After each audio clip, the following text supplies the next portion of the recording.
Hello, this is Rick O'Block with IDTV, and I have with me number 22, 6-foot senior, 190 pounds, number 22, Thaddeus Brown, plays on the defense. And always start off with a little bit of personal history, Thaddeus. So tell me how you got to Durango and what's been your impression since you've been here.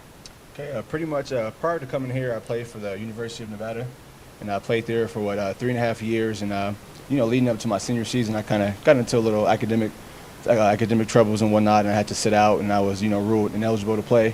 However, I wound up graduating that following semester, and then I have Dave Brown, who's on the coaching staff. He was with me at the University of Nevada, and he told me, he's like, hey, I'm here at Fort Lewis, and there's a way you can possibly play again. You have one semester to play, your senior year, and that's how that's how I ended up here.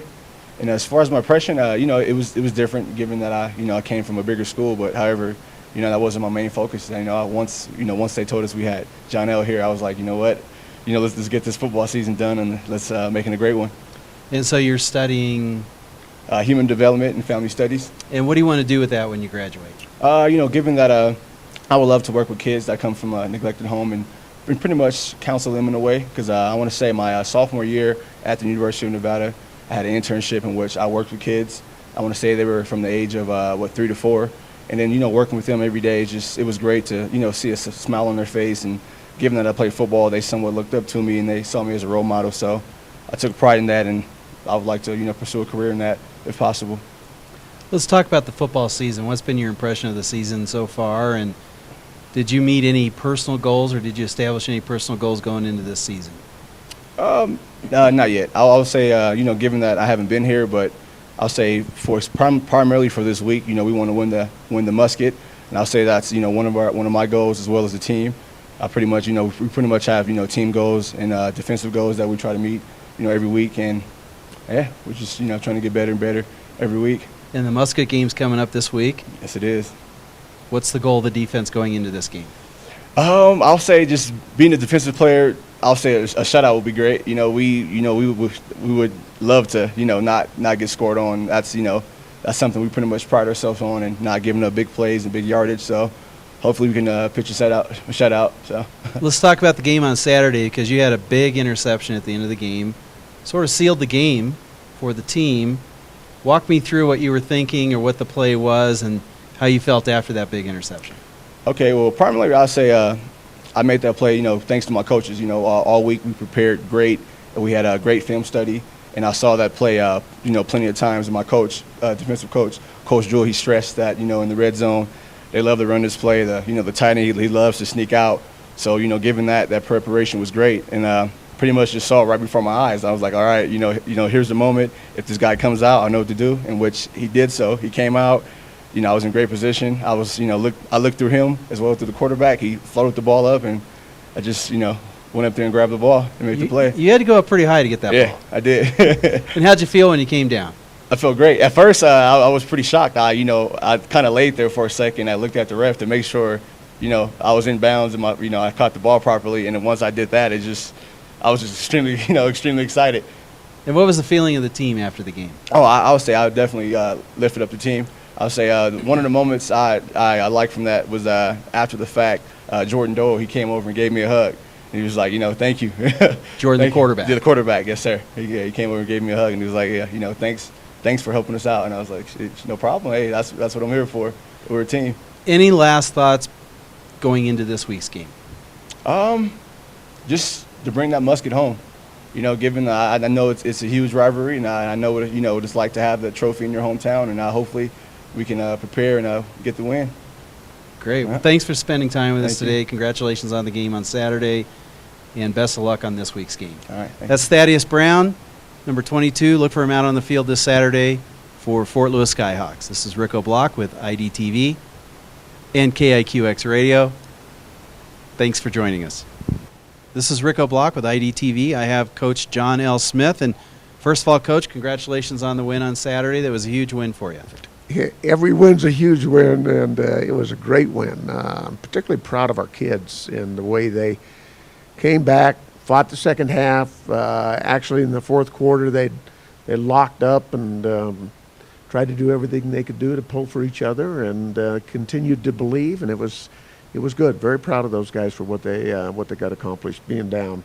Now, like you they were. had Jordan Doyle started at quarterback for you this week. Correct. What was the difference there? And Well, again, Jordan coming back, he's been out practicing with, a brace on his thumb because it is broken, but he's able to grip the ball and able to throw the ball, and it took about a week to get him used to wearing that brace on there and throwing with that. So it was good getting him back because physically he gives us the ability to, throw it up and down the field and have a chance to win. it seemed like he had good velocity on the ball and He pretty did. good accuracy even with the brace. Right. No, he can throw with and he got to where, now it's kind of like second nature. He goes out and he says, I don't even feel it. I don't even notice it. I don't even realize it's there. I just go out and play now. And he ended up having a couple good runs as well and ran the ball, was physical. Let's talk about a couple of plays. Big turnover by Berry Hill in the red zone. Yes, that was huge. We get down there and then turn the ball over and forget to wrap it up with both hands, and it's just ball security that hurt us. And that wasn't the only one. Anytime you're going to fumble a football, it's going to hurt you. Thank goodness that Doyle's fumble there late in the game didn't cost us the entire game. But, we continue to stress that, continue to work on it, but I don't know when we're going to get it, to be honest with you. But I was very proud of our kids, the way they fought back, and we did end up winning the turnover battle, and I think that's the difference in the ball game. Also had a missed field goal, and it seems like that's Right. happened sporadically throughout the season. Yeah, Sort of plagued you again on Saturday. bad kick. Bad kick. Yeah, And let's talk about there's a big play, 3rd and 20, 3rd and 25, pass Huge. to DeJuan Wesley. huge play. Walk A us through big, that. Big call. We were down in the territory, and then we were getting pushed back. We ended up getting, I believe, a sack in there and then a penalty. But long story short, it was a big, great call on Coach Brown, his part, as far as running the screen, and we were having trouble protecting. So we ended up throwing the screen, and we got some people out in front, and Juan ended up making a few guys miss, and then that was a huge play. And then let's talk about the play of the game, which was at the end, near the end of Right. the game, after the fumble by Jordan Doyle down on the 4 or 5 yard line, I believe. Right, we held them to begin with, and then they came back and were going to throw the football, and I would assume that they're looking back at that film saying, why would we do such a dumb thing as throw the football in that situation? Because all they have to do is hang on to the football and kick a field goal, and they, my goodness, you're going to end up winning the football game. But then they give it right back to us, and that was huge. Thaddeus makes the big play in the Big end play. zone. Yep, big play. They ended up having a screen called to one side, and then they snuck the tight end back out the other side, and Thad just kind of read the quarterback's eyes and went over and made a big play. And then what was the mood of the team on the way home? Huge. Yeah, it was huge. The guys have worked hard, because we work them hard. And they go out Sunday evenings when we get back, and they work until after dark, but they put in a lot of time meeting and a lot of time preparing for this game, and then they ended up winning it, which was a great credit for them. And, now hopefully that'll give us something to build on, some momentum going into this week. And again, we would like to come home and play Adams State and get a win here in our house. It's a big rivalry game, the Musket game. It goes back quite a Right. while. I've been digging around, and I found the bullets. So I have the bullets for the musket. Now all we have to do is go win the darn musket. And how long has it been since Fort Lewis has won the Musket? Do you know? I don't know. I want to say 4 or 5 years anyway. And how's the team feeling going in? Good. Yeah, last night's practice and the practices we've had have been very good up to this point. And so we're going to continue to practice, prepare. A little bit more focused than we have had in the past, which is good, which we need. The more focus we can have, the better we're going to be. Any injuries going into this game significant? Well, we're without Arthur Ray again. We were without him last week, and that hurts having your best offensive lineman not in there. So that's probably the main injury. I think everybody else is going to be okay. There's some bumps. There's some bruises. We had a dislocated thumb. We have a bad wrist on one of our young guys, but they're going to be fine. They're going to play with that. But I guess Arthur Ray's the only one that's serious. Going into this week, any special things that you have to do to prepare for them than anybody else in the conference? Do they do anything interesting or different? Not really, not really. They give us a lot of things that we have seen in the past. They're a three down on defense, and they will play a little bit more man, and by that I mean man under with a couple free guys on top. More of that than we have seen in the past out of most everybody. They spread it, and they'll run it decently, and they throw it around decently. I mean, they're talented. We have to win the game, in my opinion, in the front. If our defensive front can get after their offensive front, like I'm, hoping they will, then I think that's where we need to win the game. Well, thanks for joining us today. Best of luck on Saturday. I'll come out on the field ahead of time just to, I'm there. Okay, Rick. This is Rico Block with IDTV and KIUP Radio. Thanks for joining us this evening with Coach Smith.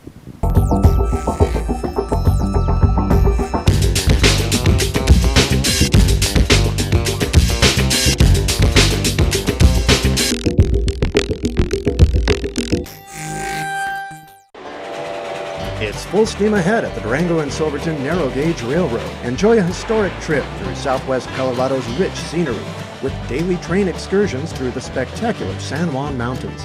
See the world-famous 400-foot drop at the High Line. Relax as you chug along the Upper Animas River and spend an afternoon in the historic mining town of Silverton. Stop by the depot or call 247-2733. Get more information on our website at durangotrain.com.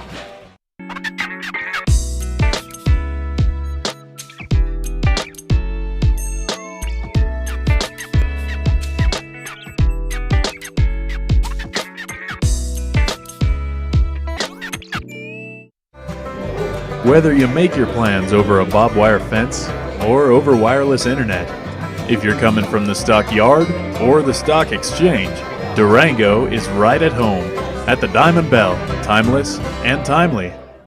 You're watching Inside Durango TV on Cable Channel 15.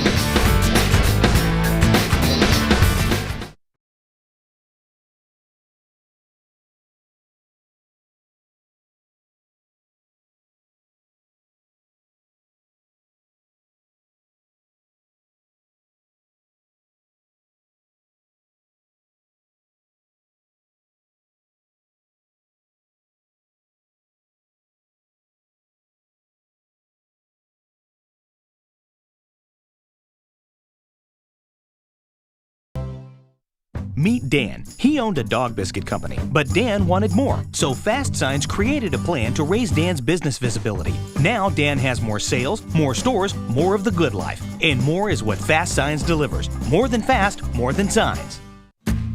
Inside Durango TV is a founding member of Local First. The local pub is a tradition dear to the heart of any town. Durango's local pub is the Irish Embassy, a favorite with locals for breakfast, dinner, or just a pint with friends.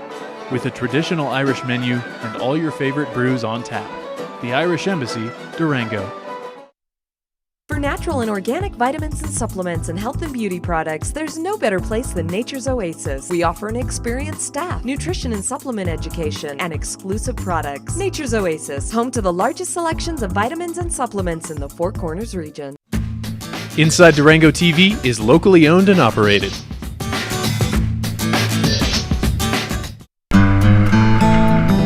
Visit the scenic town of Silverton and take a Jeep tour through the heart of the majestic San Juan Mountains with San Juan Backcountry Tours. Visitors can get behind the wheel and explore the mountain roads on their own, or sit back on guided tours that take you through the rich history of the area, including the ghost town, Animas Forks. You can rent a Jeep, ATV, dirt bike, or we can take you on a guided tour in one of our open-top Suburbans. Enjoy the spectacular scenery from 9,000 feet all the way to 13,000 feet in elevation. The San Juans have many scenic routes and four-wheel drive passes to explore, and our experienced staff can provide maps and suggest the best routes to get you where you want to go. We guarantee you a fun and memorable experience. Come explore the historic sights and beautiful scenery of the San Juan Mountains at San Juan Backcountry Tours. The Sporting News Grill at the new Holiday Inn and Suites of Durango is now open for breakfast, lunch, and dinner. Featuring a full-service restaurant and bar with 11 HD TVs, it's a great venue for family and sports fanatics alike. The Sporting News Grill. Stop in and let us show you our game face. Inside Durango TV is locally produced by Fast Forward Media. It's time for rejuvenation with luxurious healing waters, breathtaking views, and lavish spa treatments at the Springs Resort and Spa in Pagosa Springs. Stay at the new EcoLux Hotel and enjoy 24-hour access to our 23 unique pools by the river. Indoors, relax in the hotel and enjoy therapeutic services at the spa. It's time for rejuvenation at the Springs Resort and Spa in Pagosa Springs. Today, Dad's moving into Sunshine Gardens. We're all really excited. You sure are a hit around here. Woo! And once he's settled in, I'm sure he'll come out of his shell.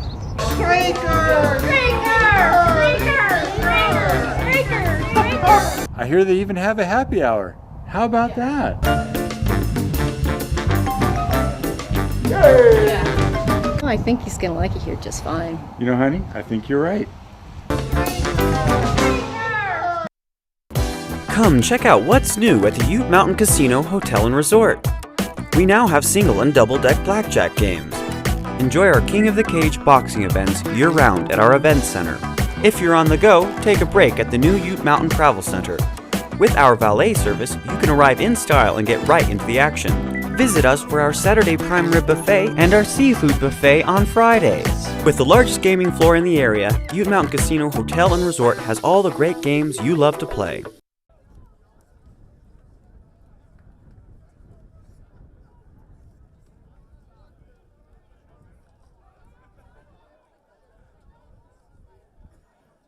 The Coca-Cola concession wagon is located behind the west stands of Ray Dennison Memorial Field.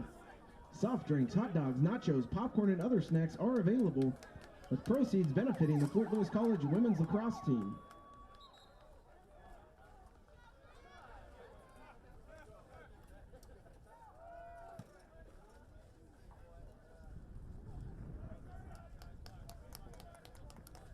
Van Vliet back to receive for the Skyhawks.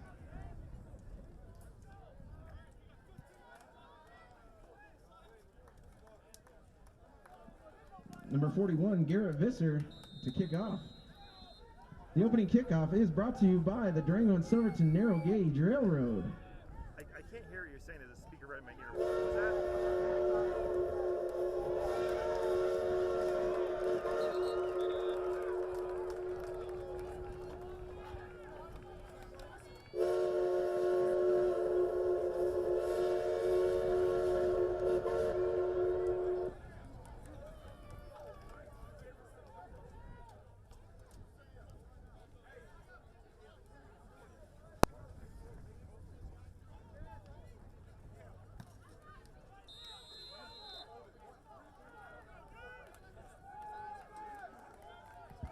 Skyhawks start out first down and 10 at their own 30-yard line.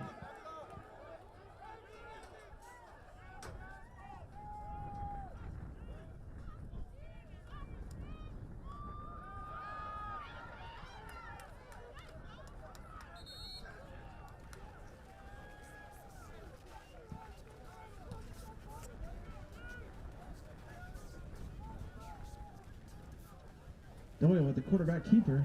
Loss of 1 on the play brings up second down and 11 for the Skyhawks. Go to Jason real quick. I need to mess with Stevens for sound real quick. Sorry. Sorry, dude. Mess of the morning. Doyle's pass falls incomplete, intended for number 85, Drew Berry. Brings up third down and 11 for the Skyhawks.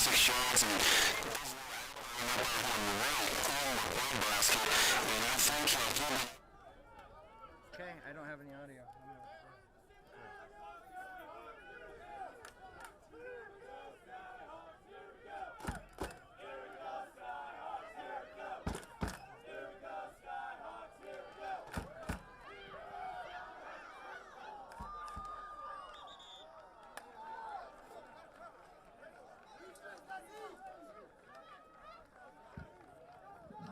Doyle's pass is broken up on the play, intended for number 88, Aaron Holt.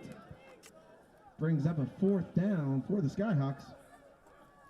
Gallardo on the field to punt for Fort Lewis.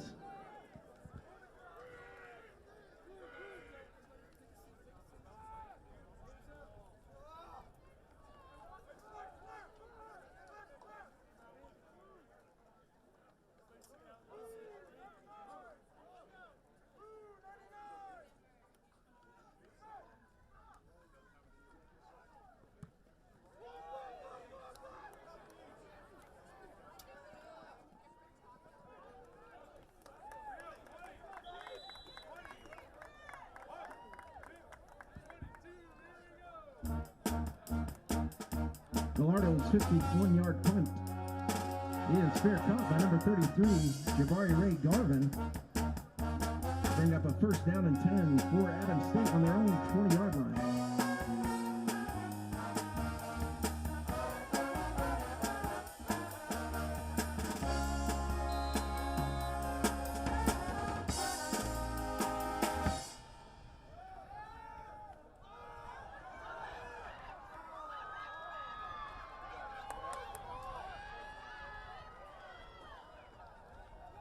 Hillman's pass is complete to McCullum. Gain of 35 yards on the play. Good for Grizzlies. 1st down.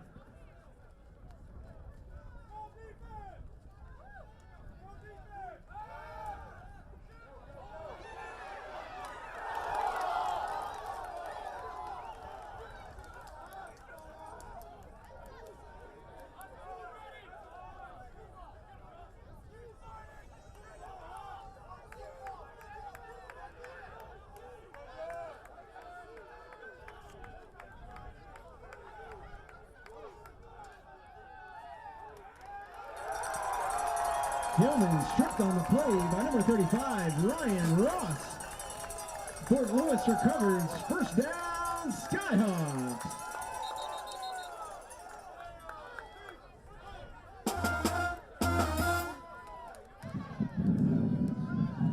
We have holding, number 74, offense. That penalty is declined. The result of the play is 1st down.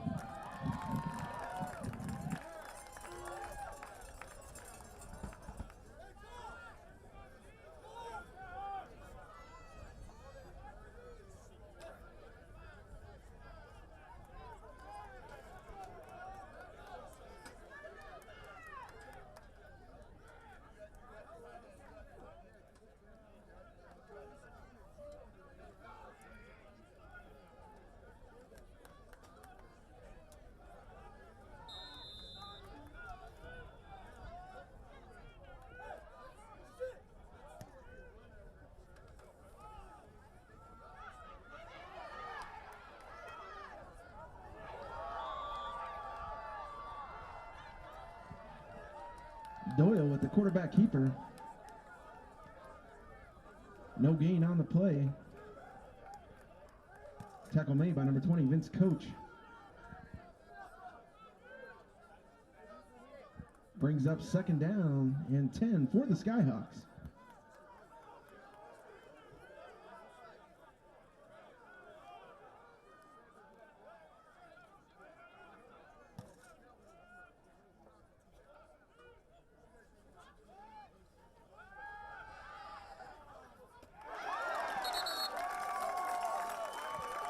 Doyle's pass is complete to number 80, Doyle Bodie.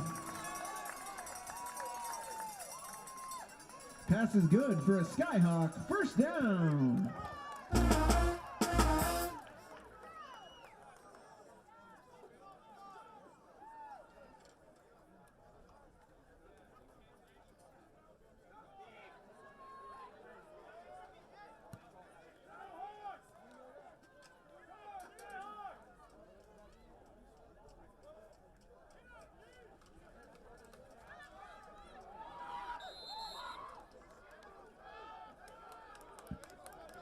DeJuan Wesley with the carry.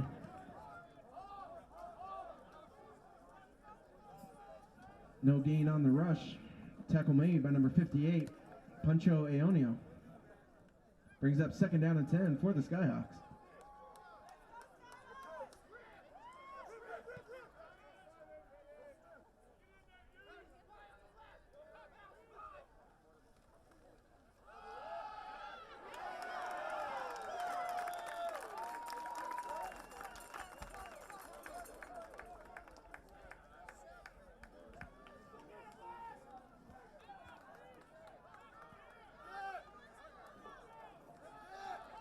Wesley on the carry, gain of 1 on the Garrett, gain of 9 on the play, brings up 3rd down and short for the Skyhawks.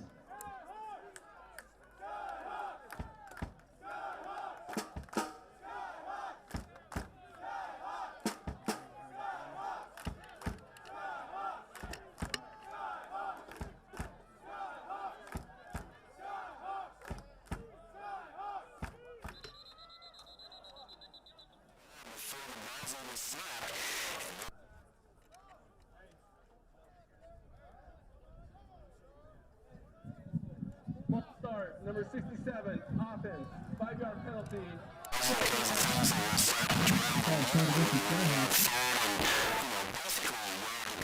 Bring up a 3rd down and 6. Ball at the Grizzlies, 31-yard line.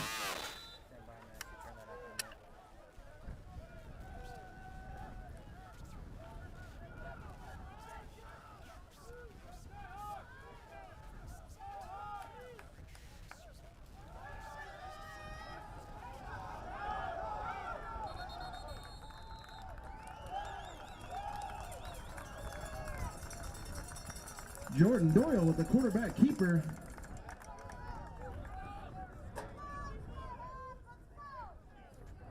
Gain of 8 on the play, good for a Skyhawk. 1st down.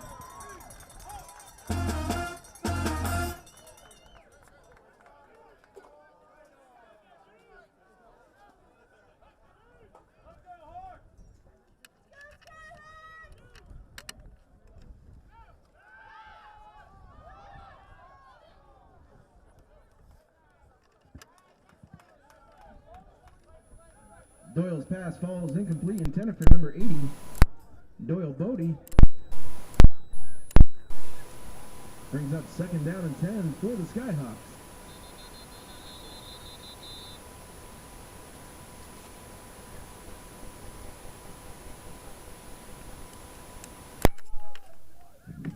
Please reset the game clock to 10:54. Holt and Bodie were basically in the same area, so that was sort of a throw where we've got 2nd down and 10 here on the 24-yard line. A little bit of a clock issue that they're working on, but they're coming out with a lot of energy, and it looks like for the most part they're picking up their keys. We've got another double tight end set here for Fort Lewis, which is their power formation. We'll see what they run out of it.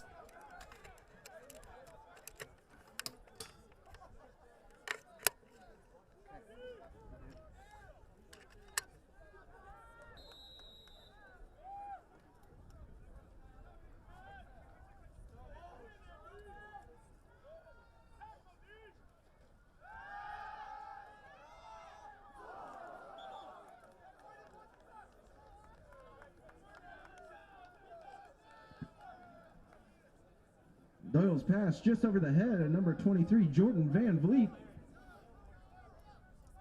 Brings up 3rd down and 10 at the Grizzlies' 24-yard line.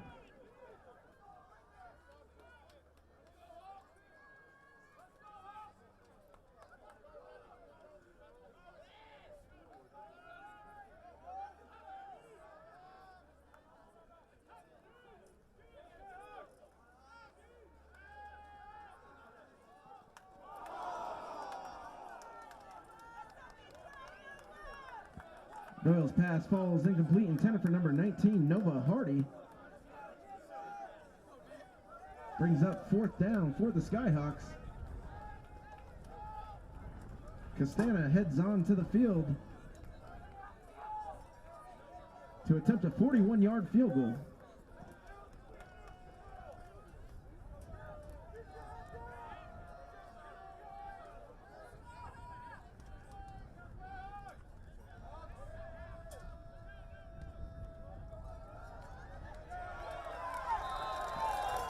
Castana's 41-yard field goal attempt is good!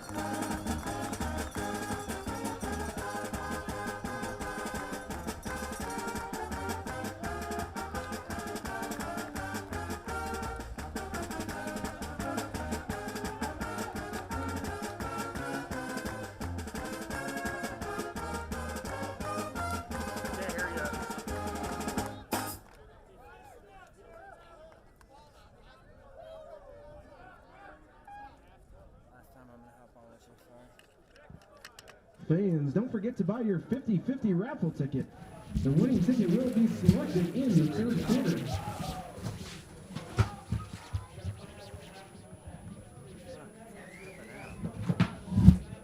A big step in the football careers of young men.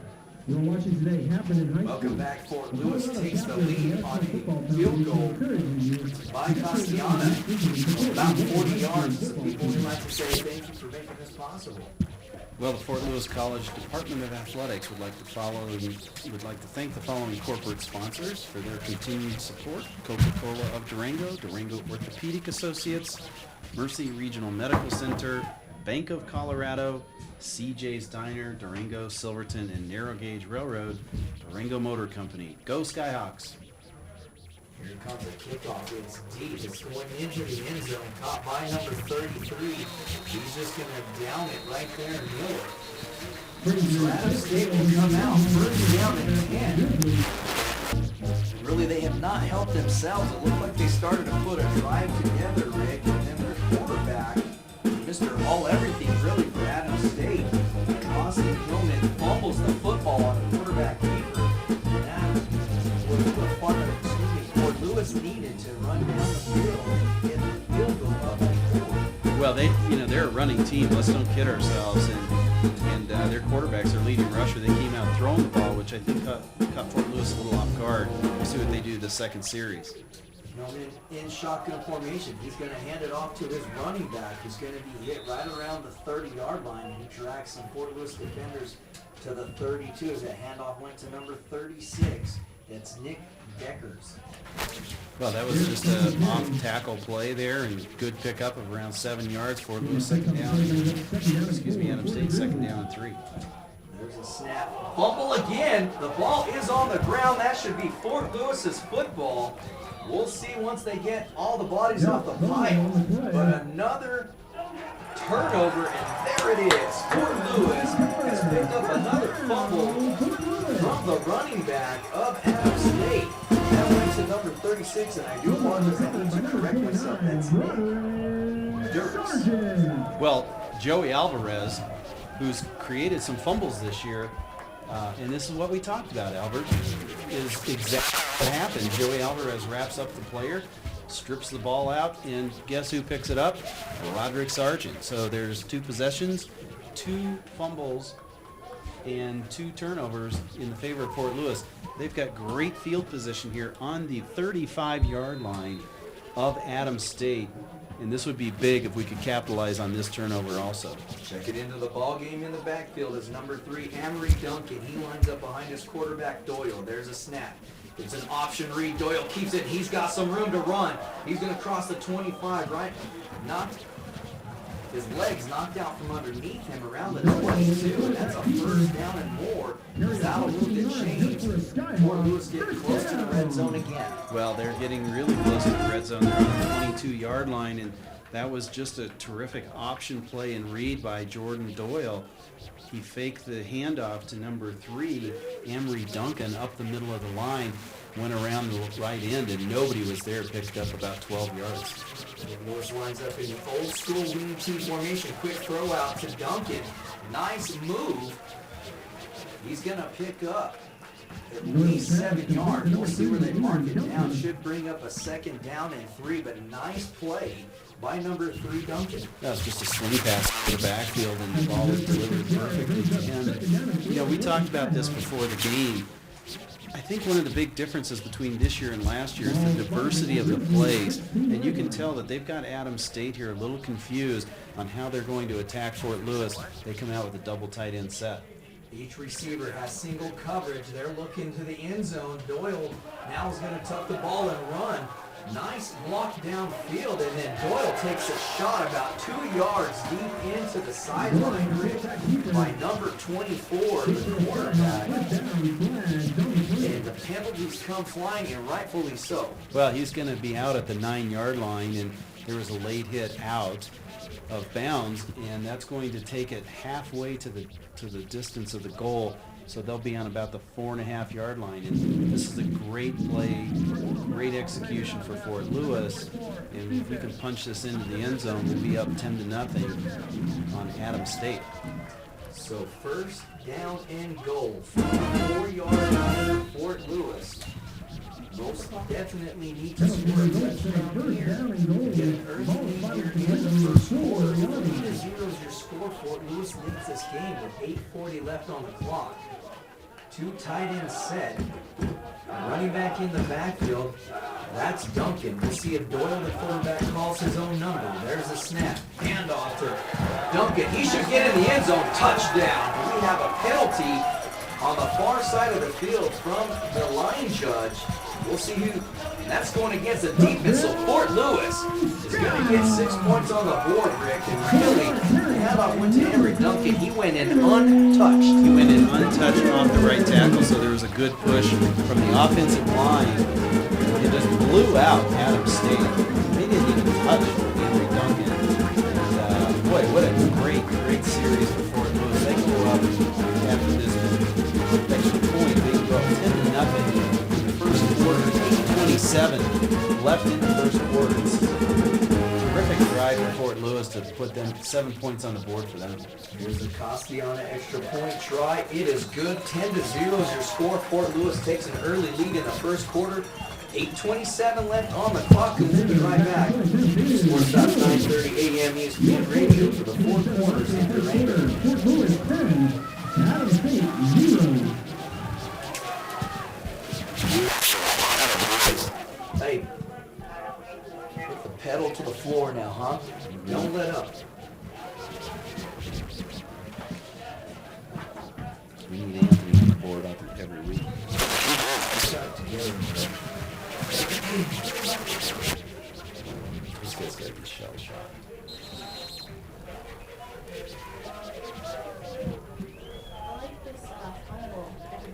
Right, fumbles. Fans, be sure to fill out your entry forms to compete in the first National Bank of Durango Field Goal Contest. Welcome back. 10-0 is your score. If you're just joining us, Fort Lewis takes the lead on the Henry Duncan 3-yard touchdown run. Remind you, Skyhawks pre-recorded games can be viewed anytime on DurangoTV.com and on cable channel 15 all day Sunday, as well as Tuesday and Thursday evenings during the Skyhawks fall and winter sports season. We're going to have the kickoff here from the 35 for Fort Lewis from the right to the left side of your radio. It's deep again into the end zone.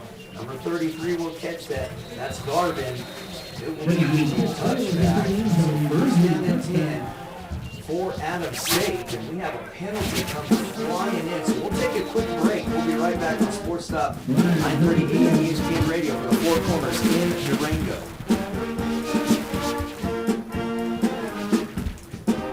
Beautiful. This is our last break for the first quarter, so now we'll have some time to talk about the Raiders. No. It depends on how it sounds. I mean, if it's sounding okay, then no, we're good.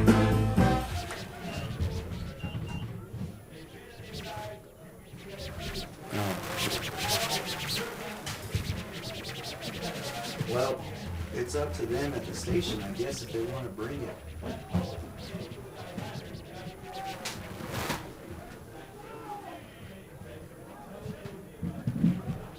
Looking back, as we had a penalty on the kickoff, it's going to be a personal foul against Adam State. That's going to put them half the distance to the goal, so where they would have started around the 25-yard line, 20-yard line, it's going to put them back around the, well, they're going to mark it about the 8. So maybe it's a 8-yard line, and that's where they're going to begin. And boy, 2 turnovers, now they're pinned back deep in their own territory. That is not a good sign for Adam State. That's got to be a little bit frustrating for them to go down 10-0 with 8:27 left in the first quarter. So good for Fort Lewis. This is a good opportunity again to pin them back. Hopefully we can get 3 and out and get some great field position again. Execution has been terrific today for Fort Lewis so far. Austin Hillman looking over the defense. In the backfield with him is number 33, his running back Garvin. Number 15 goes in motion. He's the fullback. There's the snap fake handoff. Almost intercepted, and really, that should have been. I think that must have shocked number 43, Dakota K, Rick, because he should have caught that and walked right into the end zone. Well, the receiver had gotten behind Dakota K only about 5 yards downfield, and the quarterback tried to throw it over his head, and when he went up, it just went right through his hands, and that would have been a pick six, easily pick six. Quick throw out to number 36, who almost fumbles the football again. He's able to hold on to it, but that play went nowhere. And it's going to bring up 3rd down and 10 as they have not moved the football yet. Well, I mean, they are playing. By number 45, Joey Alvarez. Fort Lewis is just all over these guys. Everything they seem to do right now, Fort Lewis got an answer for. There's a snap to Hillman, 2-step drop. He's going to keep it, and he steps up in the pocket. He's going to have a 1st down and more as he's still on his feet. He's finally chopped down by number 2, Jamal Campbell. And for some reason, Hillman looks over to the sidelines of Fort Lewis talking some smack, I'm assuming, after a nice gain and a 1st down. So it's going to be 1st down and 10 from the 25. He's their leading rusher, and you can see on that particular play, he put a couple of moves on and got a good gain out to the 25-yard line for Adams State. 1st down. 10-0 is your score as Fort Lewis leads this ball game. Fake handoff rollout by Hillman. He's looking deep, and he's got a receiver open. He airmails it about 3 yards too deep as number 26, that is J.R. Waters, he's a wide receiver, was able to get some separation. Hillman just was not able to put some finesse on the pass. Well, he did get a little bit of separation from Terry Perkins, but when the ball was in the air, he did a good job of closing, and I didn't think any way that ball was going to be completed. Hillman with a handoff to number 33 who changes directions. That's Garvin. But the defense of Fort Lewis just too quick as Garvin changed directions from the near side of the field, then ran it back to the far side. And this speed was all over that of Fort Lewis defense. The defense really looked good on that particular play, stopping for 0 gain, actually about a half a yard loss. We've got 3rd and about 11 for Adams State. We'll see what they can do on this particular play. There's a snap, 2-step drop, stepping up in the pocket, and then throwing it incomplete. And the pass was intended for number 30, Michael Caro. He threw it about 2 yards too short, and now that will force a punt for Adams State. And deep to return this punt is number 2, Jamal Campbell. Well, Michael Caro is one of their leading players on this team, rushing 21 yards a game. And nobody averages a lot. There's just a lot that average a little. And they've got a good running game, but so far nothing for them except one play for a 1st down. There's the kick. It's deep. It's going right to Campbell as he catches it about the 34, crossing the 40. He's still on his feet across the 45 to the 50. And then he slips. As he was able to turn the corner, Rick, he might be off to the races. And as soon as he tried to do just that, his feet came out from underneath him. So 1st down and 10 from the 49. Well, it's going to be great field position for Fort Lewis, and hopefully we'll be able to capitalize on this play. You know, one thing I've noticed is Fort Lewis looks really crisp so far early in the game. I mean, they're executing, they're providing really good blocking for the quarterback as he's in the pocket to throw the ball, and been a couple of missed throws, but Fort Lewis's execution has been very, very good today, and it shows up 10-0, 6:30 left in the 1st quarter. DeJuan Wesley checks into the backfield for Fort Lewis on this series. Doyle calls for the ball. Handoff to Wesley, and he's going to be hit immediately. As soon as the ball's handed off to him, Fort Lewis is going to lose 2 yards on the play, so that's going to bring up 2nd down and 12 as they'll mark the ball on the 47-yard line. Well, they're very aggressive up front. You know, it's a 3-man front, which means their linebackers have to be very active in filling holes, and that's exactly what happened on that particular play. They did a good job of stopping DeJuan Wesley for actually about a 1.5 yard loss. It's going to be 2nd down, about 11 for Fort Lewis on the 47-yard line. So Bodie and number 4 Anderson now checks into the game. They're in twin set to the near side. Number 19, that's Hardy, single coverage to the top.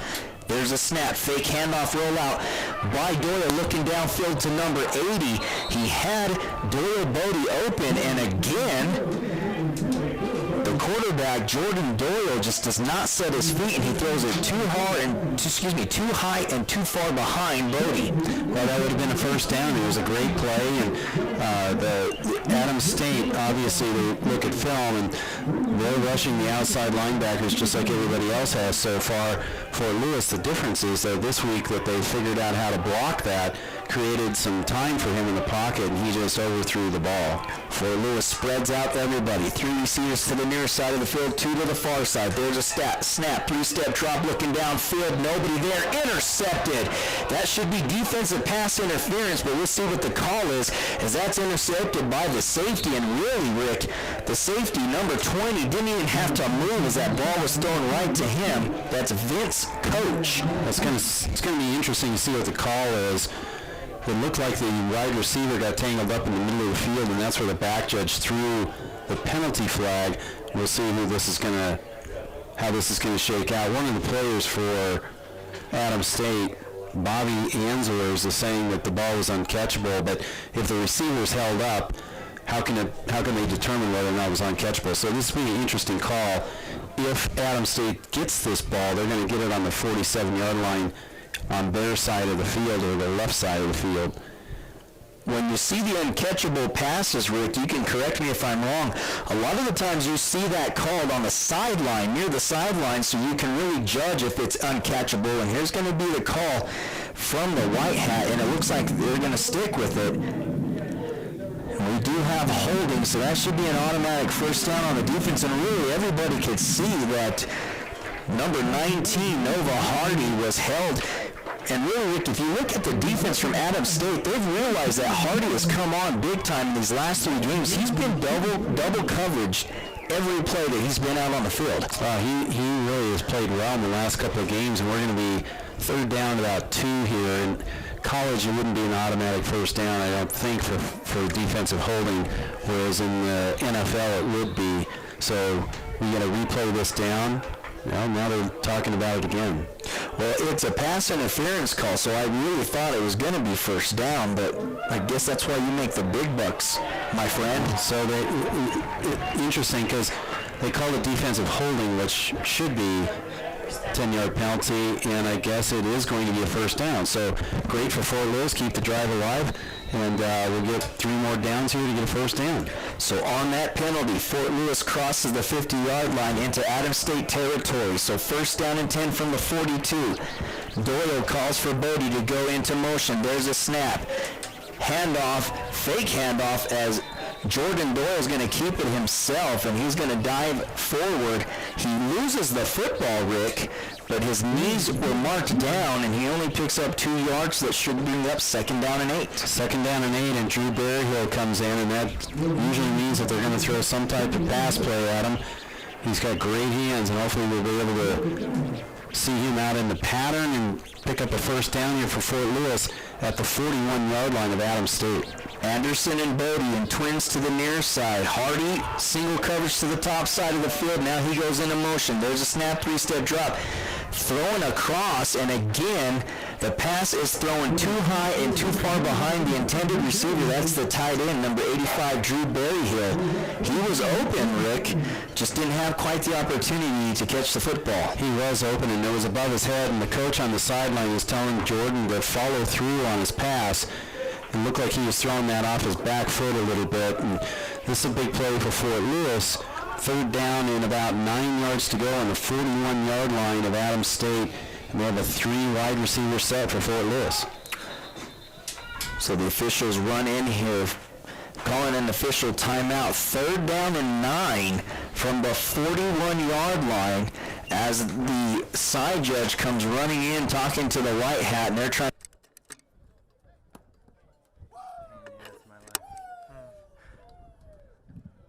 Please reset the game clock to 4:40. Is that in your shot? Cord's not in your shot.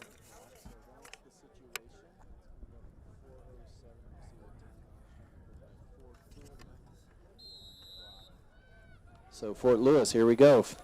41-yard line, third down and 9. So Anderson and Bodie, twins to the near side, and Hardy to the far side. 3-step drop, and he's going to be sacked. Doyle just held on to that football way too long, Rick. He's seen the pressure coming because it was right in front of him, and instead of throwing the football away, he takes a big shot, and really, it looked like it was helmet-to-helmet contact from up here, but nonetheless, a ton of yardage lost, about 8 yards, so it brings up 4th down and 18, and Fort Lewis will have to punt. Well, that was big-time pressure by Valentino Dressler.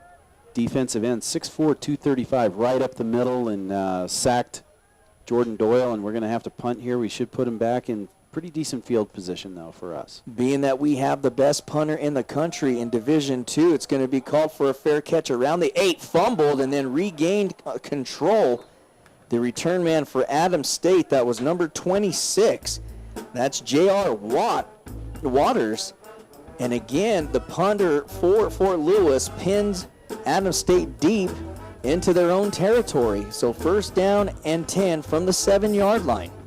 Well, J.R. Waters, he's their all-purpose player on special teams. He's averaging 58 yards a game on special plays. On special teams. And Fort Lewis has pinned him back again. They're on the 8-yard line, first down. And this is good for Fort Lewis. Keep them pinned back. We're up 10-0. 3:55 left in the first quarter. Adams State has 3 receivers in trip set to the near side. There's a snap, handoff to the big running back, number 15. That's Kaufman. And he's going to be corralled after a 3-yard gain. So that should bring up second down and 7 for Adams State as they cross the 10-yard line to the 11-yard line. Justin Kaufman, he's 6'2", 215. He is a big, big man, and he averages around 38 yards a game rushing the ball for Adams State. There's a snap. That's going to be another handoff to the big running back, Kaufman, and he dives forward trying to get the first down. He's going to be close. I think he I think he has enough, and he sure does. So that'll move the chains. First down and 10 from the 19 as Adams State gets right back to the line of scrimmage.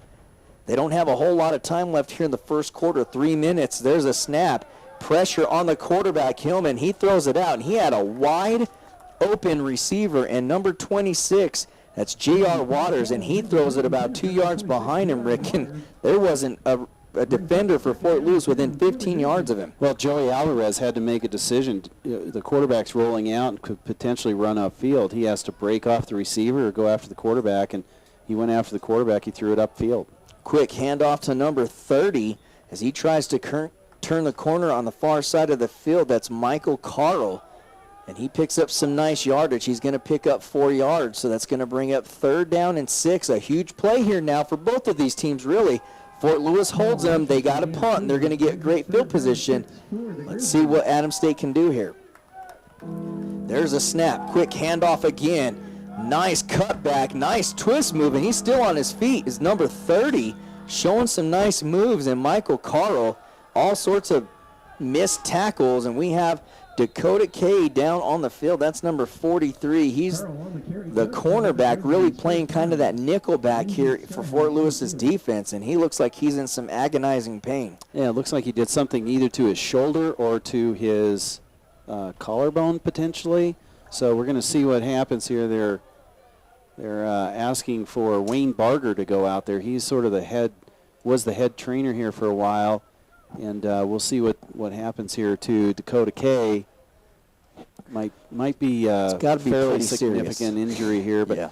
Let's focus on this next play here. So we've got first down for Adams State at the 40-yard line of Adams State. They're down 10-0. 2:59 left in the first quarter, and Fort Lewis so far things have gone their way for the most part. I mean,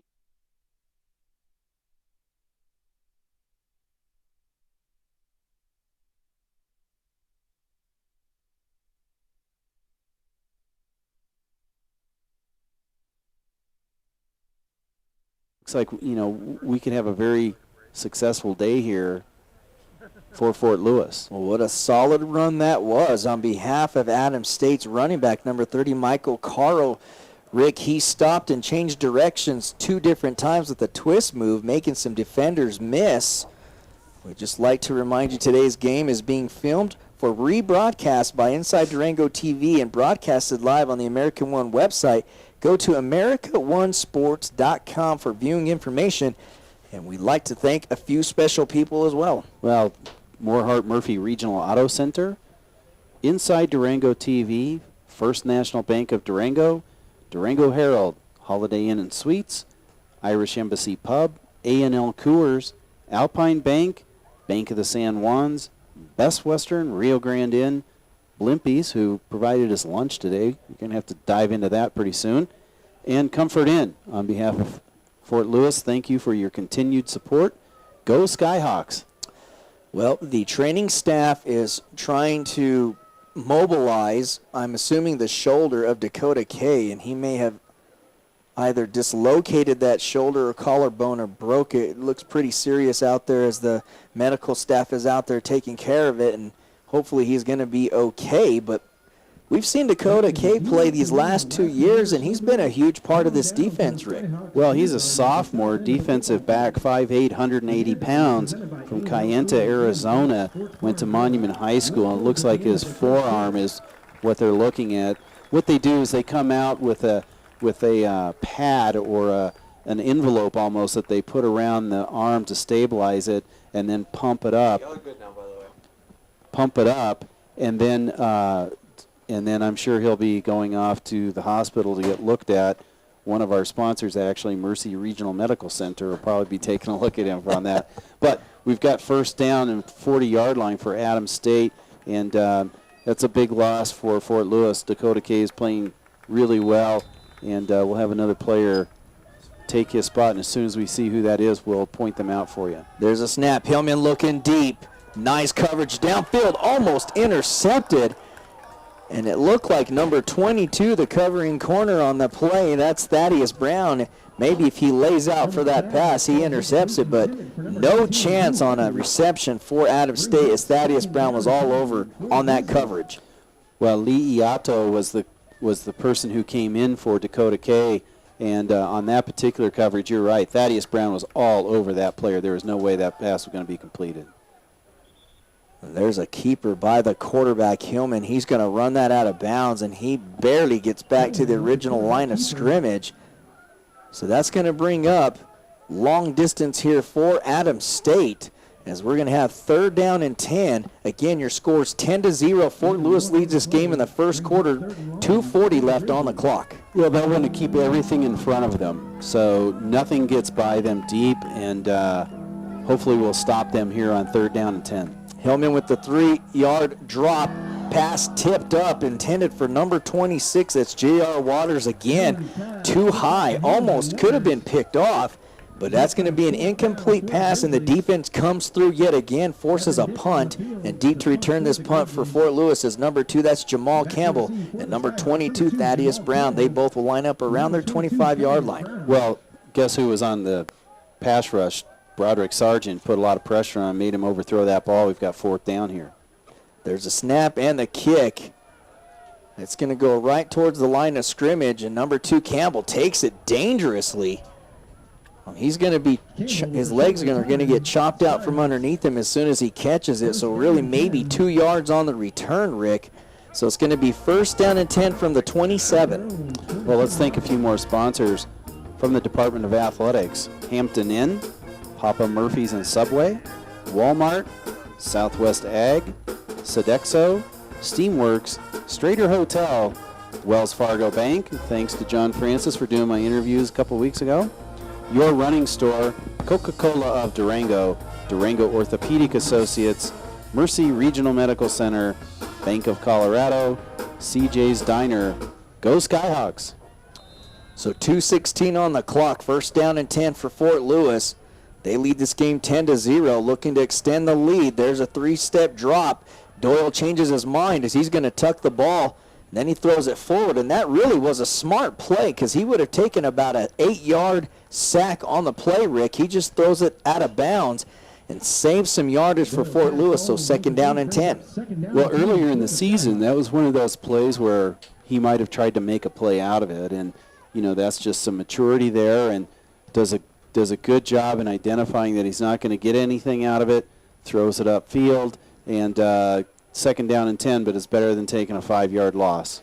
Number 80, Bodie. Number 88, Holton. Twins to the near side of the field. Number 34 checks into the ball game. That's Kyle Brown. They've been bringing him in this game quite a bit. There's a snap, handoff to the running back, bowling forward as he gets behind that big offensive line, doing their job upfield as they get to the second and third level.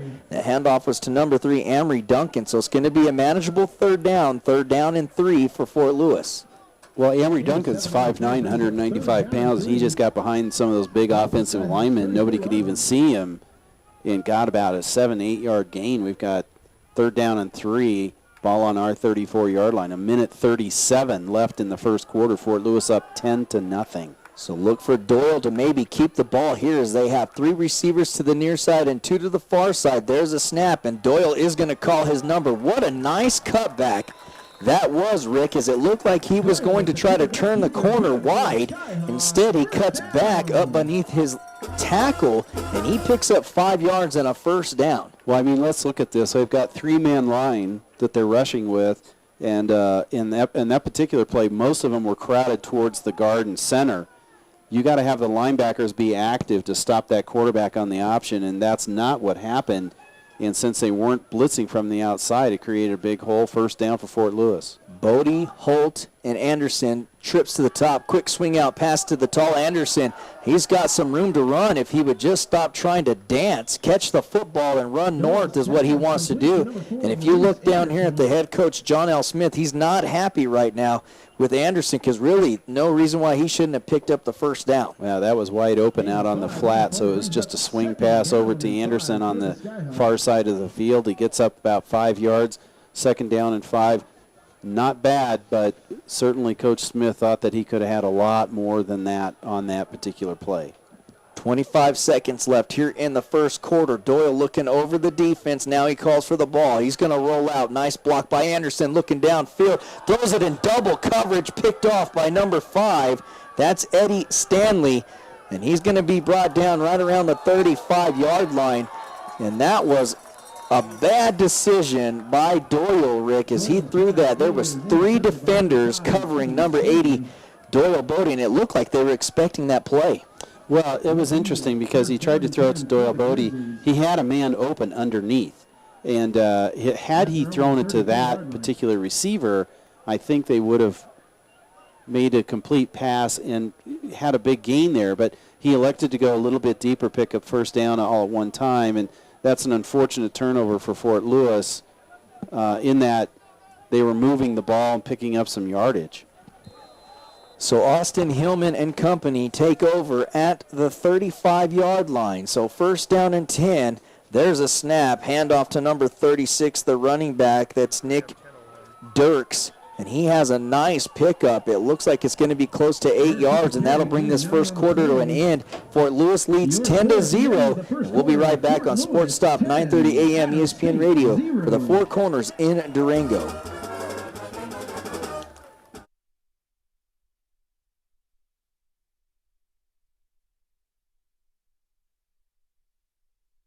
The Sporting News Grill at the new Holiday Inn and Suites of Durango is now open for breakfast, lunch, and dinner, featuring a full-service restaurant and bar with 11 HD TVs. It's a great venue for family and sports fanatics alike. The Sporting News Grill. Stop in and let us show you our game face. Inside Durango TV is locally produced by Fast Forward Media. It's time for rejuvenation with luxurious healing waters, breathtaking views, and lavish spa treatments at the Springs Resort and Spa in Pagosa Springs. Stay at the new EcoLux Hotel and enjoy 24-hour access to our 23 unique pools by the river.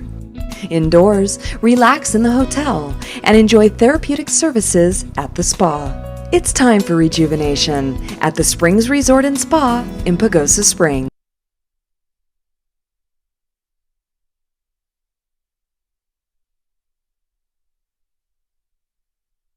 Yeah, thanks, buddy. All right, 30 The seconds. start of the second quarter. Thanks, is man. Brought to you by the Durango and Silverton Narrow Gauge Railroad. 30. Change it. Oh. Fumble on the snap. Usually that's considered a face mask. Not if you don't grab it. But if you get underneath his helmet? No? As long as you don't grab it. The runner can do that, actually. Play results in a third down and short for the Grizzlies. Welcome back. 10-0 is a score. There's a run. Fumble by Hillman. Picks it back up. He's going to be knocked out of bounds here towards the near side as they get back to the line of scrimmage. They snap it quickly as that was a pick up Fort Lewis is going to stop them short of the first down. It was 3rd and 1, and Jamal Campbell does a great job of closing. Puts him about 4-yard loss on that, so it's going to be 4th and about 5 for Adams State to start the second quarter. And again, we are used to seeing this defense come through time after time. And deep to return this kick for Fort Lewis is number 22, Thaddeus Brown, and number 2, Jamal Campbell. It's going to be a fake punt. Nice call as nobody's out there. They were not expecting the play. And a huge gain for Adams State. Well, you know, when you're not playing well, you've got to do some things to mix it up. That was a 31-yard gain on that particular fake punt, and you don't really see that very often. It was a good play by number 6, Cariel Brooks, junior quarterback out of Miami, Florida. It's going to be first down, unfortunately, for Adams State on the 25-yard line of Fort Lewis. We've got some stats here in the first quarter we'll get to after this next play. The defense was not expecting that play. What a nice call that was by the offensive coordinator for Adams State.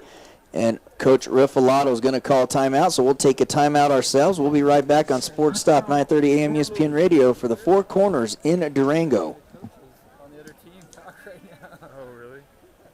All right, 30 seconds. Thanks, buddy. That was a bummer. That was. Good call on that. How was that bite, huh? This? Sandwich, man. It's really got a lot of onions. Does it? Yeah, I'm not an onion guy. Me neither. Like, it's an onion meat sandwich.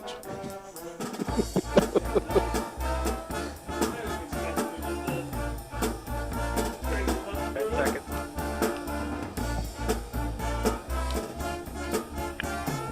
5, 4, 3. Welcome back. 10-0 is the score here. 13:35 on the clock in the second quarter. Fort Lewis leads his game 10-0, and we got some stats. Go for it, Rick. Well, Fort Lewis has 6 first down to Adams State 4. Rushing, Fort Lewis 13 attempts for 74 yards, 12 attempts for 68 yards for Adams State. Passing, and these are net yards because you take into consideration the sacks. 25 yards for Adams State, -7 for Fort Lewis. Austin Hillman is going to hand it off to the big bruiser, number 15, as he still is moving forward. That's Justin Kaufman. He's more of a setup problem. It's a second down and 5. Well, he's one of the 4 guys that really carries this team, and he's a junior, 6'2", 215. So this is balmy weather for him. Again, hand off again to Kaufman. He's going to have his legs tripped out from underneath him. Nice play by the linebacker, number 33. And that's going to bring up 3rd down and 3 for Adams State. Well, a big play here for Fort Lewis if they can stop him, hold him to a field goal attempt. And I seriously doubt that they will try and go for it on 4th down, being down only 10-0 at this point in the second quarter. And Franco Leota actually replaced Dakota K, so he's playing more like the nickel back. There's the snap, handoff to 26. Great play by the defense. Number 99 comes up huge, Rick, at the defensive end spot for Fort Lewis. That's Juan Hull, and they're going to lose 2 yards on the play, so 4th down and 4. Well, also on that particular play, number 9 for Fort Lewis. Nope, I don't have his number, but great play by the defense. 4th down, they are going to go for it. Oh, that was Drew Smith, excuse me, for Fort Lewis. They're going to go for it on 4th down and 4 here. Risky play. There's a snap, 2-step drop. He's going to throw it into the end zone, in and out of the hands, and I cannot this. I'm hoping this is not defensive pass interference, but really the covering corner, number 30, is not arguing. That's Dominic Mauricio. I'm trying to figure out what's going on out here, but he's not arguing with the official, so usually that's a sign of guilt. I didn't really see any pass interference, so it looks like that's what they're going to call on Fort Lewis. They're telling Coach Smith he needs to get off the field, but it's going to be that's a penalty that's just going to kill you, because that's a half the distance to the goal penalty on Fort Lewis, and that was really good coverage in the back of the end zone on them, and certainly that's a tough call. It's going to give Adams State first down at the the 3-yard line of Fort Lewis, and that's just a killer. And the correction, that was number 20, Josh Roybal on the coverage. Again, didn't see anything wrong with that play, but the back judge felt different, and here we go. There's a snap. He's going to scramble around, and he's going to be caught from behind by number 45. Who else? Joey Alvarez. And that was a scary play by the quarterback, number 8, Austin Hillman, Rick, because he was running with the football out in front of him instead of having it tucked away. Well, he's lucky Joey Alvarez didn't take a swipe at that. That was a loss of 8. And that's the bad news. The good news is it does open up the field for some other type of plays. So they've got 3 wide receivers to the right side, and they're going to put their heavy set to the left side, added protection for the quarterback.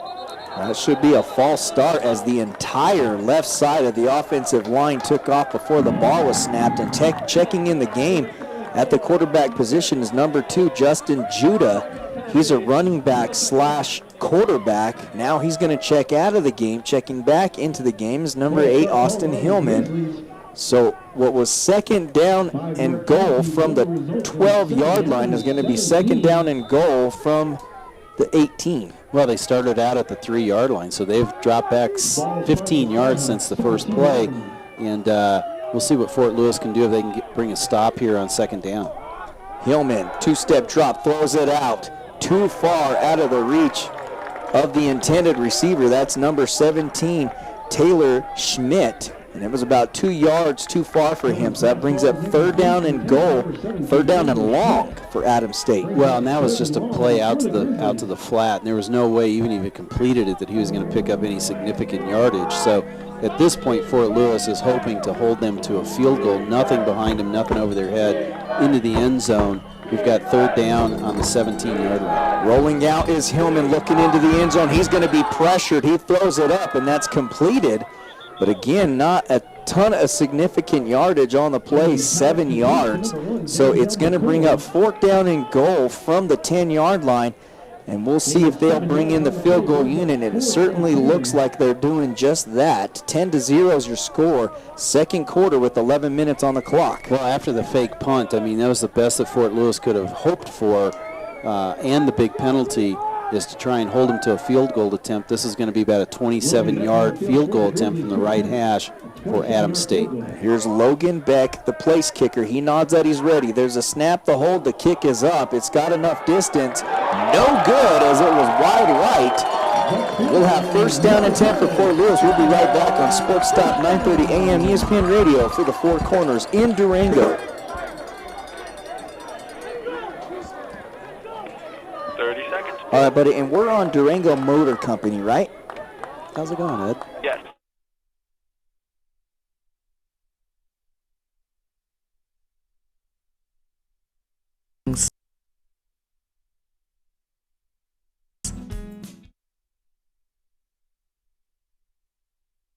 Today, Dad's moving into Sunshine Gardens. We're all really excited. You sure are a hit around here. Woo!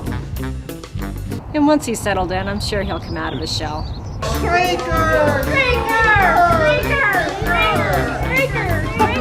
I hear they even have a happy hour. How about that?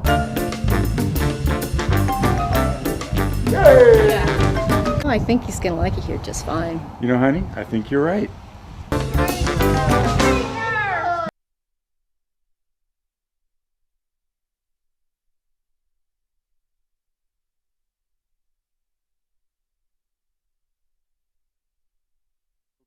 Fort Lewis to establish some type of drive here. The defense was on the field quite a bit on that last series, and not only just defending in the end zone, but also the fake punt put them right back on the field. So we've got 3 wide receivers to our side of the field going to the clock. That's Bodie, Holt, and Hardy, and to the top is Anderson. There's a snap, throw out, tipped at the line of scrimmage as that pass was intended for the running back, number 16, Wesley.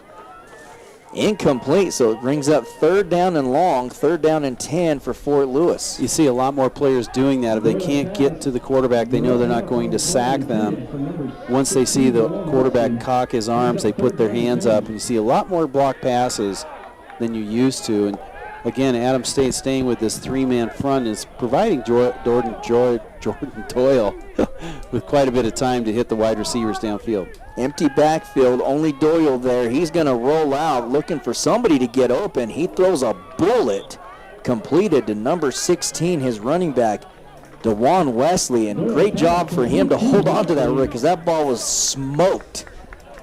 No, he took a big hit and got laid out onto the ground pretty good, and we've got fourth down. Fort Lewis is going to have to punt the ball, and if we can get a good punt here with no return or very little return, Fort Lewis is going to pin him back probably around the 25 or 30-yard line of Adams State. So deep for Adams State's number 26, that's J.R. Watts, as well as number 33, the running back, that's Garvin. And our all-everything punter out there to kick it, that's Scotty Gallardo. There's a kick. It's high. It's deep. A beautiful spiral. Fair catch signaled. It's on the ground. It's a loose ball. No question about that. And it should be Fort Lewis ball again. We'll see what they call it. 9:04 left on the clock in the second quarter, Rick. 10-0 is the score. Fort Lewis leads this game. This would be a huge turnover if Fort Lewis comes up with it. Well, that ball was kicked really high in the air, and it didn't quite turn over, and so there was a backward spin on it coming down, and he called for a fair catch and bobbled it. I thought Fort Lewis had the ball.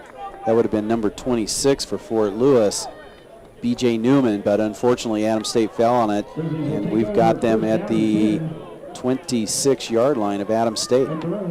So first down and 10 as Hillman and company will take the field yet again.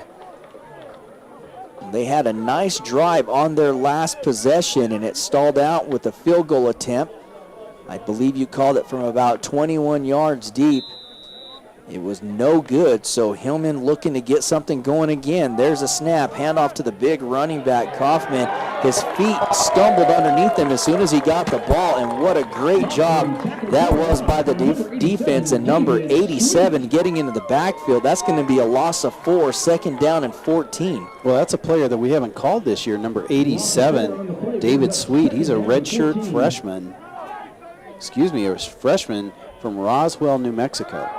There's a snap again, handoff to Kaufman. He's able to turn the corner this time, and his legs get chopped out from underneath him by number 22, Thaddeus Brown. And again, this running back, Justin Kaufman, he is a load. He is a load, and he is obviously their premier running back for Adams State. And we mentioned that they primarily run the ball, and so to use him in combination with their smaller back, number 26, J.R. Waters, who just got the ball, number 33 for Adams State. They're going to stop him short of a first down, and Fort Lewis is going to get the ball back.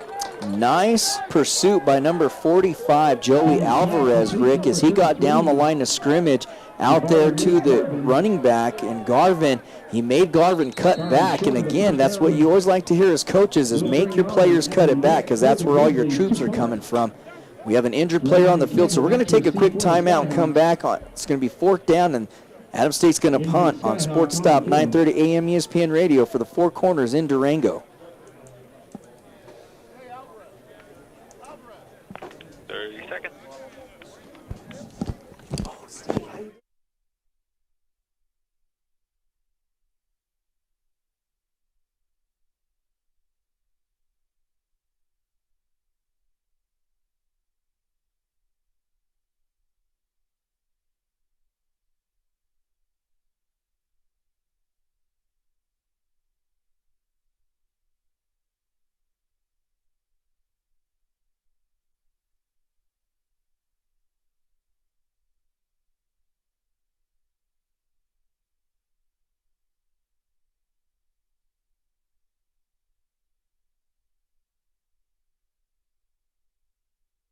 And that's going to be a touchback for Adams State, so Fort Lewis will have it first down and 10 with 7:55 left to go in the second quarter. Fort Lewis leads this game.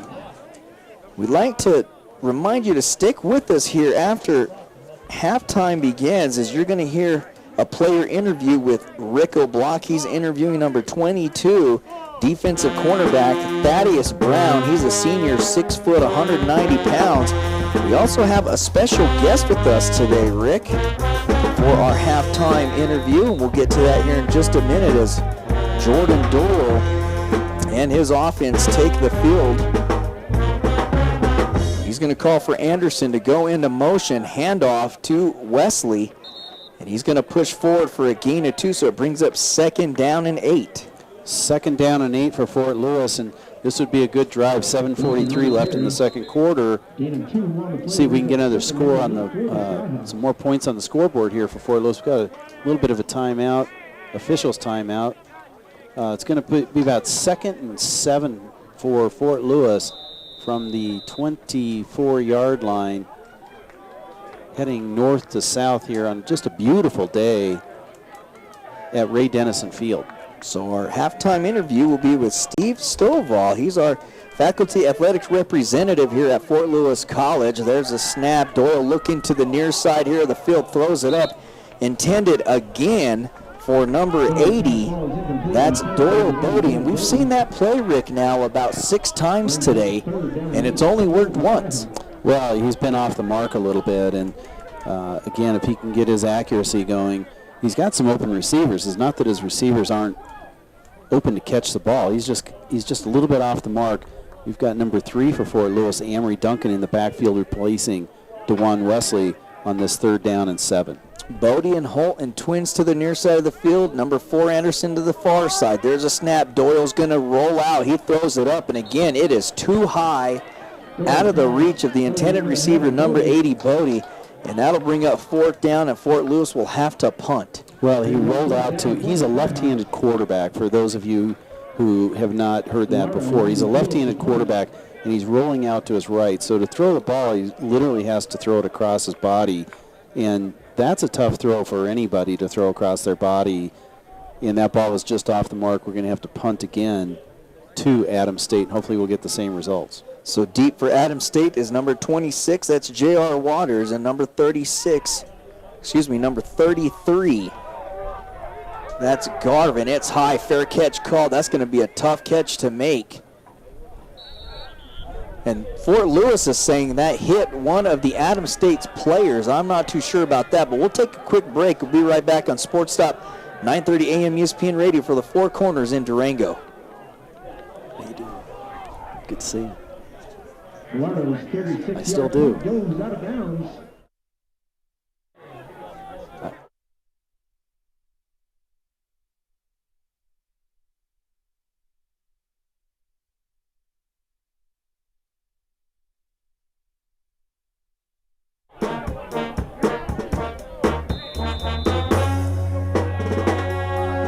Well, we'll keep it here. There's a snap to Hillman.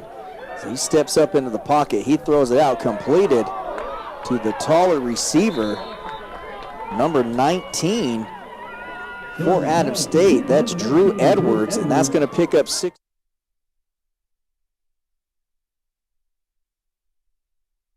Went downfield about 15 yards and did a little hook pattern and got the Again, handoff to the big running back Kaufman as he tries to cut it back, and that's enough for another 2 more yards on his cutback. So that's going to pick up 5 yards, brings up 2nd down. Check that. Picks up 4 yards, so 2nd down and 6. Well, at the end of the first quarter, Justin Kaufman had 2 carries for 11 yards, and in the second quarter, he's picked up significantly more yardage than that. Hillman intercepted almost, and it is. And what a terrible decision that was by the quarterback, number 8 in Hillman, Rick. He's going to take a hit, which he really should have just done that, taken the shot, and had lived to play another down. Instead, he tries to make a play, and he throws it out, intended for number 19 for Adams State, Drew Edwards. It's tipped up and intercepted. What a great play and great concentration as the ball's batted around a couple times. It was battered around between 2 Fort Lewis players, and he tried to do a little shovel pass, and the receiver wasn't expecting it. The ball bounces up in the air. It's the 3rd turnover of the first half, and here we are, Fort Lewis on the 40-yard line, going north to south, 1st and 10, up 10-0 in the second quarter. So Jordan Doyle and company take the field. There's a handoff to Wesley as he's going to be thrown to the ground after a gain of 4, but we've got a penalty on the field. So right now it stands as a 4-yard gain. We'll see what the call is. Well, it's going to be offsides on number 7 for Adams State, Dylan Flannery. He's a senior linebacker, 6', 206, and he was coming in on the blitz from the outside across the neutral zone. They're going to take this. It'll be 1st down and 5 from the 45-yard line. And Fort Lewis, that's a good break for them to keep this drive going. It's a much better 1st and 5 than it is 1st and 10. And we'll see what kind of play they have here coming up. And the clock continued to rolling here in the second quarter as Fort Lewis leads this game 10-0. Again, we'd like to ask you to stick with us at halftime as you're going to hear Rick O'Block's interview with Thaddeus Brown, the senior cornerback, as well as a special guest interview with Steve Stovall. He's the faculty athletics representative here at Fort Lewis College. We'll explain what that is and exactly what he does for Fort Lewis College as that handoff went to number 16, Wesley. He's going to lose a yard. So it's going to bring up 3rd down and long for Fort Lewis. Well, Thaddeus Brown, like you said, is a halftime interview, and he's also been named the Fort Lewis Scholar Athlete of the Week. He's from Nevada. He's a senior, and he wants to work with underprivileged kids when he graduates from Fort Lewis, and just a really, really pleasant person to talk to, and it was my pleasure to get to know him this last week on our interview. 5 minutes and still counting for Fort Lewis as they still lead this game 10-0 in the second quarter.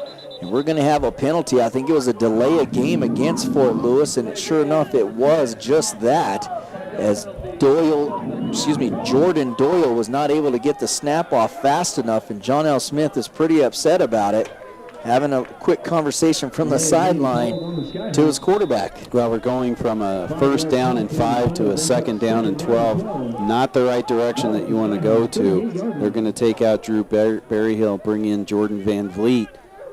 And Nova Hardy is going to come to the short side of the field here.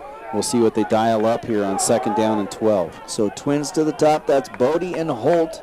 As Rick said, Hardy's in single coverage to the bottom. There's a nice screen pass thrown to Bodie. That was complete. Quite the dangerous play as there was about 3 defenders to 1 receiver in the area, Rick. They pick up, I believe, 7. So 3rd down and 7 for Fort Lewis. Well, Jordan Van Vliet was out leading interference for that pass play to Doyle Bodie.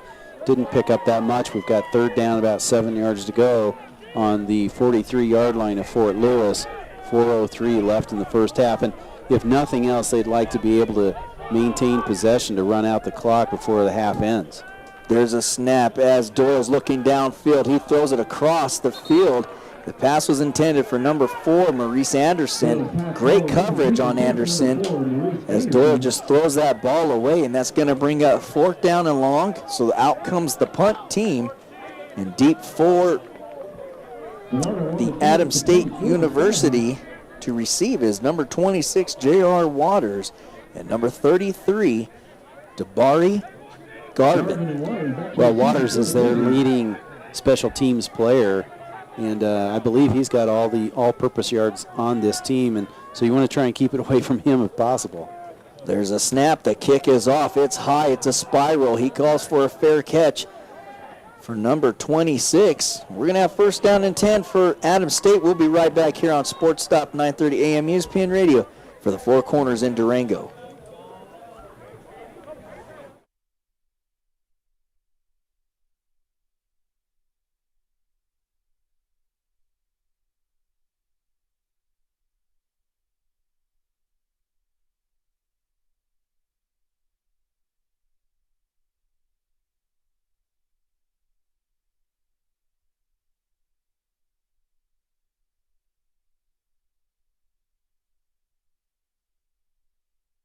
Okay.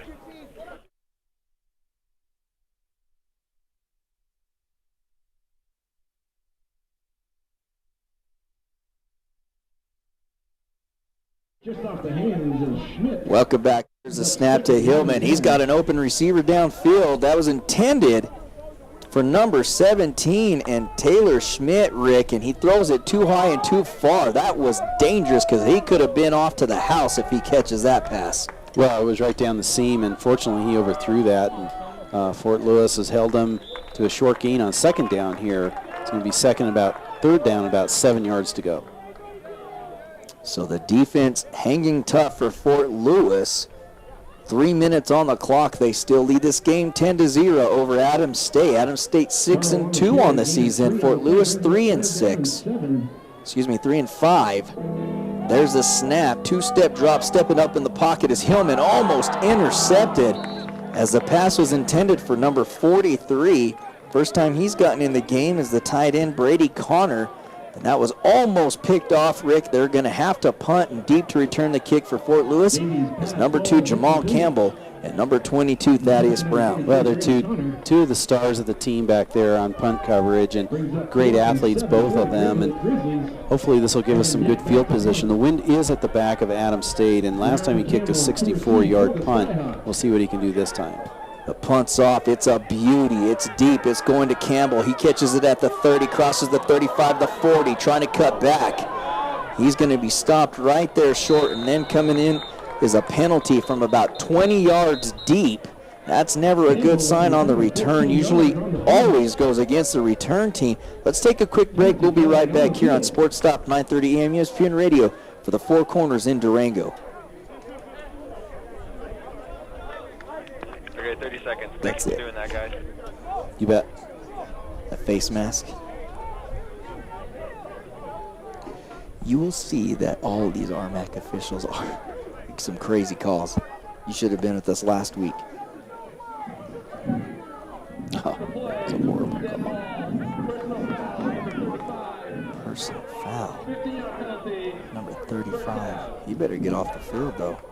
Okay, 10 seconds. Take it back to 27, should. 5, 4, 3. Personal foul called against the Skyhawks. Welcome back as that penalty went against Fort Lewis on a personal foul. Really, Rick, none of us, and there's 5 of us in the booth right now, seen anything wrong on the play, but the officials felt like something was going on there. And again, sometimes those calls, you just shrug your shoulders and you move on. Well, we've got 2:51 left in the second quarter before we go to half, and Fort Lewis just wants to get a possession here, move it down the field, and hopefully we can get a score.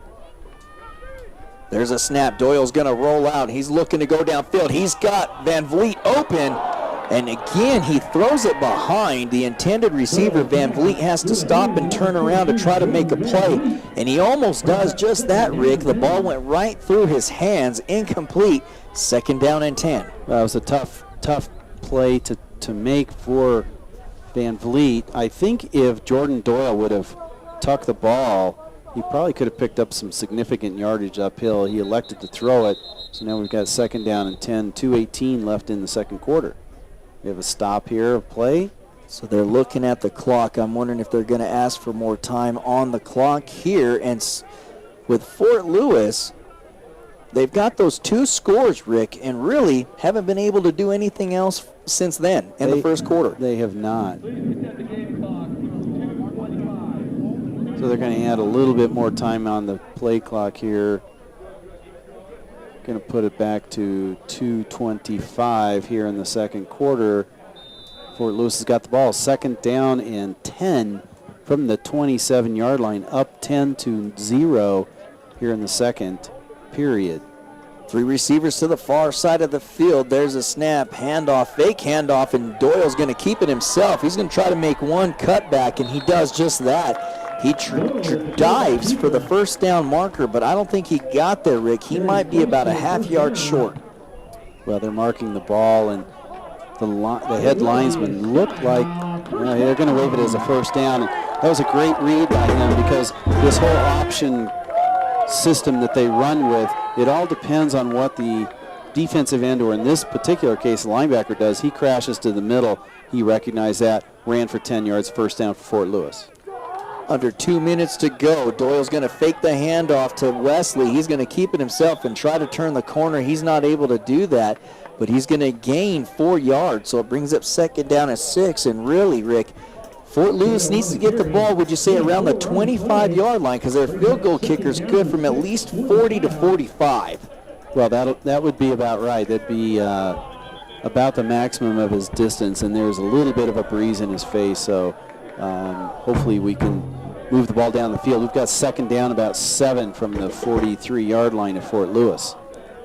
A minute 51 on the clock here in the second quarter.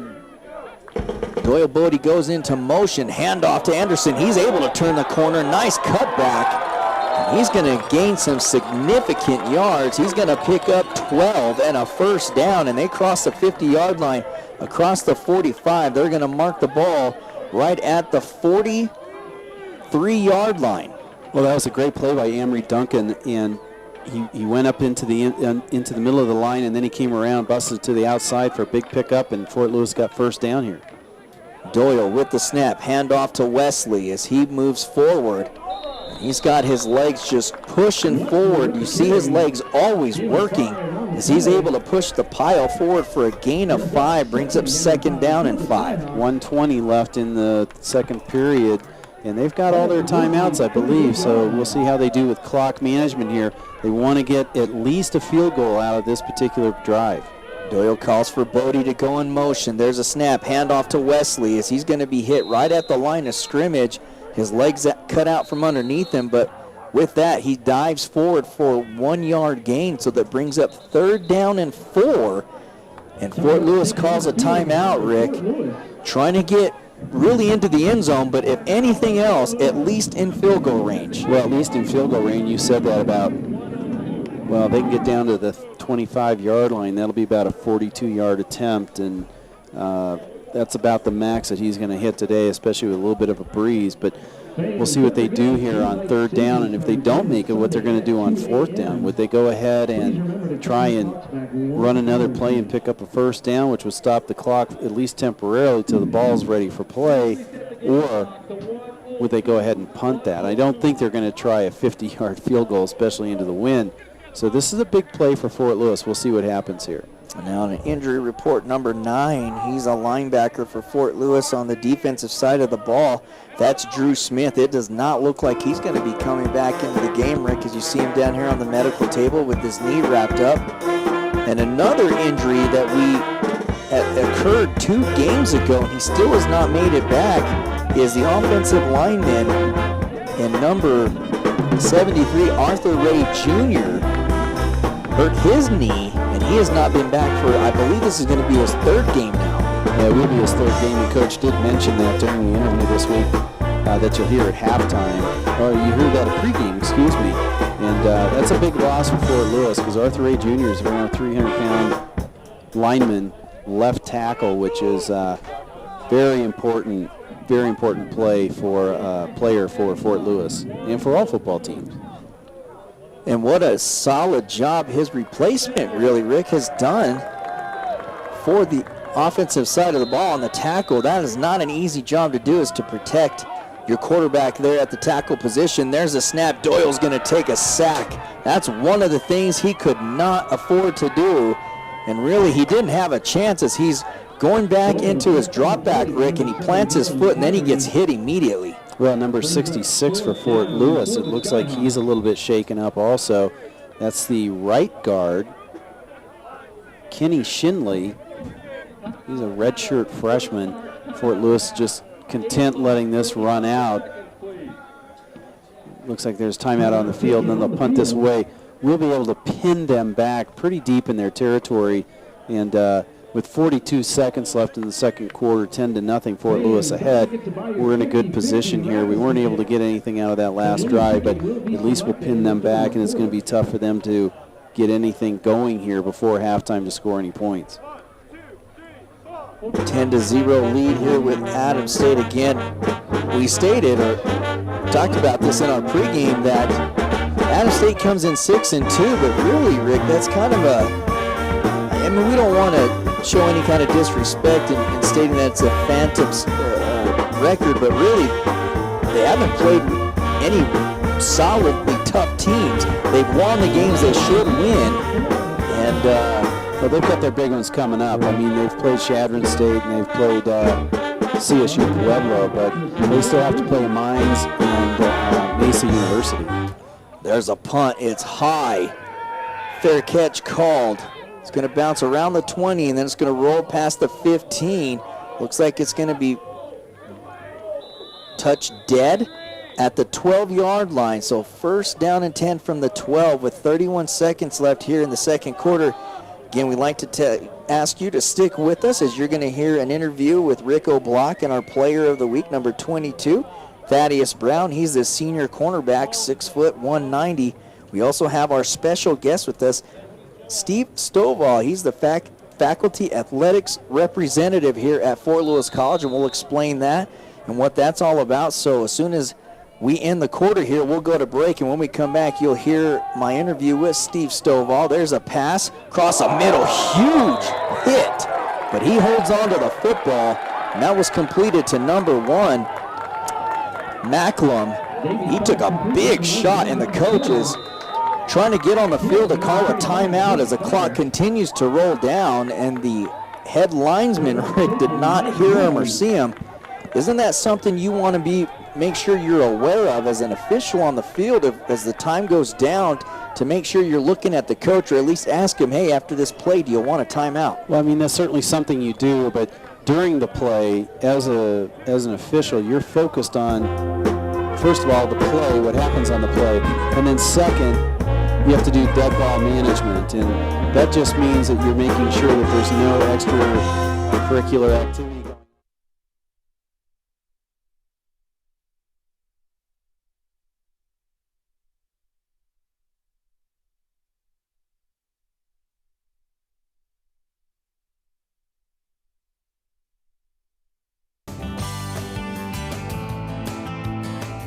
I've worked with Engineers Without Borders here at Fort Lewis College, implemented a total of 5 projects out in the field. So I've actually completed 1 project in Thailand, 3 projects in Laos, and then 1 project in Ecuador.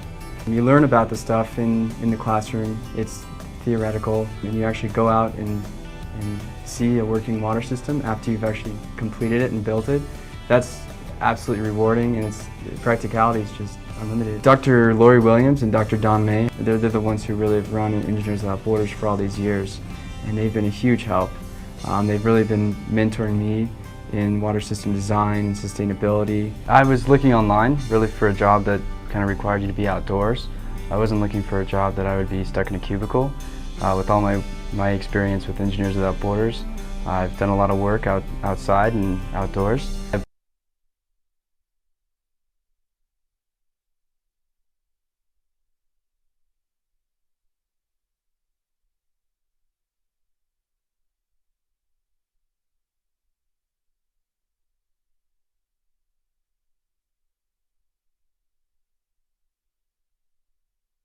Garvin wasn't even one of their leading rushers.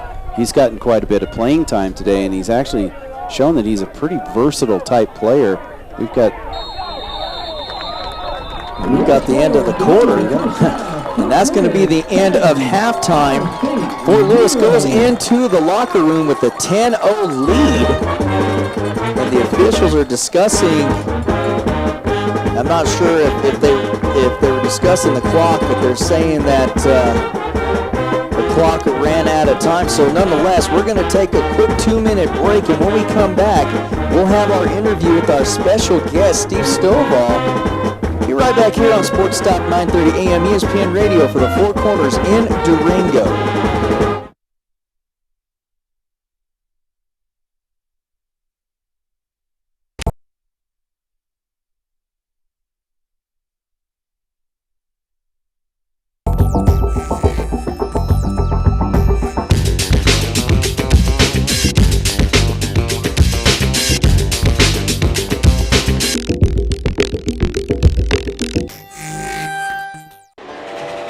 It's full steam ahead at the Durango and Silverton Narrow Gauge Railroad. Enjoy a historic trip through southwest Colorado's rich scenery with daily train excursions through the spectacular San Juan Mountains.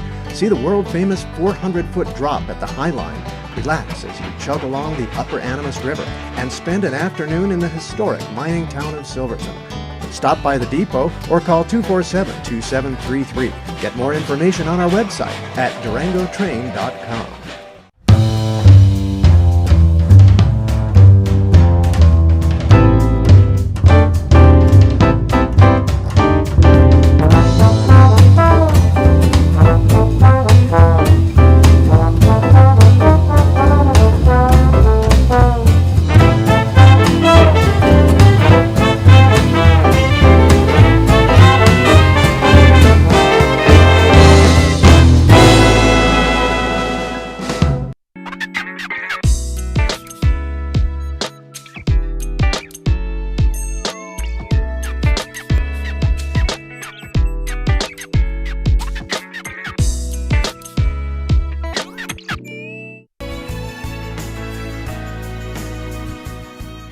Fort Lewis likes to buck the status quo a bit, and the student body culture is very independent. Forces you to be an independent thinker, enables you and engenders you to be an independent thinker. And that's required a lot when you're in startup mode. You have to make a lot of decisions that you didn't know you had to make the day before you make them, right? And so you've got to think on your feet and really react to the environment that you're in. And the Fort Lewis curriculum almost always had heavy emphasis on collaborating with other students and in faculty in the process of learning or in the process of doing the work. And that helps a lot because leadership today is a very complex job. And certainly in technology, as fast as things are moving, you need a lot of input.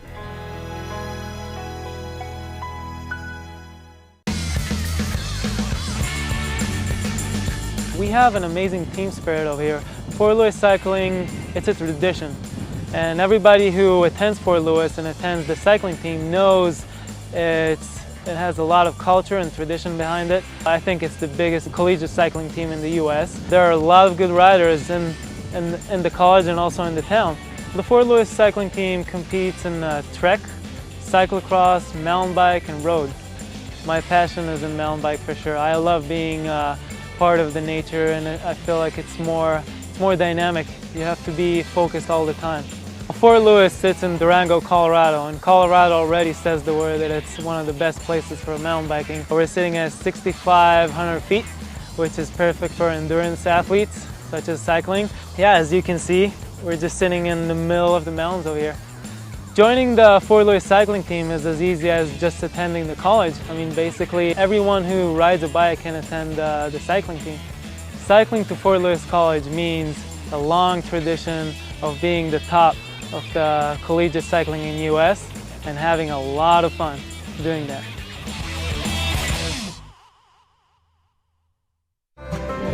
Whether you make your plans over a barbed wire fence or over wireless internet, if you're coming from the stockyard or the stock exchange, Durango is right at home at the Diamond Bell, timeless and timely. You're watching Inside Durango TV on Cable Channel 15.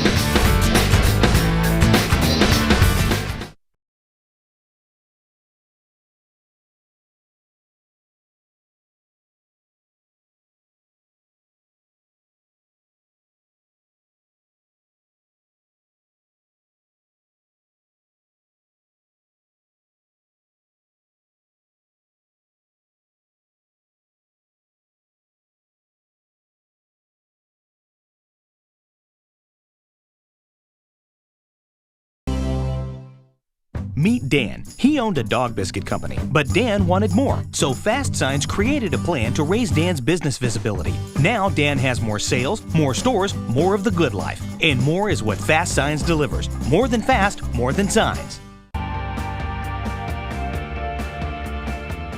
For me, being here at Fort Lewis College, I grew more than I ever expected. I was fortunate enough to travel abroad to 3 different countries. They offer this thing called an Innovative Month. There's several Innovative Months actually offered every summer where professors take students and they go study abroad in a different country. One of the countries that I traveled to with Fort Lewis College was India. We actually did a 5-day silent meditation, which was intense. We got to teach English to some Tibetan refugees who wanted to learn English, which was humbling, so humbling. We actually even got to see the Dalai Lama, and he led us in a meditation, which was extraordinary. It was just the most amazing trip. I was fortunate enough to travel to France, and we did an archaeological excavation there for a month. It was the most phenomenal experience. I did 7 upper division credits. We got to excavate, travel around France, all sorts of cool stuff. For me, it was the most amazing thing to be able to touch something that I was like, wow, someone used this 800 years ago. I'm in the middle of France excavating this. Who would have thought like I could do this? And it was so affordable. I mean, I helped pay for it with scholarships and financial aid, and then I worked as an RA, and I used that money too that I saved for room and board. So I never thought I'd be able to do that, but it was so easy and amazing.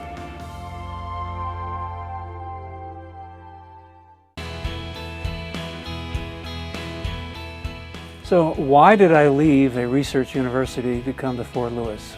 I was teaching 535 kids at a time in freshman chemistry, and it was not my idea of an ideal undergraduate education. So I decided that I wanted to go someplace smaller. I wanted more personal contact with my students, and Fort Lewis College fit the bill. The thing I enjoy the most about small classes is the one-on-one with the professors. If you need any additional help, you can go in their office hours and they can help you out. I've gotten a lot of additional help through faculty outside of class. I'm really involved with student activities throughout the college, and so I can go to them with questions about what do you think about this event, and they give me their opinion. And you can stop by all the time and ask them questions. We know our students very, very well, and that's, I think, what sets this place apart from many other places. Some of my former students have become my best friends. They're all over the country. We create a bond here that is lasting, and there's nothing better.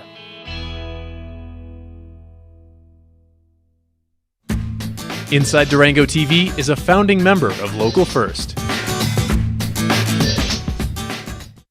The local pub is a tradition dear to the heart of any town. Durango's local pub is the Irish Embassy, a favorite with locals for breakfast, dinner, or just a pint with friends. With a traditional Irish menu and all your favorite brews on tap. The Irish Embassy, Durango.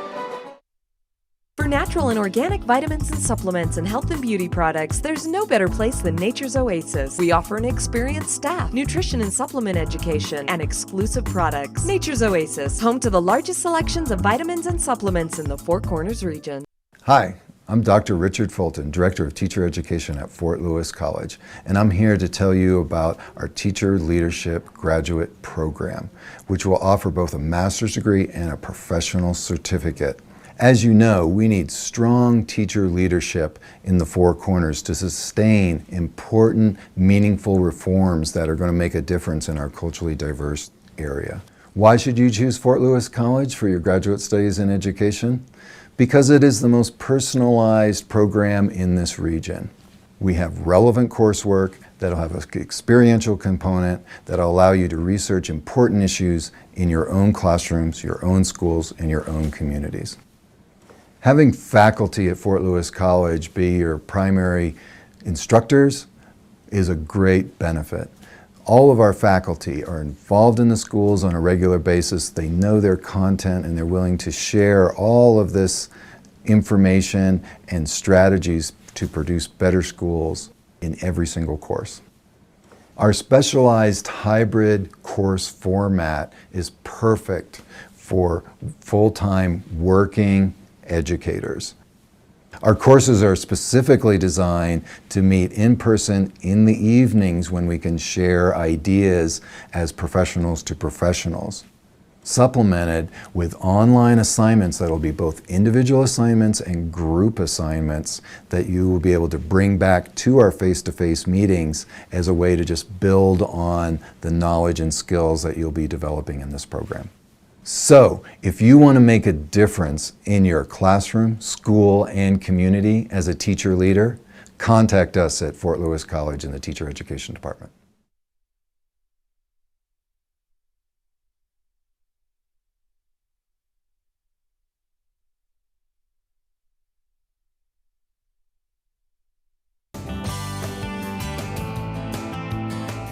I've worked with Engineers Without Borders here at Fort Lewis College, implemented a total of 5 projects out in the field. So I've actually completed 1 project in Thailand, 3 projects in Laos, and then 1 project in Ecuador.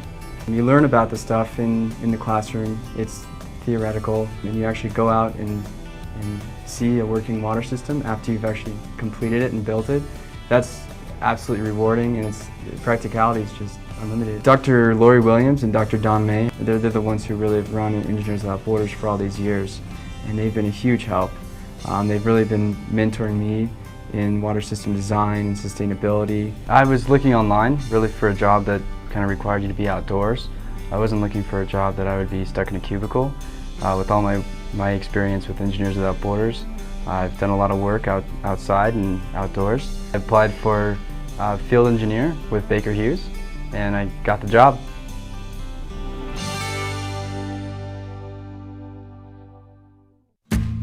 Inside Durango TV is locally owned and operated.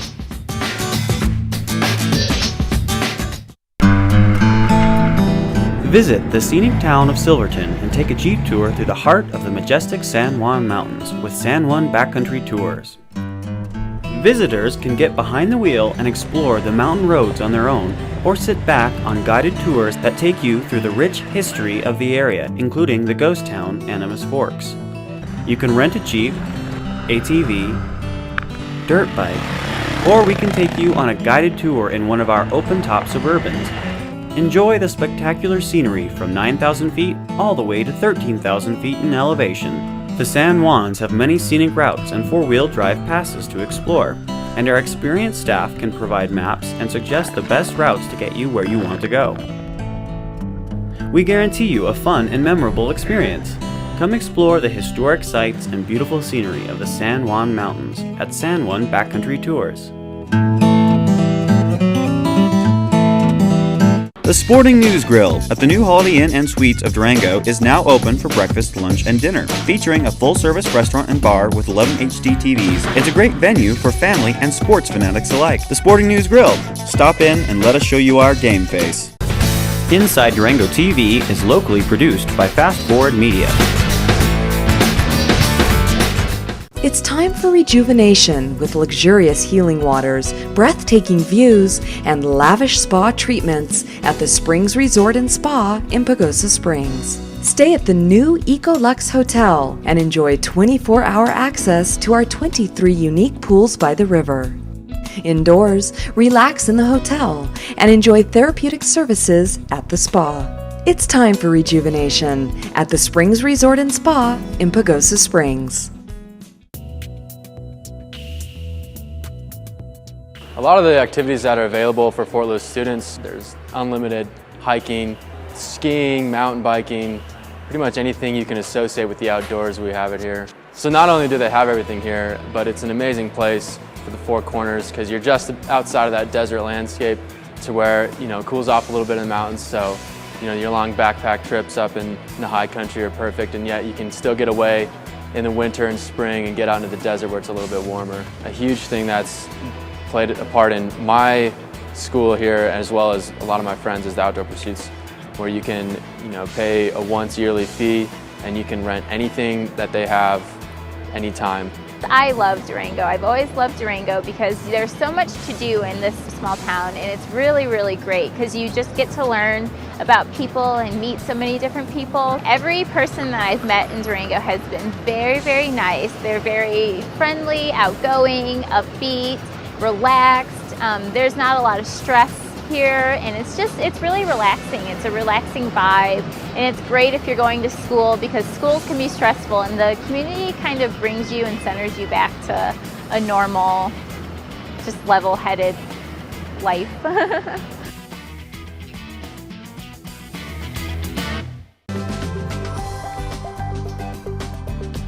There are lots of advantages to living in residence halls. The biggest thing is convenience. Because you're right there on campus, you can wake up 5 minutes before you go to class. There's a wide variety of student housing here at Fort Lewis College. We have 8 residential communities, 6 residence halls, and 2 apartment complexes. I chose the more traditional style so I can build a great community base and have lots of different people to talk to. I could have chosen a different living arrangement and gone with the suite style. That appeals more to the students who want more privacy. But since I came here by myself, I wanted the whole college experience, getting to know my neighbors and really being a part of their lives. We have a unique opportunity. We live here on campus with the students in one of the residence halls. The position that I feel is called a faculty in residence position, and is basically a chance for students to interact with professors outside of the classroom. There are a lot of places to eat on campus. The most obvious is the student union. You buy a meal plan and then you can go in, and for dinners you can eat basically whatever you want. Then you have Animas Perks, which is a great little coffee shop, snack area. We have the Rocket Grill up here, which is really great. You can get good burgers, wings. The wings are excellent, by the way. This is the Sky Card. You'll use this for meals. You can upload cash onto this, get stuff from the bookstore, get stuff a la carte from any of the coffee shops around here. And this is basically your link to all the good stuff on campus.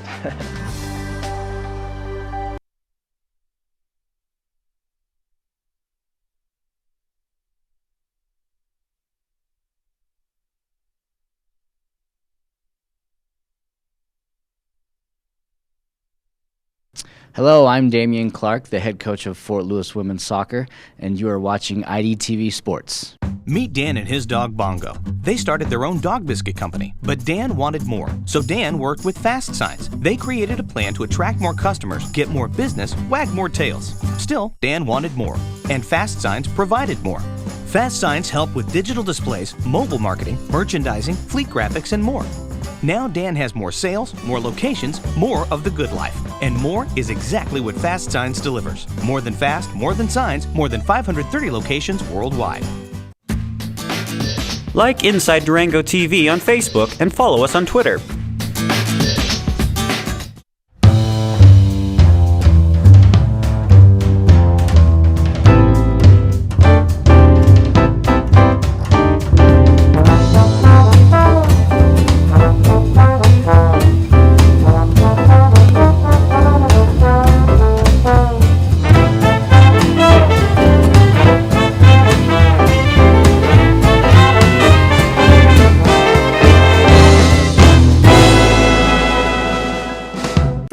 Organic vitamins and supplements and health and beauty products, there's no better place than Nature's Oasis. We offer an experienced staff, nutrition and supplement education, and exclusive products. Nature's Oasis, home to the largest selections of vitamins and supplements in the Four Corners region. The Sporting News Grill at the new Holiday Inn and Suites of Durango is now open for breakfast, lunch, and dinner. Featuring a full-service restaurant and bar with 11 HD TVs, it's a great venue for family and sports fanatics alike. The Sporting News Grill.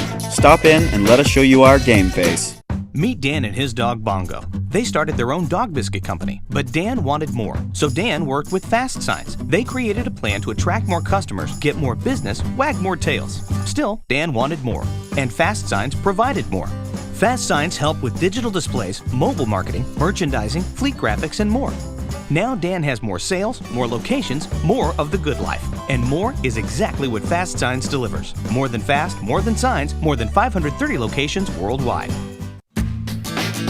Like Inside Durango TV on Facebook and follow us on Twitter.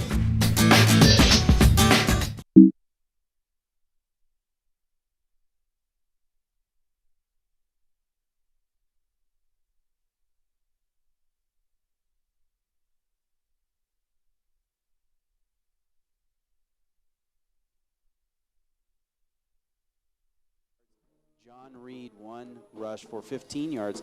Passing, Austin Hillman, 3 for 11 with 1 interception for 21 yards. He's been sacked for 1 time with a long pass of 17 yards.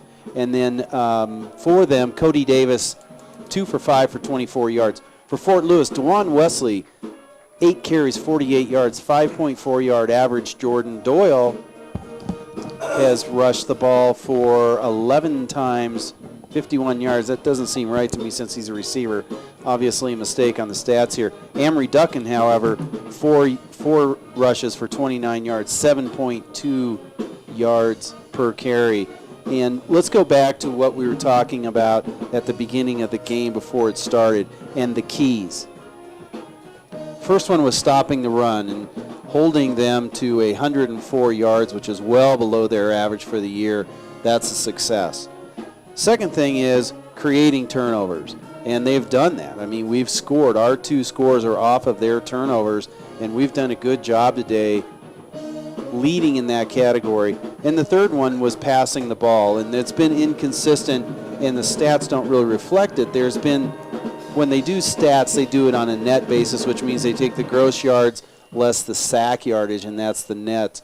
But Jordan Doyle has connected on a few pass plays in order to get us some first downs. So a couple of screen plays, pass play, flats, things like that. So in all 3 categories, Fort Lewis has done exactly what you and I identified at the beginning of the game. Now, Adams State's going to get the ball at the beginning of the 3rd quarter, and we'll see how Fort Lewis handles this first series, what kind of adjustments were made by each team during halftime, and we'll see what happens here in the second half. One thing I do want to note is I was told at halftime that Western State is leading Mines at halftime 13-0, which is a shocker to me because Mines, I thought, was one of the better teams that we've seen so far this season, Albert. Well, I think one of the unique things in this season here in 2013, Rick, is really all of these players, the majority part of this team was here last year.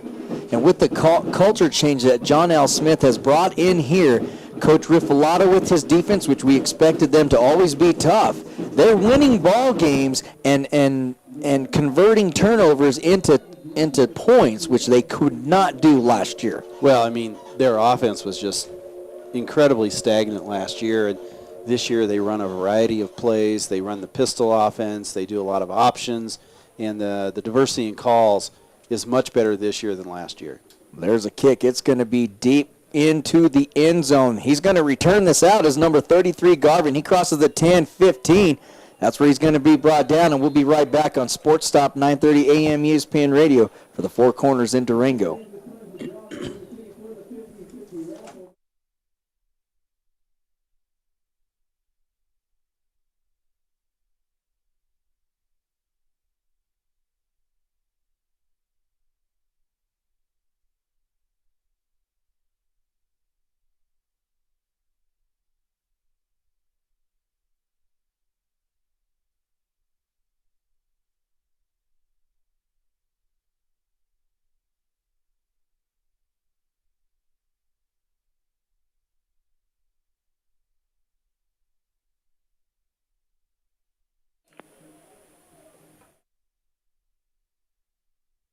Quick throw out completed to number 23, Romero.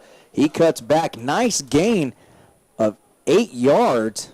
Brings up 2nd down and 2 as Adams State gets right back to the line of scrimmage. Shotgun formation for Hillman. There's a snap rolling out to the far side of the field. He's got some room to run. He tucks the football, and he does just that. He picks up the 1st down. He picks up 7 yards on the play, Rick. And like you said during our pregame, he is their leading rusher. He is, and that was a play where it looked like it was going to be pass play. He just rolls around the outside and takes it upfield.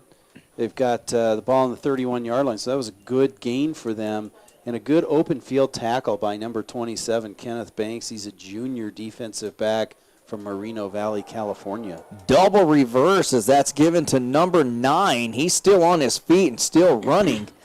Nice play calls. It caught the defense of Fort Lewis off guard. They pick up 15 yards and another 1st down as they cross the 45 to the 46. Well, if this is any indication of what they talked about at halftime, they obviously felt like they weren't being effective just going one up, and so they've got to pull some tricks out of their pocket in order to pick up some yardage.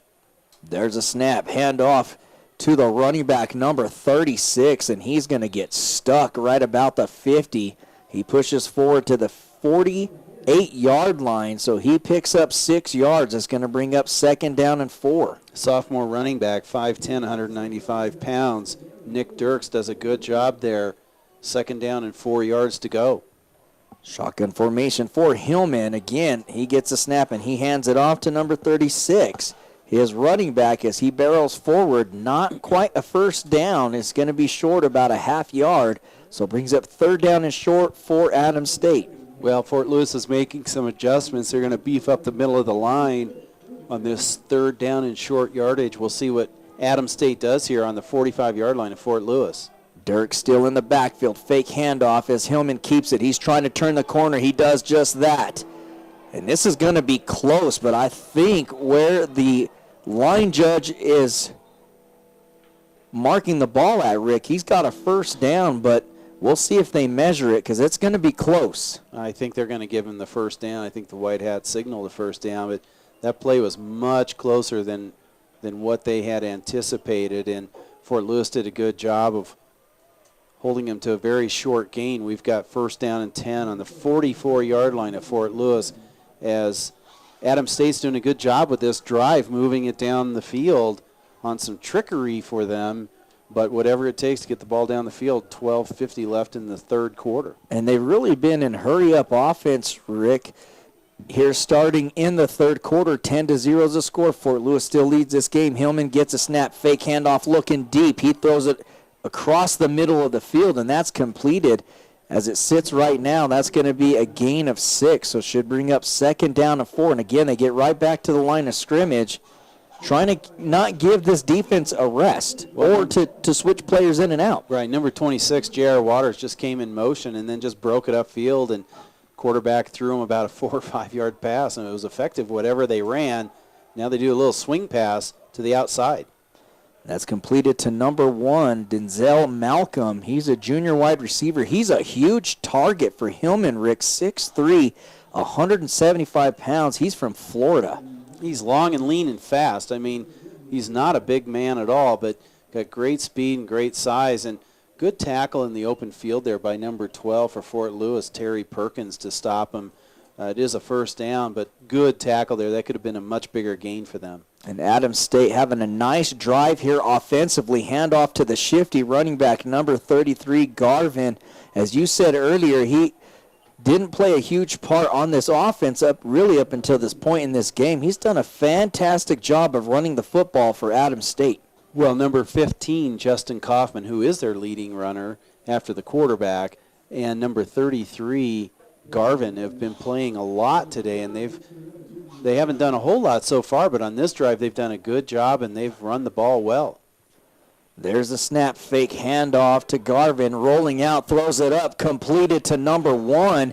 Again, that's Malcolm. He does a great job of making sure that he at least gets 1 foot in bounds, Rick. It's not enough for a first down, but it's going to be close. It's going to bring up second down in about 6 inches. Well, they're on the 14-yard line of Fort Lewis, and they're moving the ball very effectively. Jamal Campbell had coverage on that play, and number 1 created some separation. It looks like they're actually going to measure this, which is interesting. So they did leave the ball over by the sideline. And the mechanics on that is when a ball goes out of bounds, it's close, you set the ball on the sideline and you bring the chain all the way over to make that measurement. And that's exactly what they're doing here. 11:41 left in the third quarter. Fort Lewis up 10-0. But certainly Adams State is moving the ball very effectively here. And they are on the 14-yard line of Fort Lewis with a 2nd and 1 after that play. This is something we are not very accustomed to here this season, is having the officials measure for a first down, as we've seen a number of questionable calls from the officials on the field this time. They're going to run the chains out, and again, it's short of the first down. And Adams State putting a nice drive together to start this third quarter. And I was going to say during halftime is the fact that this game is not out of reach by any stretch of the imagination. Oh, absolutely not. 10-0 is nothing for these RMAC teams. They score a lot of points. There's a snap, quick handoff. It's going to be option read. Hillman is going to take a nice shot. Again, he's going to gain maybe 1.5 yards, but that was all he needed to gain the first down. That should move the chains. And what the defense for Fort Lewis is getting excited about is they're saying that he fumbled the football and they recovered it, but the officials mark first down, so it's still going to stay Adams State's ball. Well, 87 for Fort Lewis. That's sweet. He came in, and as the running back was tied up, he tried to strip the ball and actually came away with it, but forward progress had already been blown. So Fort Lewis is, they're knocking on the door here on the 12-yard line, 13-yard line. In the backfield with Hillman is number 33 and number 15. There's a snap looking across the middle. Touchdown. Well, that was against number 22, Thaddeus Brown, and the receiver on that, number 23, and we've mentioned his name before. Number 23 is that number 33, Garvin came out of the backfield and caught that ball in the end zone, tied up one-on-one with Thaddeus Brown. We go from a 10-0 to 10-7, I'm sure, after this point after, and all of a sudden the pressure starts to get turned up on Fort Lewis. We'll see what they can do here. Rick, I think you actually called it right the first time. That was Phil Romero, number 23. There's an extra point kick. The place kicker got planted on his backside, as that's going to be a penalty. He took a big shot. The kick was good. We're going to see what they're going to do here. It's 10-7 as a score as they work this out.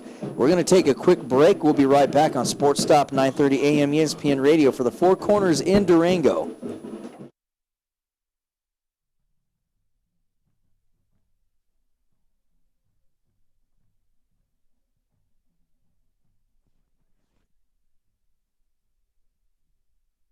Inside Durango.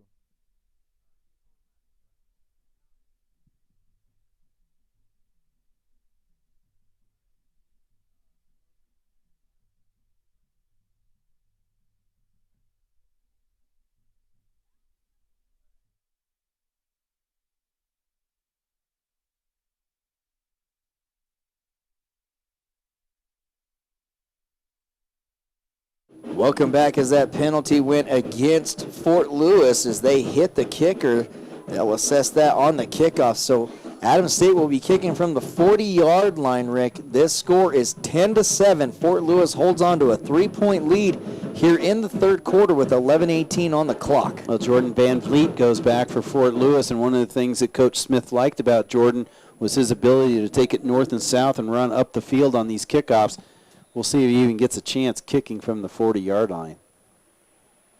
Adams State is going to pooch kick it. That's going to be caught around the 10-yard line across the 15 to the 20, cutting back into the middle of the field across the 25, and that's where he's going to be brought down. First down and 10 for Fort Lewis.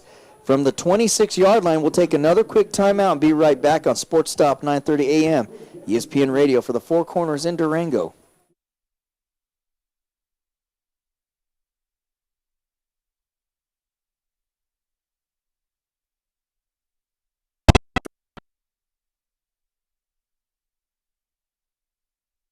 For natural and organic vitamins and supplements and health and beauty products, there's no better place than Nature's Oasis. We offer an experienced staff, nutrition and supplement education, and exclusive products. Nature's Oasis, home to the largest selections of vitamins and supplements in the Four Corners region. 5, 4, 3. Shotgun formation for Doyle. Handoff to number 16, Wesley. He pushes forward for a gain of 3. Brings up second down and 7 for Fort Lewis. And, Rick, they've got to get moving offensively.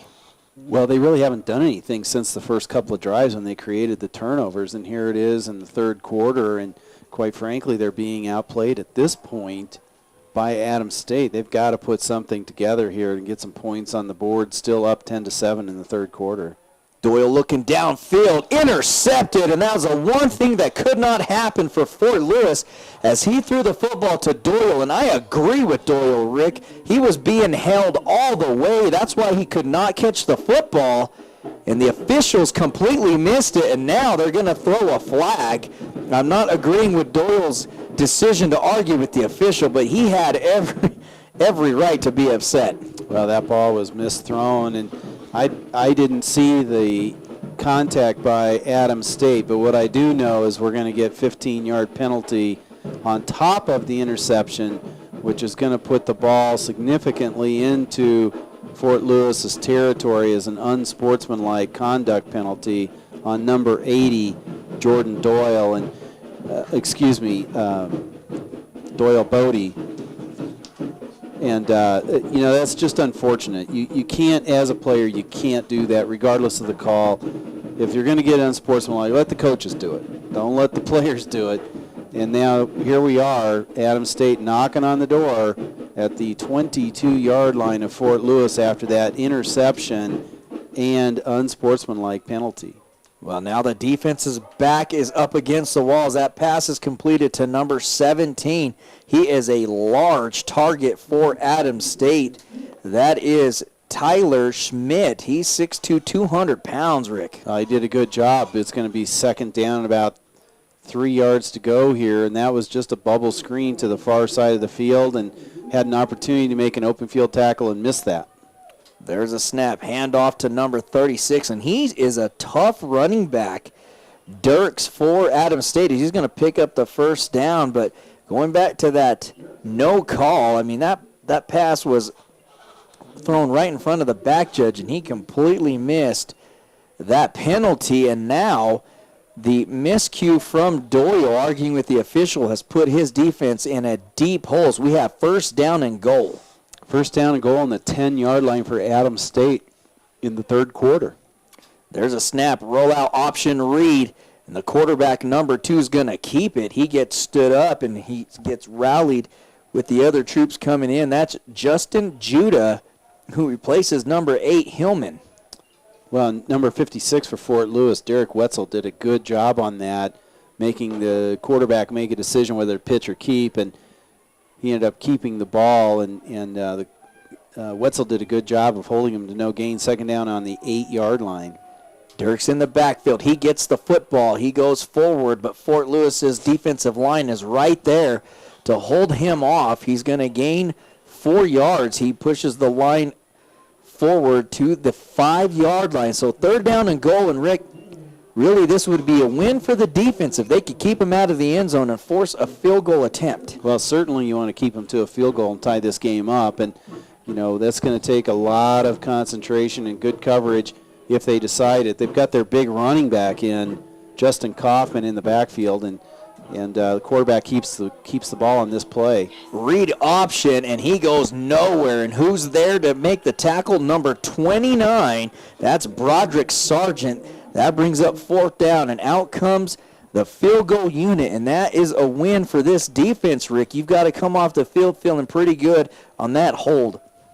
Well, and he's already missed 1 field goal, so who knows? I mean, this could be an adventure right here, just trying to make this thing happen. It's from the right hash mark, and a little bit of wind in his face, so we'll see if he can knock this through.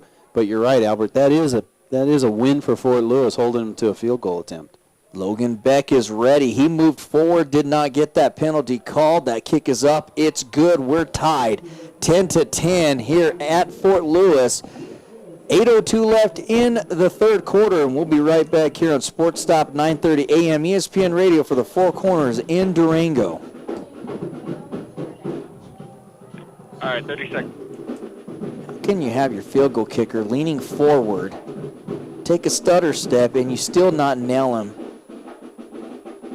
They ought to have your guys' crew out here. I can tell you we do at least this good. Are you kidding me? You guys do better than this. Shame on that back judge. I can't believe he missed that penalty right in front of him. Did you guys see it? Plain as day. Well, the call down there was just horrific. Plain as day. 10 seconds. 5, 4, 3. Welcome back. We are tied here at 10-10 after Logan Beck's field goal attempt is good for about 21. And now they will kick off deep to Fort Lewis. And deep back for the Skyhawks is number 23, Jordan Van Vliet. He has not had an opportunity to return the kick as they've kicked it short every time. Let's see what they do now. It's a high pooch kick again, going to be caught by Holt at the 20, crosses the 25 to the 30. And he takes a big shot, fumbles the football. I really felt like his knees were down. And again,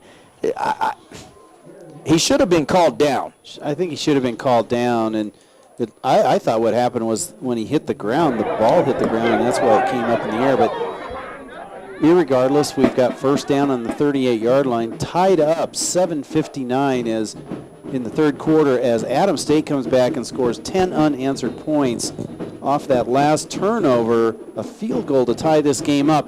We'll see what Fort Lewis does here on this series. They've got to get something going, get some points on the board. Again, another tight game just like last week.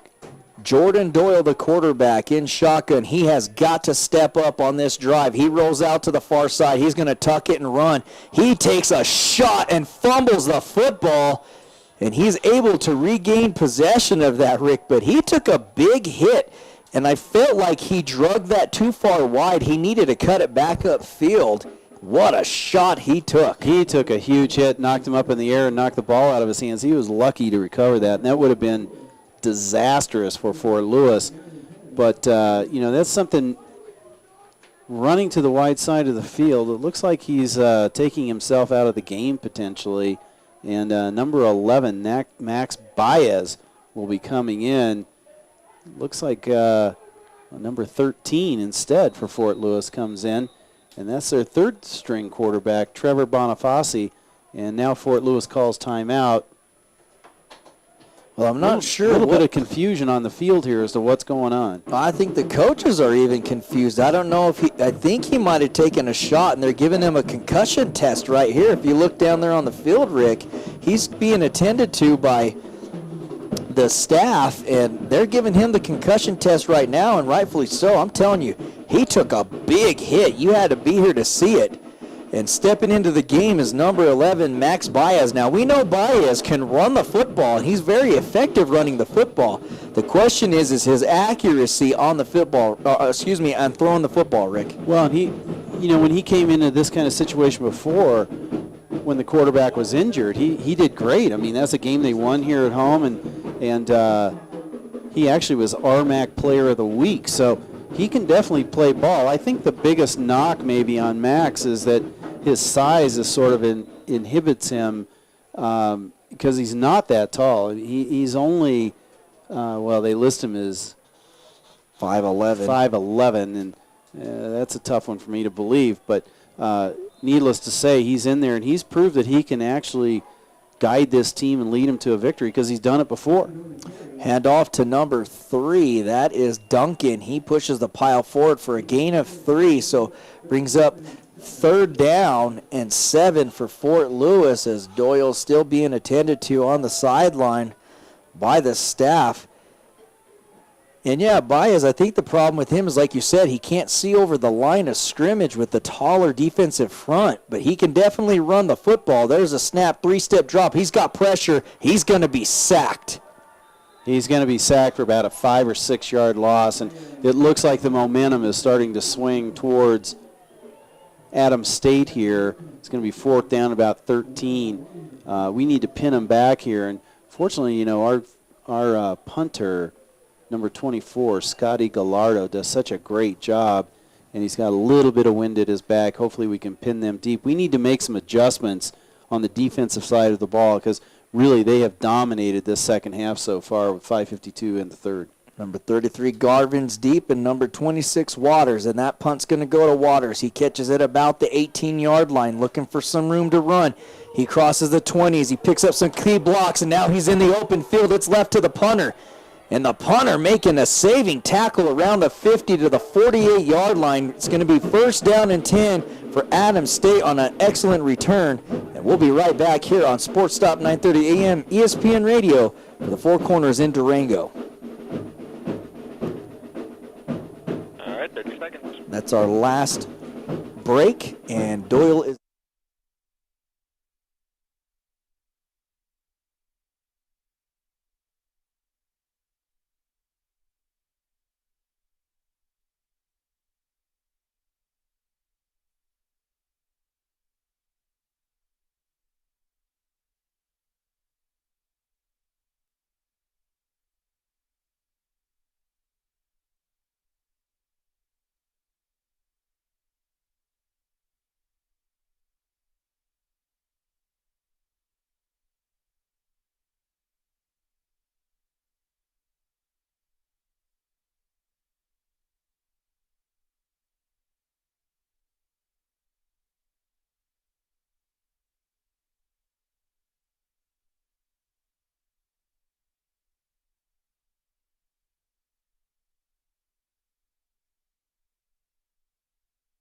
Again, Rick. Well, the defense has got to make a statement here, and I think that's what they're trying to do. They've been outplayed these last 2 series. You can see on these last 2 plays, their intensity level is much greater. They need to stop them here on 3rd down, get the ball back, 4:44 left in the 3rd quarter. This is a big play for Fort Lewis. 3rd down and long, 3rd down and 9. There's a snap, getting some pressure, looking downfield, completed as he had the cornerback draped all over him was number 19. That's Drew Edwards. Great coverage by number 21, the cornerback for Fort Lewis, Rick Benavides, and that's enough for the 1st down. At least it looks like it from here. That was the only place that ball could have been thrown, and considering how he's been throwing all day, that was a miracle that happened, quite frankly. But he did a great job, got the ball in there, picked up a 1st down, and here they are on the 37-yard line of Fort Lewis, knocking on the door again. You look down here at Doyle getting the concussion test as that handoff went to number 36, Dirks. Again, he's 5'10", 195 pounds, Rick, and he runs like he's about 250 pounds. Oh, he runs with a lot of authority and good tackle there. He picks up 5, but good open field tackle there by Liato for Fort Lewis, who by himself is not too shabby. 6 foot, 185 pounds. He took him on, brought him down for a 6-yard gain, 2nd down and 4. Pistol formation for Adams State. Fake handoff rolling out is Hillman to the far side of the field. He's got trouble. He's looking for anybody. Does a smart thing by throwing it out of bounds, and now in comes a penalty. I don't know if they're going to go against number 21, the defensive back for Fort Lewis. That's exactly what they call. Well, they call pass interference on Michael Benavides, and boy, that's tough because that ball was clearly thrown because just to get rid of it. He was under heavy pursuit by Broderick Sargent, and it wasn't even the primary receiver on that particular play. And that's lit up quite a few people on the sidelines for Fort Lewis, understandably so. So it's going to be first down, and again, there's some interesting calls here. One of the things that we're always taught when we're going through some of the training for officiating is it have any kind of bearing on the play, and that ball was thrown out of bounds.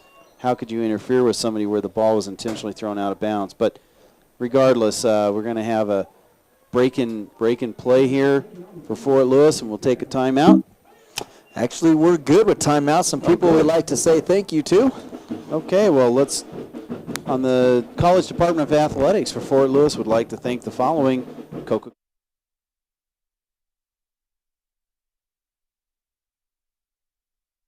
The Sporting News Grill at the new Holiday Inn and Suites of Durango is now open for breakfast, lunch, and dinner. Featuring a full-service restaurant and bar with 11 HD TVs, it's a great venue for family and sports fanatics alike. The Sporting News Grill. Stop in and let us show you our game face. Meet Dan and his dog Bongo. They started their own dog biscuit company, but Dan wanted more, so Dan worked with Fast Signs. They created a plan to attract more customers, get more business, wag more tails. Still, Dan wanted more, and Fast Signs provided more. Fast Signs help with digital displays, mobile marketing, merchandising, fleet graphics, and more. Now Dan has more sales, more locations, more of the good life. And more is exactly what Fast Signs delivers. More than fast, more than signs, more than 530 locations worldwide. Like Inside Durango TV on Facebook and follow us on Twitter.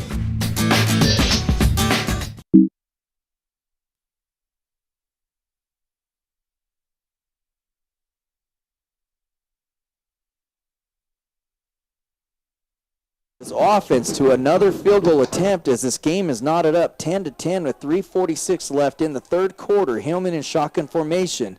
There's a snap, quick throw downfield. He's got an open receiver. Touchdown. Number 1, Denzel Malcolm. And we've really called his number a lot in this second half, Rick. Well, it was between the safety who thought he had help over the top, who would have been the safety, number 33 for Fort Lewis. That's Liato, and he had his back turned when the ball went up. Now, number 1 for Adams State, McCullum is very tall, 6'3", 175 pounds.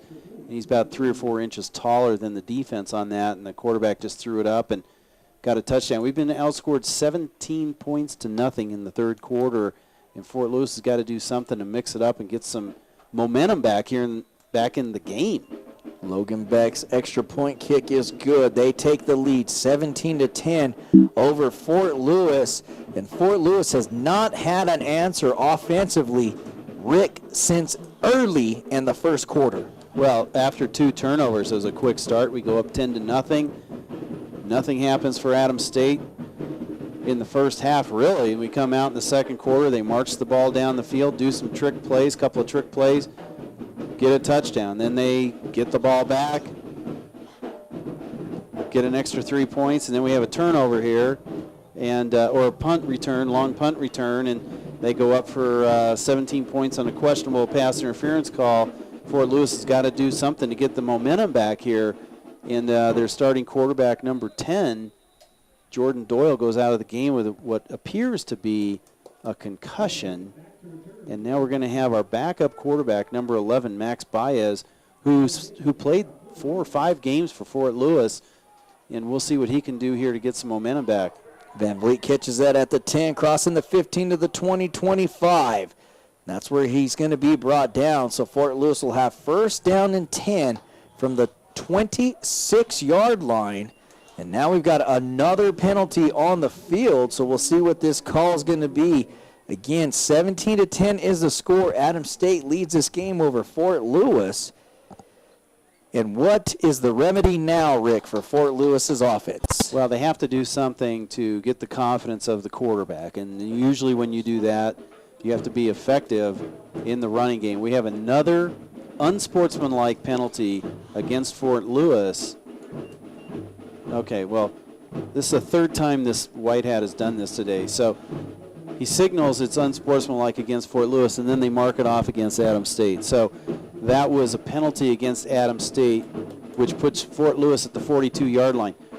Getting back to my thought, though, is you got to do stuff to make the quarterback feel successful and get his confidence. You do that by some short pass plays and establishing the running game. Max Baez looking to ignite this offense for Fort Lewis. There's a snap, handoff. Baez is going to keep it. He cuts across. He's got an opening. He crosses the 50 to the 45.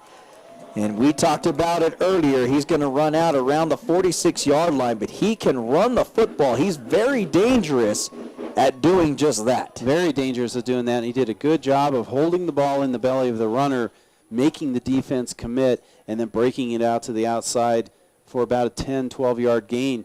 So that's a great play for Max Baez. Fort Lewis on the 46-yard line of Adams State. Holt and Bodie, twins to the near side of the field. Hardy to the far side. There's a snap. Handoff to Wesley. He's tracked down from behind, but he makes a miss, crossing the 40 to the 35. And that is the Wesley we've grown to know and love, Rick. He runs hard. He runs north. He picks up the first down and more, move the chains. Well, good job on that by DeJuan Wesley. And the one thing I want to point out, what made that play work was the block downfield by Doyle Bodie. I mean, that was a great block. It opened up for about an extra 5 or 6 yards after that. We're on the 35-yard line, and it looks like we're getting some of that momentum back here at the 35-yard line of Adams State. Hardy to the near side of the field. To the far side is Bodie and Holt. In the backfield is Wesley. Baez sees something he doesn't like, so he calls an audible at the line of scrimmage. He calls for the ball. There's a snap. Handoff to Wesley. He's hit immediately at the line of scrimmage, but he's able to push the pile forward for a gain of 1. So that brings up 2nd down and 9 with 2:30 left in the third quarter. Adams State leads this game 17-10. They had 7 players in the box on that play, and that's what held it to a short gain. And right before the snap, all 4 linebackers were right on the line of scrimmage, in addition to the 3 down linemen. So they must have known that was going to be a pass play. But so far, it looks like they're doing well, and Max has got a good control of this series.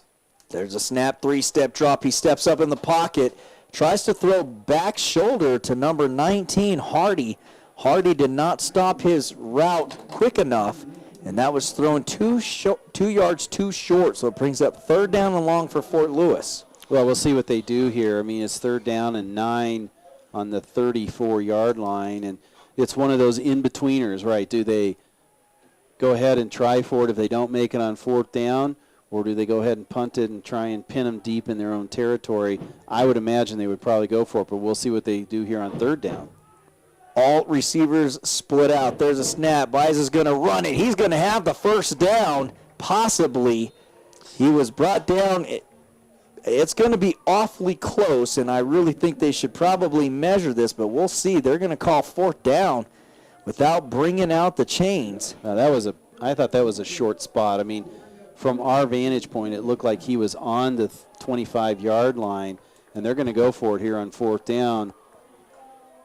We'll see what Adams State does to counteract this, but this is a big play for Fort Lewis, keep this drive alive.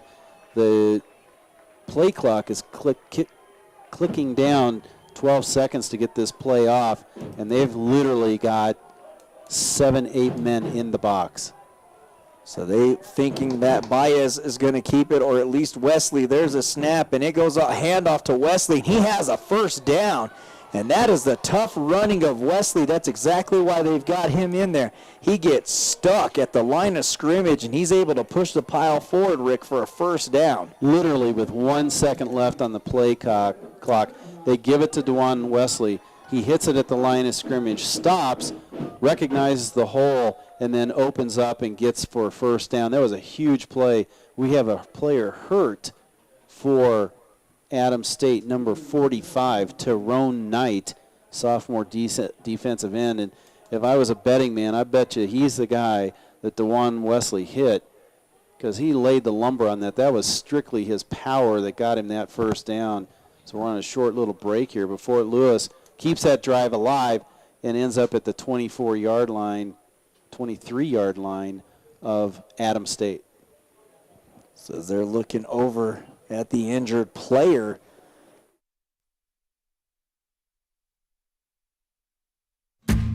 Inside Durango TV is a founding member of Local First. The local pub is a tradition dear to the heart of any town. Durango's local pub is the Irish Embassy, a favorite with locals for breakfast, dinner, or just a pint with friends. With a traditional Irish menu and all your favorite brews on tap. The Irish Embassy, Durango.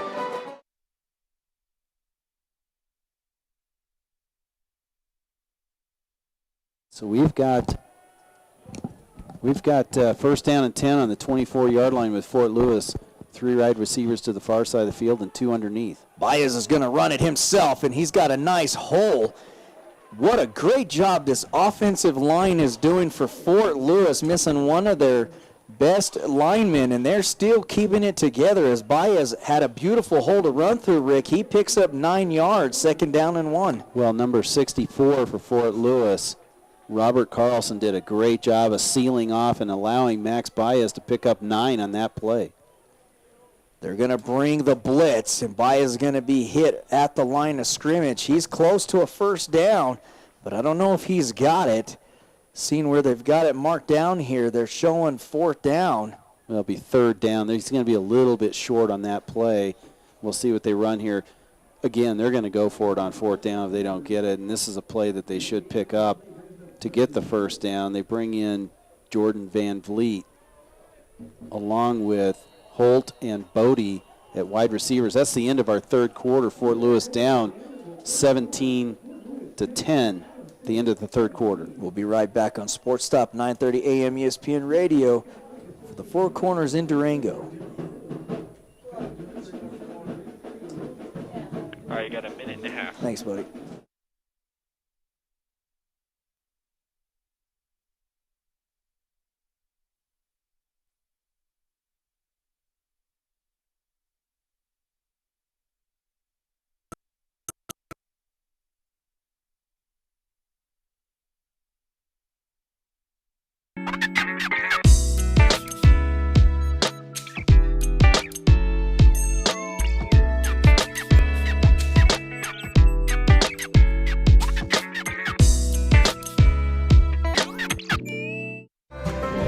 Whether you make your plans over a barbed wire fence or over wireless internet, if you're coming from the stockyard or the stock exchange, Durango is right at home at the Diamond Bell, timeless and timely. You're watching Inside Durango TV on Cable Channel 15.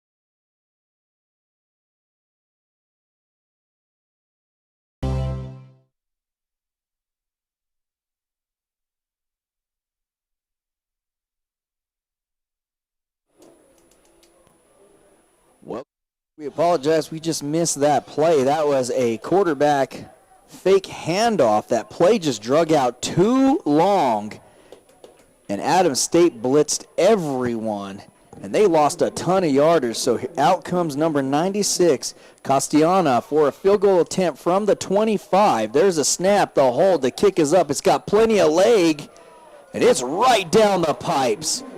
17-13 is the score. Adams State still leads this game. We'll be right back on Sports Stop 930 AM ESPN Radio for the Four Corners in Durango. All right, it's 30.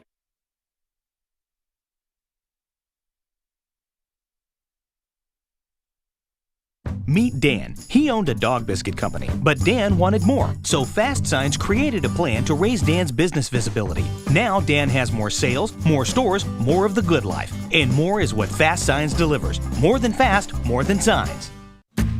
Inside Durango TV is a founding member of Local First.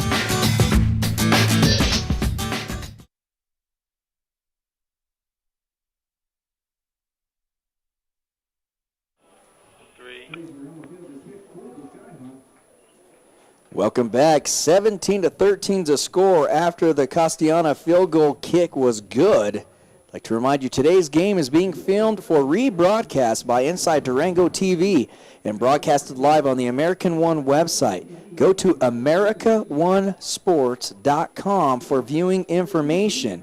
Filming of today's game is brought to you by Inside Durango TV, Skyhawks official sports channel. Watch today's game and other Skyhawks game on your local cable, Channel 15 on Sunday, as well as Tuesday and Thursday evening. There's a kick taken by at the 2-yard line. He crosses the 10 to the 15 to the 20. And that's where he's going to be brought down short of the 25, maybe right on the 25, it looks like, Rick, and some people we like to say thank you to. Well, the Fort Lewis College Department of Athletics would like to thank the following corporate sponsors: Coca-Cola of Durango, Durango Orthopedic Associates, Mercy Regional Medical Center, Bank of Colorado, CJ's Diner, Durango Silverton Narrow Gauge, Durango Motor Company, Morehart Murphy Regional Auto Center, Inside Durango TV, First National Bank of Durango, and Durango Herald. Go Skyhawks! Get your Skyhawk tickets for any sports on whatshappeningdurango.com. There's a snap to Hillman, thrown across the middle. Again, he had an open receiver in Denzel Malcolm. That's number 1 who had the last touchdown for Adams State. He just threw it too far out of Malcolm's reach, Rick, and that would have been some big yardage if they connect.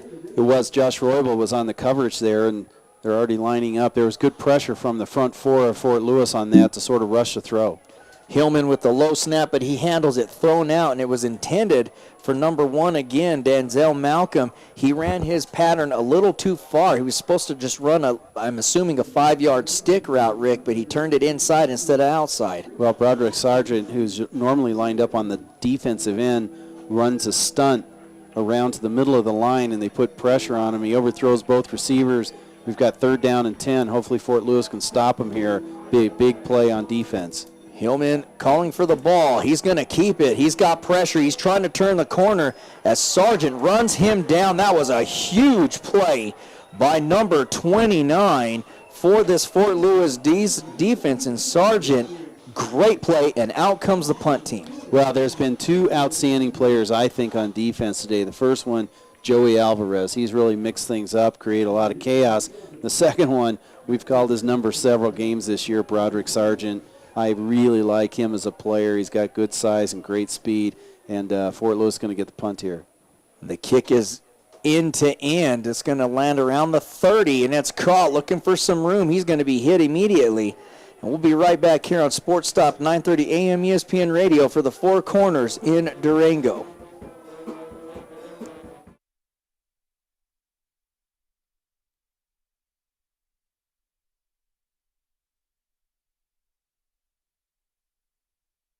The local pub is a tradition dear to the heart of any town. Durango's local pub is the Irish Embassy, a favorite with locals for breakfast, dinner, or just a pint with friends. With a traditional Irish menu and all your favorite brews on tap. The Irish Embassy, Durango.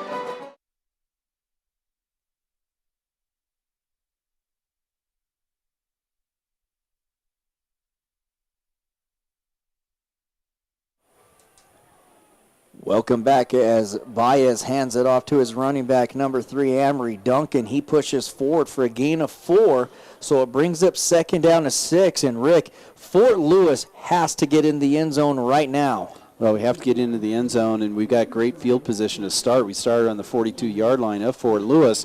That was a good pickup by Amory Duncan there, 5-yard gain. 2nd down and 5, long 5, short 6. For Fort Lewis with Max Baez at the wheel of this offense. Nova in single coverage on the far side. Anderson and Bodie to the bottom. Rollout does Baez. He's looking for Anderson. Dangerous pass as the defender had his arm wrapped around the intended receiver, number 4, Anderson, and the line judge felt like it was a clean play, so incomplete. 3rd down and 6. Well, on that defensive pass interference, you have to demonstrate that you're impeding the pass route of the receiver. That can be done by several methods: grabbing the shoulder, grabbing the jersey, arm bar, holding him by the waist. And I personally thought that was a little bit of an alter in the pattern by holding him around the waist 3rd down and 6 for Fort Lewis. Clean backfield in the backfield. That's going to be an offsides penalty. It should be. Let me rephrase that. It should be offsides on the defense. They let the play go, so usually that means that's on the defense, but we'll see what the call is. Yeah, normally they'll blow that dead if it feels that the quarterback would be direct access to the quarterback. And you're right, Albert. It's going to be offsides on the defense. That's going to put them at about half a yard short, 3rd down, and we'll see what Fort Lewis does here. It's very important for us to pick up this yard on 3rd down to get a 1st down on this particular play. It's an empty backfield, 3 wide receivers on one side and the running back and the other wide receiver to the far side of the field. It's going to be Bodie, Holt, and Hardy to the near side. To the far side is Anderson and the running back, Wesley. Baez is in the backfield by himself. It's a keeper. He's hit right at the line of scrimmage, and then he gets suplexed to the ground. And it looks like he's going to have enough for the 1st down as one of his offensive linemen gets up and gets in the face of the tackler from Adams State. He did not like his quarterback getting slammed to the ground, so they're going to bring out the measuring stick, and it looks like from here, Rick, they've got a 1st down. No question about it. They've had closer calls than this to bring out the sticks, and I like this move by the officials. Well, it's a good move by the officials. Anytime it's 3rd or 4th down and it's close, you want to measure just to make sure everybody understands that it's a 1st down without question. So it's a good call by the officials to do this. I think he's going to be about a half yard. Oh, gosh. Football and a half for a 1st down. So good news for Fort Lewis. We keep the drive alive. And Max Baez has done a good job here coming into the game. Everything that they've done so far has been by him running the ball or handing it off. But whatever works, I mean, let's march it down the field. At some point, he's going to have to throw the ball. He's attempted it once, and he was a little bit short on that effort. But let's keep running the ball. Do it until they can stop it. 17-13 is the score. Adams State still leads this game, but Fort Lewis is on the drive. There's a snap. Handoff. He's going to roll out looking deep. Baez throws a ball intended for number 80, Doyle Bodie, and he caught the football. Then he drops it.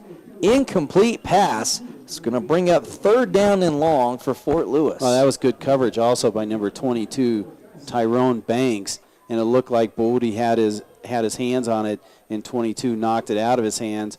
But that was actually a pretty good pass, very well thrown ball by Max Baez on that particular play. 2nd down and 10 from the 48-yard line, of Adams State for Fort Lewis. So correction, it is 2nd down, not 3rd. Shotgun formation for Baez. He sees something that he doesn't like, calls an audible at the line of scrimmage. 1 second on the play clock. He fumbles the football, and he just falls right on top of it, and they're going to lose almost 5 yards. It looks like it's going to be 4, so 3rd down and 14 for Fort Lewis. Well, this is going to be one of those passing situations, 11:55 and counting in the 3rd quarter, and at some point he's got to throw the ball, and they bring in Drew Berryhill, and out comes Jordan Van Vliet, and Berryhill's probably a little bit better receiver downfield, and we've mentioned his name so many times, Drew Berryhill. He's 6'5", 265 pounds, very soft hands, and we'll see what he can do, if anything, on this particular play. Nova Hardy to the far side, Bodie and Holt to the near side. He's going for Hardy, who's got some separation. And the cornerback got away with a penalty there because he sticks his arm out and holds Nova Hardy back. Now, we talked about different ways to sort of impede a receiver's progress, and one of those is what they call an arm bar. And an arm bar is when both players are running down the field and the defensive back literally holds his arms straight out to the side, and that'll slow him down. It doesn't take much when they're running that fast to slow down a receiver. Unfortunately, we were unable to connect, and we're going to have to punt the ball here. We should pin them back deep in their own territory. Deep for Adams State is number 26, that's Waters, and number 33, Garvin. There's a snap. The kick is away. High, spiral, fair catch called. And that's caught right around the 15-yard line. So we'll take a break. We'll be right back here on Sports Stop, 930 AM ESPN Radio for the Four Corners in Durango. 30 seconds. Hey, bud, are we on?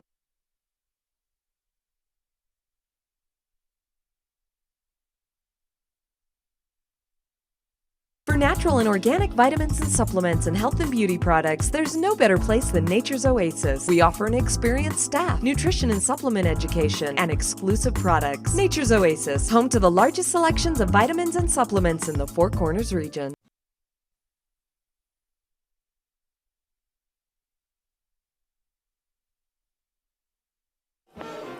Five.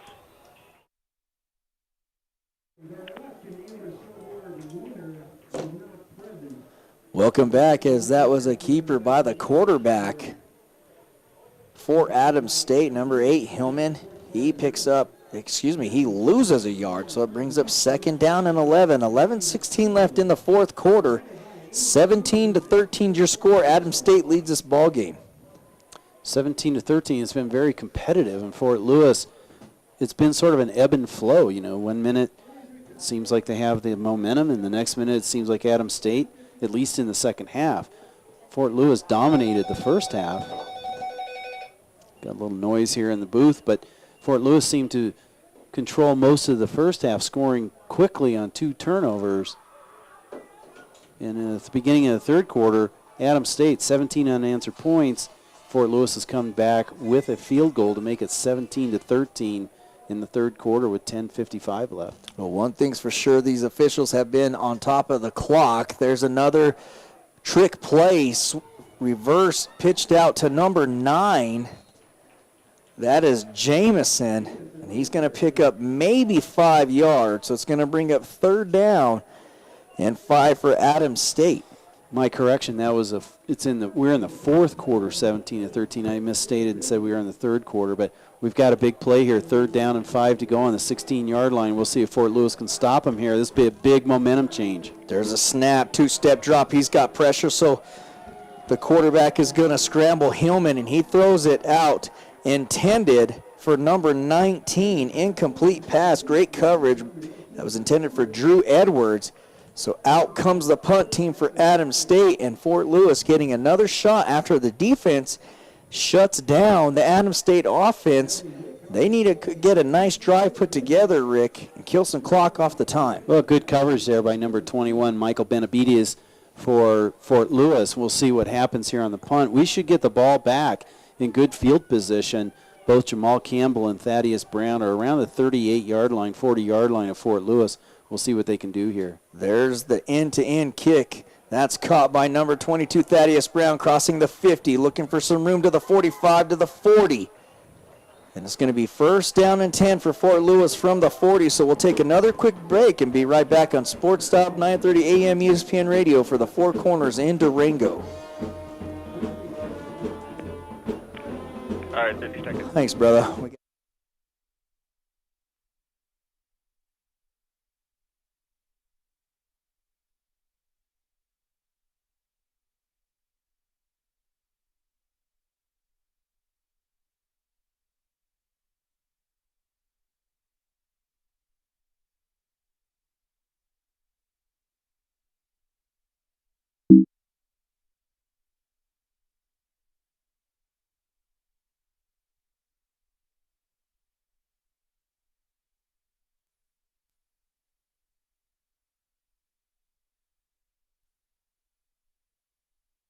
Baez, who throws it out, intended for Van Vliet. And it's a good thing that that was incomplete, because if Van Vliet catches that football, Rick, he is 5 yards behind the original line of scrimmage. Brings up 2nd down and 10. Well, good decision by Max Baez on that. And I think that's one of the things we've noticed about Max is he does make good decisions. He doesn't necessarily put himself in a spot where he has to make a throw. And that was a good play there. He throws the ball out of bounds. 2nd and 10 for Fort Lewis. And they've got to get something going right now. 9:57 left in the third quarter at the 40-yard line of Adams State. Wesley in the backfield with his quarterback Baez. 2 receivers to the near side of the field. Low snap, but it's handled by Baez, and he gets the handoff quickly to Wesley, who's hit right around the line of scrimmage, and he pushes forward for a gain of 2. So, again, another 3rd down and long for Fort Lewis, who needs to come up with something now and look to possibly the middle of the field as Nova Hardy checks into the ball game. Well, we've got Nova Hardy coming in. We've got Drew Berryhill. We've got number 88, Aaron Holt. Number 80, Dorrell Bodie. certainly we should be able to get the ball to one of those guys. I mean, this is a lot of talent out on the field. We've got to get a first down here as time is winding down with 9:18 left in the fourth quarter. 17-13 your score. Adams State leads this ball game. Blitz coming from the outside. Baez steps up. He should have the first down and more as he crosses the 30 to the 25 to the 20. Nice cutback by Baez. And again, this is what we've talked about. When you have Baez in the ball game, he is such a threat running the football, Rick. Great job there by Max Baez, and great downfield block by number 19, Nova Hardy, to allow him to pick up even more yardage. Fort Lewis down on the 16-yard line. Empty backfield. Baez keeps the ball as he goes into the middle of the field, and he's going to pick up 3 yards. So it's going to bring up second down and 7 for Fort Lewis as the clock's at 8:40. 17-3 is your score in the fourth quarter. Well, Max has done a great job when he's come in here. You know, he's only attempted a couple of 3 passes, hasn't completed any, but clearly what his asset is to the field and to this team is his legs. He's very quick, makes good decisions, and open field, very elusive. And we've got second down and 8 on the 14-yard line of Adams State, and we'll see if Fort Lewis can put this ball in the end zone. Sort of 4-down territory at this point, regardless, I think, Albert. Hardy goes into motion, handoff to Wesley. That was almost a miscue, but Wesley able to hold on to the football, and as you look to the sideline, the offensive coordinator unhappy with what transpired there. It's a pickup of 2, so it's going to be 3rd down and 6 for Fort Lewis. They've got to get something going. They need a touchdown to get in because they trail this game by 4. Well, this is their opportunity right here, and we'll see what they can do. They got to get a first down. You know, the play clock is at 16 seconds, so they've got some time to get this going. They're making several adjustments. Down to 10 on the play clock and counting. 8 seconds. Hardy's to the far side, tight end with Van Vliet, and then Bodie and Holt. There's a snap looking to the near side. Baez fakes the pass. He's going to tuck it and run. And it looked like he had a nice hold to the outside, Rick. For some reason, Baez tucks it up and runs it through the middle of the field. Brings up 4th down and long again for Fort Lewis. And out comes the field goal unit with number 96, Castana. Yeah, it looks like he's going to try about a 27-yard field goal here. That's unfortunate because it looked like Baez had some room to the outside. If he would have gone to the outside, he makes the election to go to the inside, comes up short. Definitely open field out there. Could have picked up the first down, but now we've got a field goal try. There's a snap, the hold, the kick is up. Plenty of leg, and it's right through. 17-16 your score. 6:43 left in the fourth quarter, and we'll take a break and be right back on Sports Stop 930 a.m. ESPN Radio for the Four Corners in Durango. All right, 30 seconds. All right, my man, that's our last time out until the end of the game.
Several times today where they've had to start deep in their own territory, and it's just difficult to keep a drive going when you continually start so deep in your own end of the field. And Fort Lewis, by kicking that field goal 17-16 with 6:37 left, just takes one big play, and they're going to come out with this victory. One thing that's been happening today, which has been a great sign, is there's been great consistency from the field goal kicker. We've had 3 field goals now, done a good job, kept Fort Lewis in this game. Hillman gets a snap. He hands it off to his big bruising running back, number 15, Justin Kaufman, who pushes forward for a gain of 3, brings up 2nd down and 7. And Rick, again, I don't understand what's going on with the white hat, but that was a penalty, as you called earlier, against Adams State, but he signaled towards Fort Lewis's side. So deep in their own territory, the handoff again goes to number 15, Kaufman, and he pushes the pile forward for another gain of 3. So it's going to bring up a manageable 3rd down for Adams State. Well, just 2 straight handoffs right up the middle to their big guy, and we've mentioned his name. He's 215 pounds from Anchorage, Alaska. He's a tough guy back there, big guy, and we'll see what they have up their sleeve here. This is a big play for Adams State. I mean, if we can hold him here, we're going to get the ball back in great field position. Hillman in shotgun. There's a snap. He's going to call his own number, and he's hit in the backfield. I don't even know if he gained a yard. He may have gotten at least just that, but it's 4th down. Well, that was a quarterback draw, so there was no way he was throwing that ball. That was clearly a play designed for him. He's our leading rusher. And Fort Lewis did a good job of stopping him short. 4th down and 3, and we should get this ball back in very good field position. We've got number 2, Jamal Campbell, lined up about the 50-yard line of Fort Lewis. Now he's backing back to about the 40. We should get the ball back in good shape here. Need a huge return, and he's not going to get the chance as the punter shanks it off the side of his foot. It bounces around the 50. And Fort Lewis is in business, Rick. 1st down and 10 from the 50-yard line with 4:59 left to go in the 4th quarter. And this score 17-16. And what did I tell you before the game? This was going to come down to the end of the game to see who wins this football game tonight. And it's certainly going to come down to that. Well, looking at the stats, we both knew that this, even though they're 6-2, the teams that they've gotten to get that record have not been stellar, and we thought that they both matched up very closely, obviously 17-16, and Fort Lewis, here's their opportunity to win another tight game. Max Baez behind the wheel of this game right now with 5 minutes left in the 4th quarter. Baez looking over the defense. He calls for the ball. There's a handoff, fake handoff to number 3, Amory Duncan, and he's going to pick up 5 yards. So that brings up 2nd down to 5. And Baez, he's really a very tough quarterback, Rick, because he's more of a running quarterback than he is passing. He takes some big shots. He takes some big shots, and he gets right back up. And good runner. I mean, obviously, good decision maker, good runner. He puts that ball in the belly of the running back right now for Fort Lewis. It's Amory Duncan, and picks up a good gain there on 5 yards. Holton Bodie and twins to the bottom.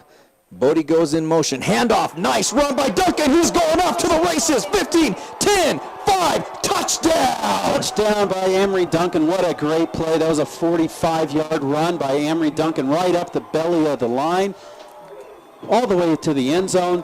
And I got to tell you, I think Max Baez is the reason that play was successful, because he's been faking it to the handoff up the middle. He gives it to Amory Duncan. I think they thought he was going to be the one that kept that ball. Huge hole. Great job by the center of the line there. The center and both guards to open up a big hole.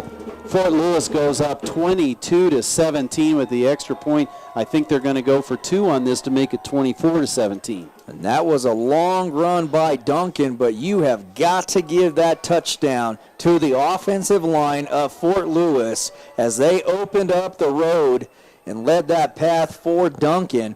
Wesley in the backfield.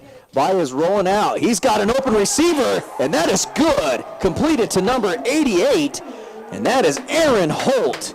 And what a great job that was, but now we've got to stop them on defense, Rick.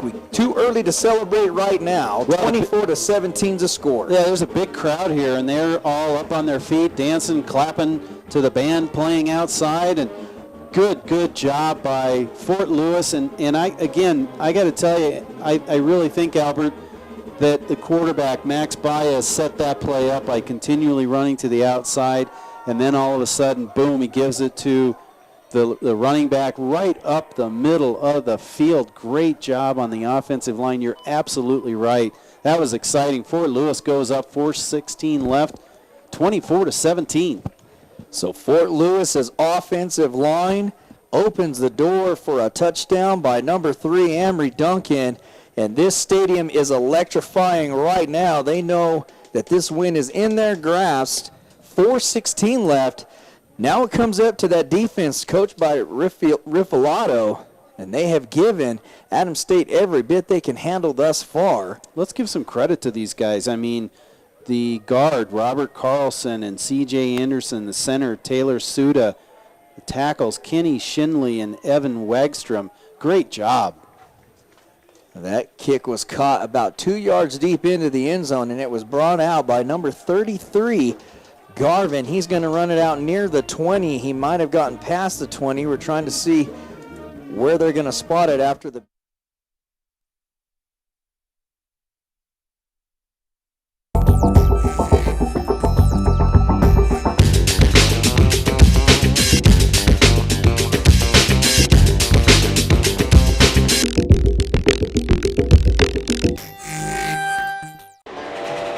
It's full steam ahead at the Durango and Silverton narrow gauge.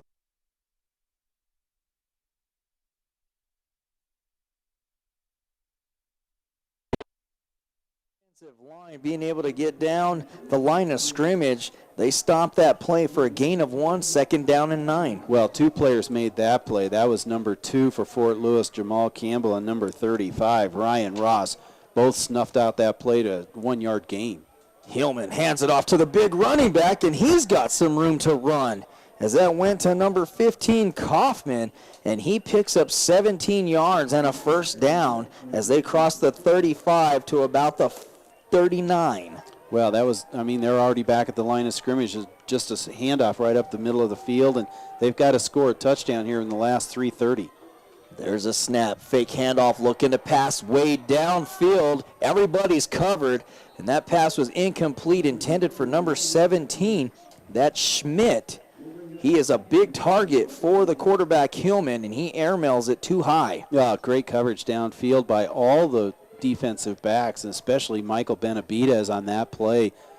Quarterback didn't have anywhere to go. 2nd down and 10 from the 39-yard line of Adams State. Adams State getting right back to the line of scrimmage. Hillman gets a snap, no drop back. He's got some pressure from behind. He's able to elude the would-be sack. He's going to tuck it and run, and a nice open field tackle by who else, Rick?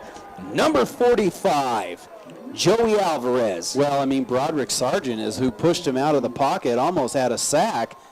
He scrambles out of there, tries to put a move on Joey Alvarez. He had nothing to do with that, and big tackle for a loss there. Joey Alvarez, he's been a star today, along with Broderick Sargent, as usual, all season long.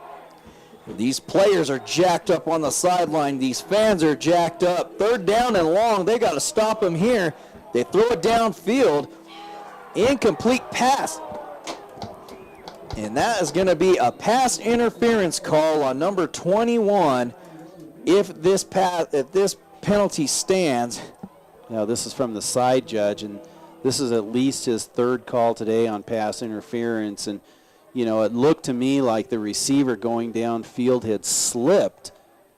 And in the midst of slipping, there was a little bit of contact. But, boy, that was a tough one there. And they're going to call that pass interference on number 21, Michael Benavidez. And that's unfortunately, but that's going to give them a 1st down. It keeps the drive going. 2:34 left, 24-17. Fort Lewis on top of this game so far, and we'll see what we can do here on defense. Well, the defense needs to come up. They've got to score a touchdown, Rick, so even after that questionable at best penalty by the side judge, they've still got to get it in the end zone, so this defense needs to step up big time as the helmet comes off of the handoff to number 15, Kaufman. He has to check out for one play So he's going to be replaced. He picks up 4 yards, so 2nd down and 6. Well, that's too bad because he's our leading rusher. So we're good to see that, at least for this play. 2nd down and 5 from the 42 of Fort Lewis. Hillman gets a snap, 3-step drop. He's got pressure, throws it deep. And that's going to be incomplete as he threw that about 15 yards too deep for his intended receiver down here to the near side of the field. That'll stop the clock as he tried to hit number 23. That's Phil Romero. So 3rd down and 6, Rick. 2:01 left. 24-17 to score. Fort Lewis leads this game. Well, that was interesting because Jamal Campbell lined up over the top of number 23.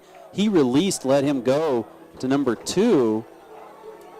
Jamal Campbell, Thaddeus Brown, and there was a corner blitz by Thaddeus Brown. Same play here. Hillman looking deep. He throws it up. And another pass interference call by the side judge. And really, that one I could agree with because you cannot shield the vision of the intended receiver, Rick. Well, but still, it's a close call. It's a close call. That was number 23 downfield, Phil Romero, and number 21 for Fort Lewis, Michael Benavides, was, they're going to wave this off. So this is interesting because they call that face guarding, and he, personally, I thought he clearly had his hands in the face of the receiver. And of all the calls today, that's probably the one I agreed with the most. Yes. The coach from Adams State is on the field. Well, needless to say, we've got 4th down and 6 here for Adams State on the 43-yard line of Fort Lewis. Crowd is up. The players are standing up. People are screaming. This is a great environment here. They're going to call timeout. And I agree with that timeout. They need to settle their players down, does the coaches for Adams State, Rick, and come up with a good strategic plan because they got 4th down and about 6 yards to go for a 1st down. 1:51 left on the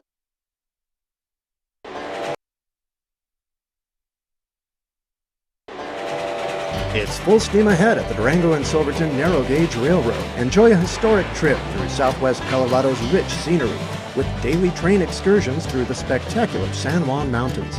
See the world-famous 400-foot drop at the High Line. Relax as you chug along the Upper Animas River and spend an afternoon in the historic mining town of Silverton. Stop by the depot or call 247-2733. Get more information on our website at durangotrain.com.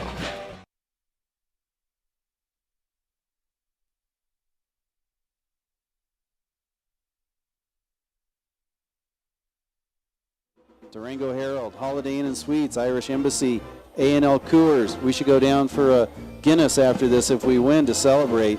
Alpine Bank, Bank of San Juan's, Best Western Rio Grande, Blimpies, and Comfort Inn.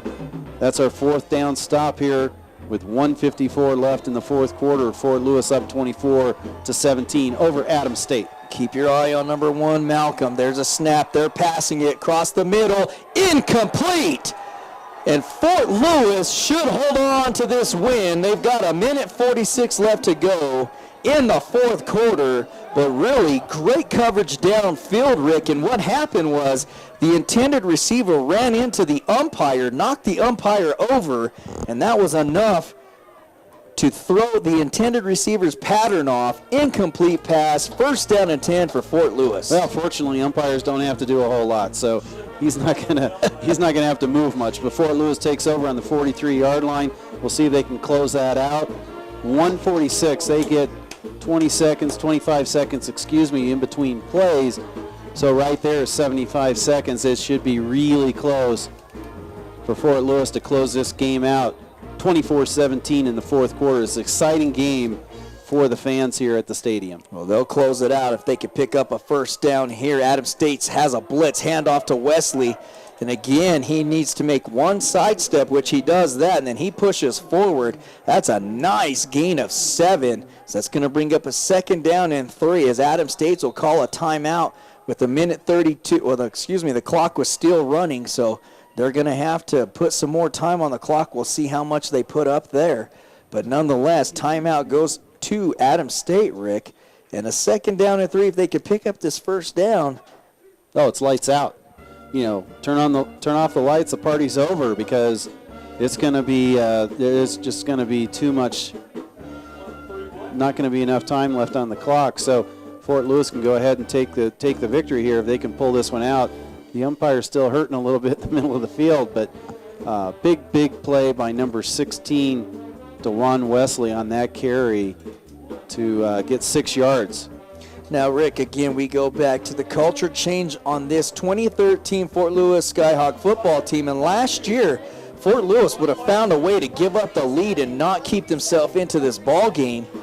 Totally different story this year. Oh, totally different story. And that's something that the Coach Smith has talked about all season is once you feel that victory and you know what it's like to win in tight situations, then you know what it's like and what you got to do, and that's exactly what they're doing here, 2nd down and 3. Wesley in the backfield with his quarterback Baez. 2 receivers to the far side. That's Bodie and Holt. There's a snap handoff to Wesley. He's going to lose a yard, and they're saying he fumbled the football, and he sure enough did. Let's see for a signal to see if they give it to Adams State. That's a one thing that could not happen, Rick. They're going to be talking about this and see if anybody saw anything. And one of the things they tell you, if you don't see it, it didn't happen. So unless you clearly saw that ball out of the runner's possession, then you do not call it as a fumble. You call it as possession. You retain possession. That's something that they teach you from day one. So we'll see what they come up with here. The linesman and the headlines, line judge and linesman are talking about it. We'll see what they have to say. Well, there they go. They're going to call it a fumble on Fort Lewis. They're going to give the ball to Adams State with 1:32 left, and that was the one thing that Fort Lewis could not afford to do, which is turn the ball over. And now we have a penalty against Fort Lewis, and that's going to go against probably number 34. It looked like he was in the face of the official trying to plead his case, and I don't even think Coach John L. Smith realizes a penalty's been thrown on the field. Wow, this is a tough break for Fort Lewis. It's going to give them 1st down for Adams State. That's a 15-yard penalty against Fort Lewis, and you know this is tough. I mean, this is exciting football though, Albert. 32-yard line of Fort Lewis, 1.5 minutes left. And we'll see if we can put the stop on them. Worst case scenario, they tie the game up. I guess they could go for 2. I doubt they would do that. But worst case scenario, they tie this game up. Well, the defense, again, called upon in another game this year on the 2013 season.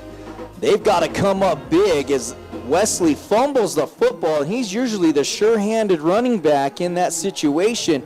He coughs it up. 1st down and 10 after the penalties assessed from the 33-yard line. There's a snap looking to pass his Hillman. He's got pressure. Nice turnaround move, and he's going to throw it into the ground. Incomplete as number 35 came in for pressure for Fort Lewis, Rick. And that was enough from Ryan Ross to make Hillman throw it short, 2nd down and 10. Well, he was feeling the pressure on that, and he augured that ball in about 10 yards ahead of the receiver. Great pressure from the outside. Number 35, Ryan Ross, you're absolutely right. 2nd down and 10, 1:26 left in the 4th quarter on the 34-yard line of Fort Lewis. Big running back Kaufman in the backfield with his quarterback Hill.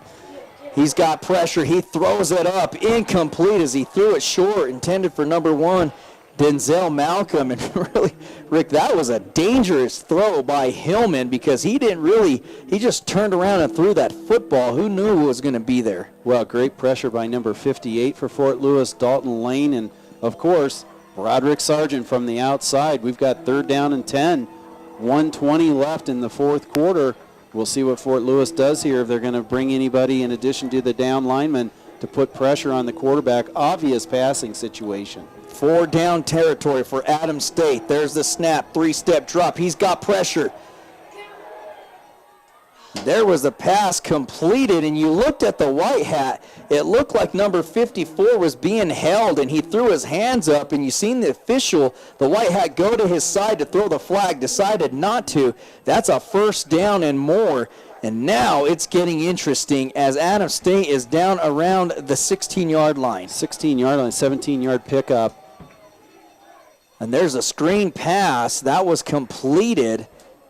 And it's going to be tough to see from here how much yardage they got. We're going to call it close to 3, maybe 4, as that went to number 17, Schmidt. And again, out of state, right back to the line. Well, Joey Alvarez did a good job of sniffing that play out and stopping it for a short gain. Second down on the 14. 40 seconds to go. He's got pressure in the end zone. Touchdown.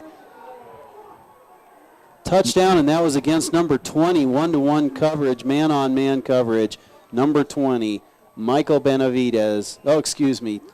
Josh Roybal gives up that curl pattern in the end zone.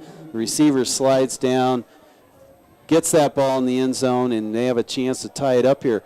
We've got 38 seconds left in this game, and this is a big extra point for Adams State. Fort Lewis let that drive slip away. They need a block right now. Here he goes. He nods. He's ready. There's a snap. The hold. The kick is up. It's a beauty. It is right through the uprights, and we have a tie ball game, 24-24. And really, Rick, again, a number of questionable calls by these officials here in the RMAC today. Nonetheless, the defense not able to hold up the plays, and Adams State finds the end zone. Well, what killed him on that particular play was the unsportsmanlike penalty that gave him 15 extra yards. That was just a killer. So we've got 38 seconds left. Fort Lewis does have 3 timeouts. We'll see what Max Baez does here. Hopefully we can get a good return on the kickoff, give us good field position. Our field goal kicker's done a really good job today. He's shown some good strength in his leg. A little bit of a wind to his face, but he's done a good job, and so that would be something if we could get the ball in good field position, at least try a long field goal here. Adams State is excited about that touchdown. Fort Lewis let that one slip away. Unfortunately, they had that game in the bag. That fumble by DeJuan Wesley is what created that turnover and gave them a chance to score. No question. We do not fumble the football on that possession, and this game is over. There's a high kick. Van Vliet's going to have a chance to return this now. He takes it from the 8, crossing the 15 to the 20, looking to turn the corner. He cannot do that as he gets caught down from behind. That's the one downfall, I would say, to Van Vliet being a return man, Rick, is he does not have blazing speed whatsoever. He doesn't. He gets good yardage, though, and that's what the coach is looking for, and he turned the ball upfield. We're going to start from the 22-yard line, 33 seconds left. This is going to go into overtime. Hopefully it won't go into overtime, but if it does, it'll be our first overtime game of the year for Fort Lewis. Let's see what Baez can come up with now. He's got Anderson and Hardy, and twins to the near side of the field. To the far side is Bodie and Holt. Number 3, that is Duncan in the backfield. There's a snap looking to pass going downfield. He's got an open receiver in Bodie. He's going to be knocked out of bounds around the 42. Nice pass completion, as there was no doubt in mind in Baez where he was going with that football. Well, the great thing about that is not only is it a first down, but Bodie was able to get out of bounds. Normally on a first down, they're going to wind the clock as soon as the ball's set ready for play with 27 seconds. But in this situation, he got out of bounds. He stopped the clock, and Fort Lewis is going to have first down from the 42-yard line. Same setup for the Skyhawks, 2 receivers to each side of the field. There's the snap, 2-step drop, firing out, and catching it is Hardy. He does not get out of bounds, and it looked like he dropped the football, and now 2 officials come in to confirm that. He was not able to hold on to the ball, and boy, did Fort Lewis need him to come up with that catch, Rick. That would have been a big catch. That would have put it at about the 45-yard line of Adams State, but not to happen, so it's going to be second down from the 42 of Fort Lewis. 17 seconds left in this ball game before we go to a potential overtime. You really want your playmakers to make plays, and right there we needed Hardy to come up with a big one. You've got Anderson and Hardy split to the far side of the field. To the near side is Bodie and Holt. In the backfield with his quarterback Baez is number 3, the running back Duncan. He's looking over the defense. 20 seconds on the clock. 24 is a score in the 4th. He's got pressure. He's going to tuck it and run. He needs to get out of bounds right now, and he cannot do that. They're going to have to take a timeout. There's about 12 seconds on the clock, and Baez unable to get out of bounds, Rick. And again, it's going to bring up 3rd down and long from about the 46-yard line. 3rd down and long for Fort Lewis on the 46-yard line. 11 seconds left. Once 13 seconds left on the clock is what the white hat is signaling to the booth. Fort Lewis has got 3rd down and 7.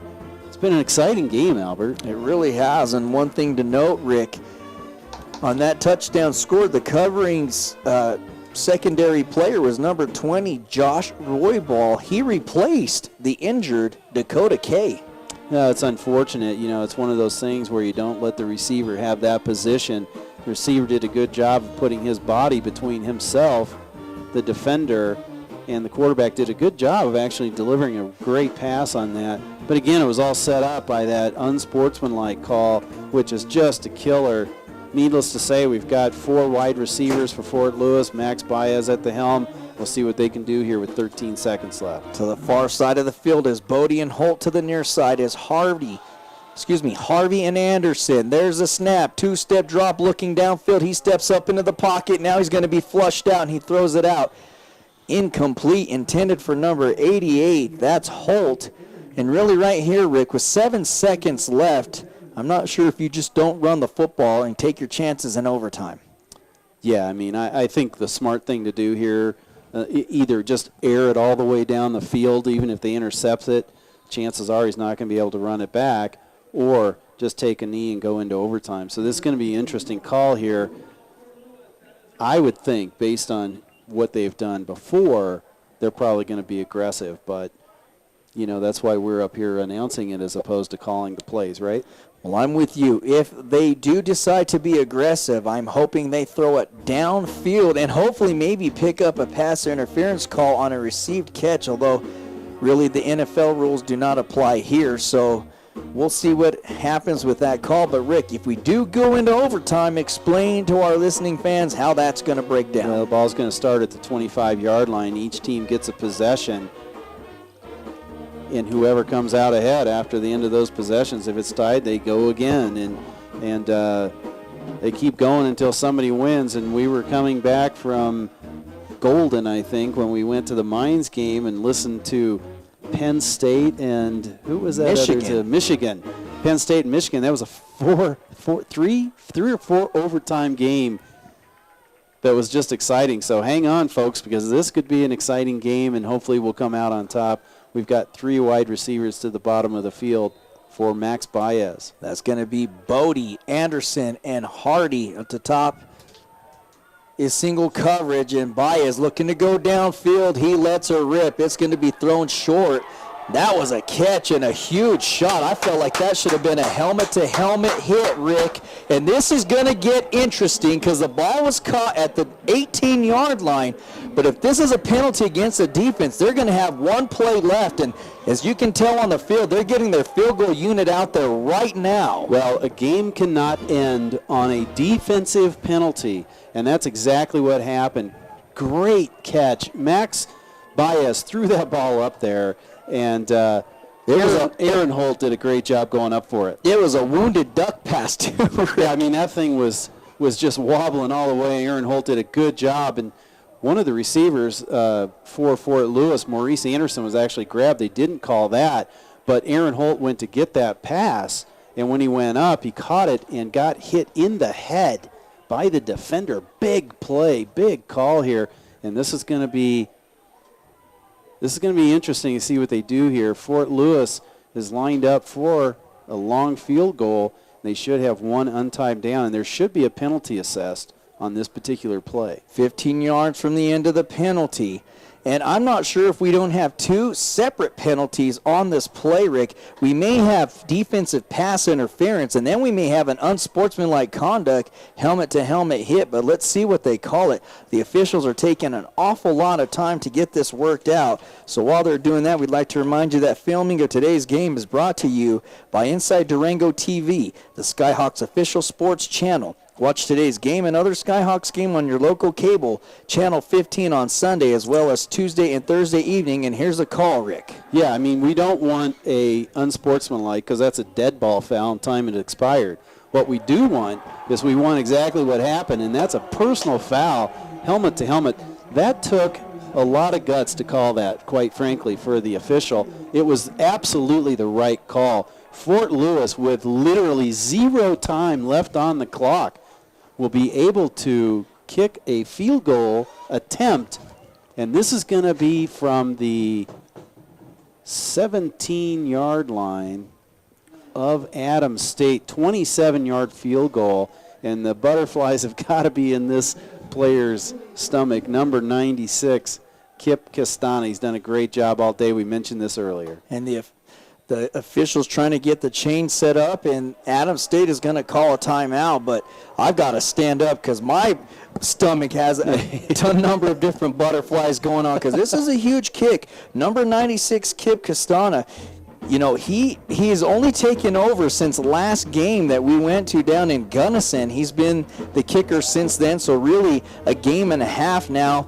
The game into 4 quarters, 24-24 is a score. It's going to come down to this field goal. And earlier, we were looking at the sidelines, and all of the Fort Lewis players are turning around to the crowd, telling them, be quiet, be quiet. Let this kicker concentrate. And this is a defining moment here for this young man stepping into one heck of a position. This will speak volumes, Rick, if he can find the upright. Well, so here we've got the coach of Adams State literally at the hash mark at the 15-yard line talking to the officials. Very upset about that call. Needless to say, we've got a field goal attempt from the 17-yard line to win this game with 0 time left on the clock. Number 96, Kip Castana, as they all line up, and now there's another timeout. Well, the side judge comes flying in as he's trying to kill the clock, and he's talking to the other official, the umpire. Now they're ready. Number 13, Trevor Bonifaci is the holder. Number 96, Kip Castana, is going to attempt a field goal. They're on the right hash mark of the field, and here we go. Oh, my, this is going to be offsides, I think, on Adams State. It's got to be, because Fort Lewis was only going down in their stance, Rick, and then here comes the defense. Well, that's going to tack on another 5 yards. It's going to put it on the 12-yard line. And everybody in the stadium is on their feet, clapping, standing. This is a great environment. The coaches next to us are giggling. They're laughing.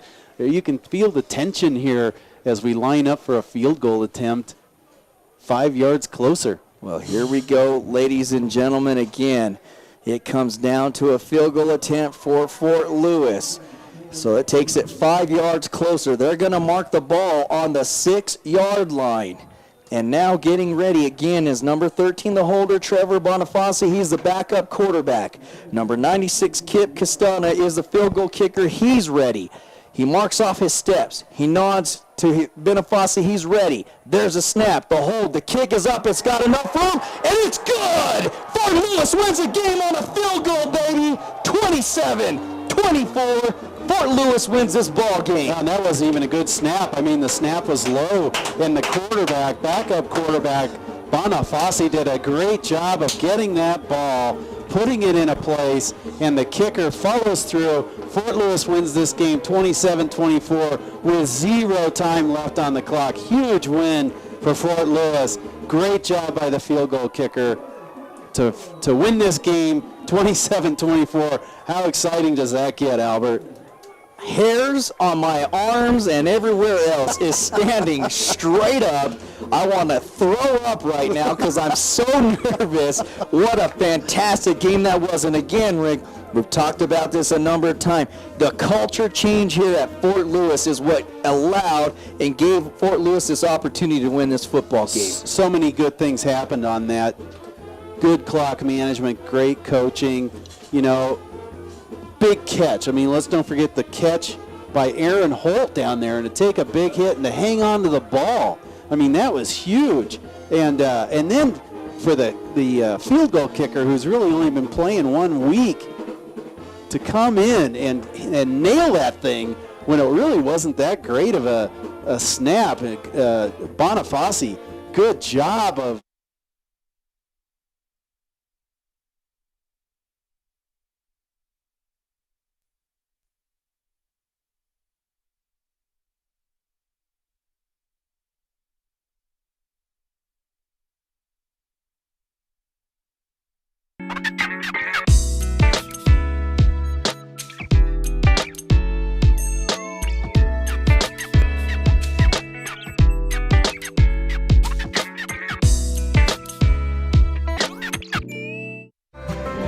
Whether you make your plans over a barbed wire fence or over wireless internet, if you're coming from the stockyard or the stock exchange, Durango is right at home at the Diamond Bell, timeless and timely. You're watching Inside Durango TV on Cable Channel 15.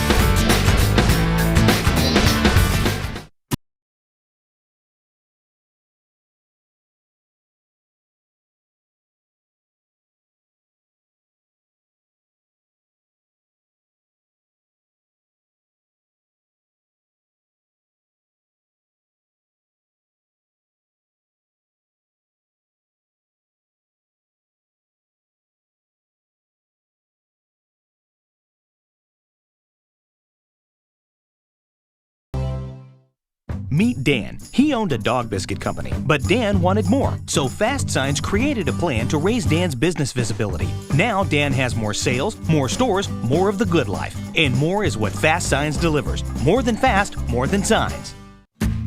Inside Durango TV is a founding member of Local First.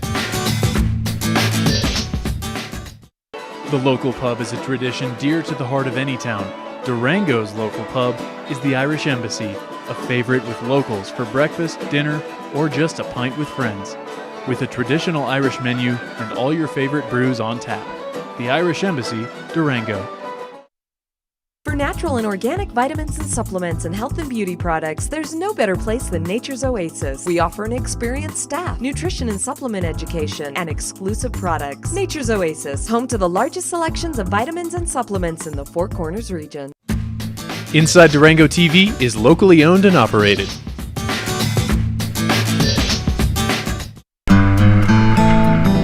Visit the scenic town of Silverton and take a Jeep tour through the heart of the majestic San Juan Mountains with San Juan Backcountry Tours. Visitors can get behind the wheel and explore the mountain roads on their own, or sit back on guided tours that take you through the rich history of the area, including the ghost town Animas Forks. You can rent a Jeep, ATV, dirt bike, or we can take you on a guided tour in one of our open-top Suburbans. Enjoy the spectacular scenery from 9,000 feet all the way to 13,000 feet in elevation. The San Juans have many scenic routes and four-wheel drive passes to explore, and our experienced staff can provide maps and suggest the best routes to get you where you want to go. We guarantee you a fun and memorable experience. Come explore the historic sights and beautiful scenery of the San Juan Mountains at San Juan Backcountry Tours. The Sporting News Grill at the new Holiday Inn and Suites of Durango is now open for breakfast, lunch, and dinner, featuring a full-service restaurant and bar with 11 HD TVs. It's a great venue for family and sports fanatics alike. The Sporting News Grill. Stop in and let us show you our game face. Inside Durango TV is locally produced by Fast Forward Media. It's time for rejuvenation with luxurious healing waters, breathtaking views, and lavish spa treatments at the Springs Resort and Spa in Pagosa Springs. Stay at the new EcoLux Hotel and enjoy 24-hour access to our 23 unique pools by the river. Indoors, relax in the hotel and enjoy therapeutic services at the spa. It's time for rejuvenation at the Springs Resort and Spa in Pagosa Springs. Today, Dad's moving into Sunshine Gardens. We're all really excited. You sure are a hit around here. Woo! And once he's settled in, I'm sure he'll come out of his shell.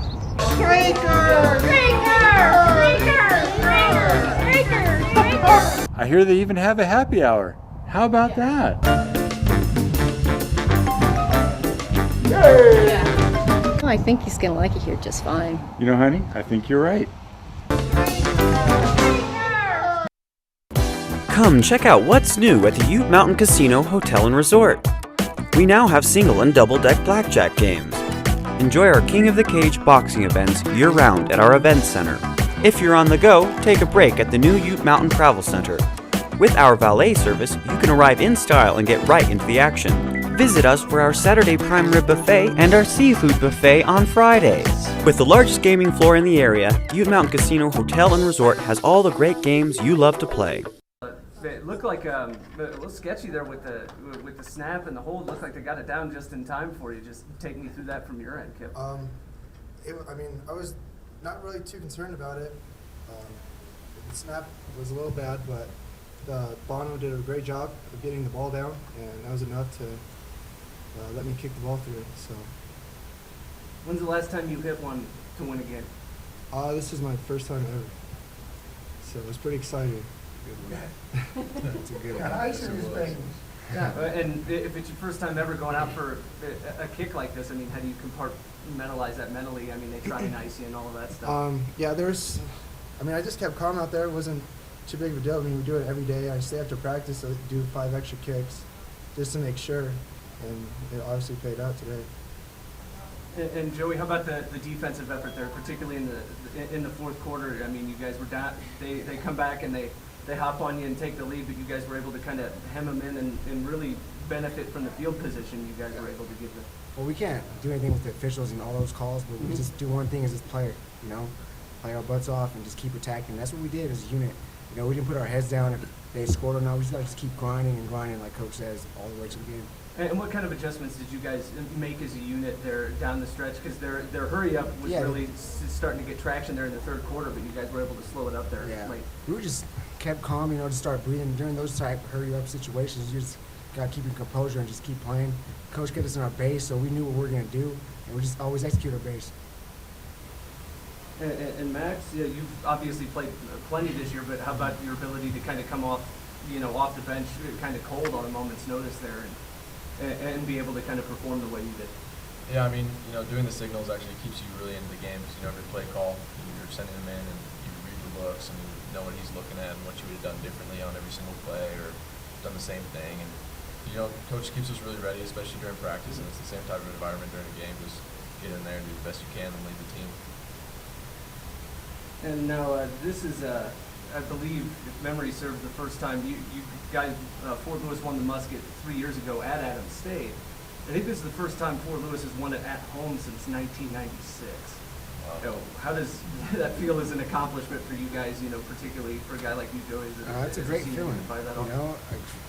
I was here when we lost it on this field, and that's always been on my mind to bring it back here at home, and hopefully we'll start a tradition and keep it here. That's all I can say.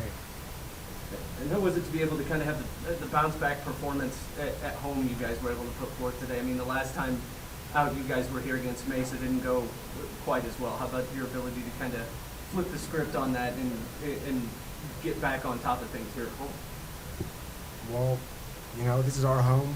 We want to protect this home and anything we got. And last time at Mesa was just, just wasn't our rolling the dice. But this time we stayed with it all 4 quarters. And even about to go into overtime, we thought, but we pulled it off.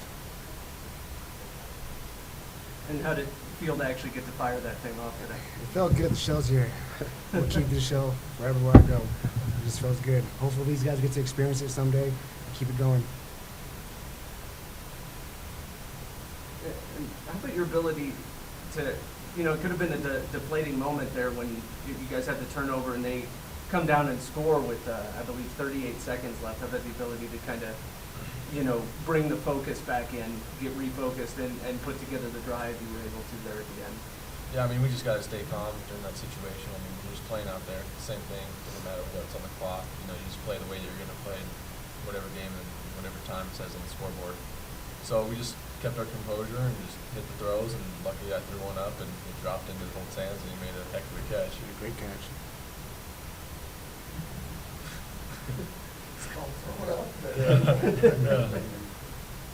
I'm good, guys. Thank you. Great job, guys. Congratulations. Proud of you. Well, just how about that comeback? That was a heck of a finish. Yeah, it really was. That's about as exciting a game as I can remember having, played in or coached. in my life. I mean, really. And then to end it on the final play like that, and you get a targeting call, thank goodness, and our guys go out and win it. The snap's on the ground, and the holder did a great job of getting it down, and Kip did a great job of kicking it through. And we kind of went to Kip last week, and he's been dynamite. He's got kind of ice water in his veins, and does a good job with it. He's just cool, calm, collected guy. So I'm very proud of him. Proud of our defense. Boy, they played well. Yeah, and how about the way you guys were able to kind of seemingly adjust on defense, their hurry up, right? Catch and they wore us out really in that third quarter. We used a timeout, and we used one in the first half to kind of get the defense a little bit of a breather because they were out there a bunch. They played their tail off. They played hard, and I have to compliment our coaches. They put together a great plan, and they. Late, we kept them in base, but we kept moving the front around a little bit to try and get some pressure on the quarterback. But our guys know how to play base pretty decently to most looks. So it was a great effort by them. And then, just at the end to get us down there, good job offensively. Our offense is growing, gradually getting better.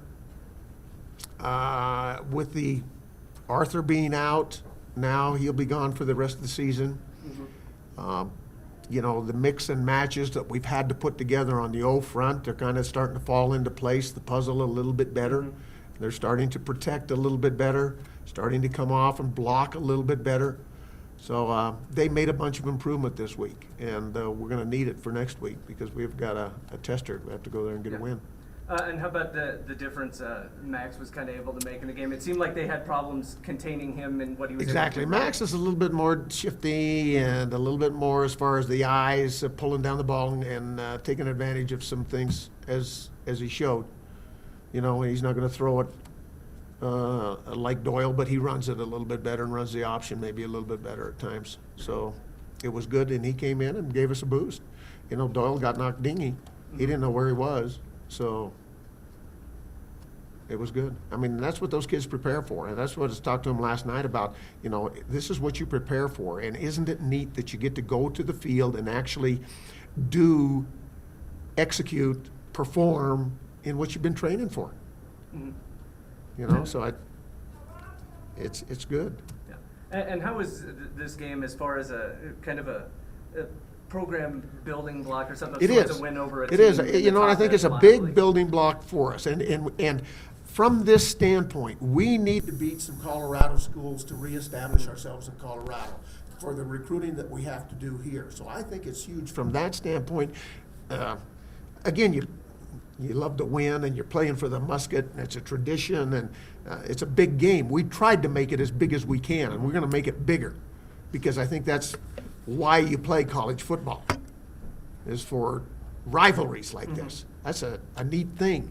But we need that for the state. We need that to go into places and hold our head up and say, we're going to recruit this kid because everybody else is in the RMAC and get our share. So I think it's big from that standpoint. And what was the thought process? I mean, how did the guys handle it after you guys have that big turnover when you're like a first down away from running out the clock?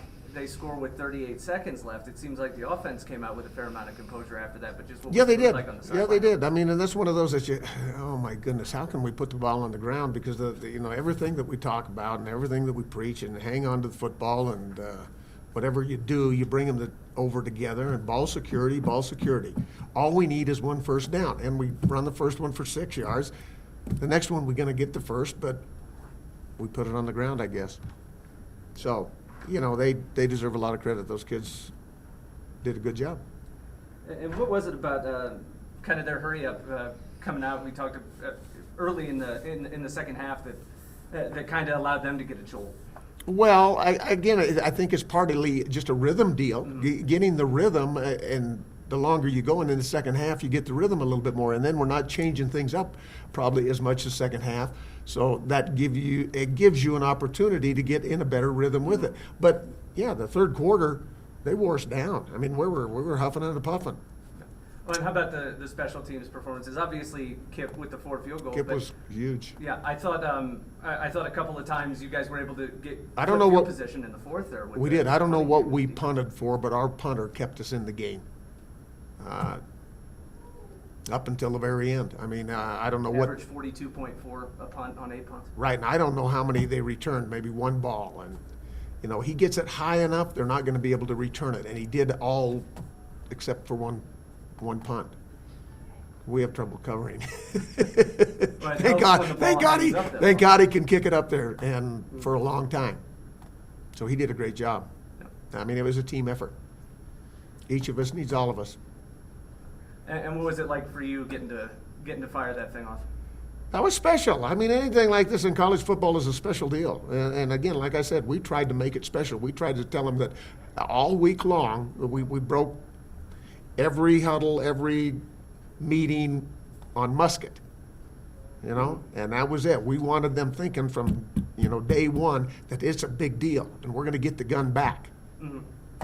And so I think that's what you have to do in college football, make it special. Mm-hmm. And it's special they get to play for something like that. All right. John L., thanks. You betcha. I have a question. No. The answer is no. Dean Thomas calls you in Monday morning to her office. What does she say to you? I can't reveal anything that the president says. That's it? Yeah. He's off probation. He's on probation. She gets, between her and Gary Hunter, they just continually write apology letters on my behalf. And God bless them for doing it, because I don't have time to write all of them.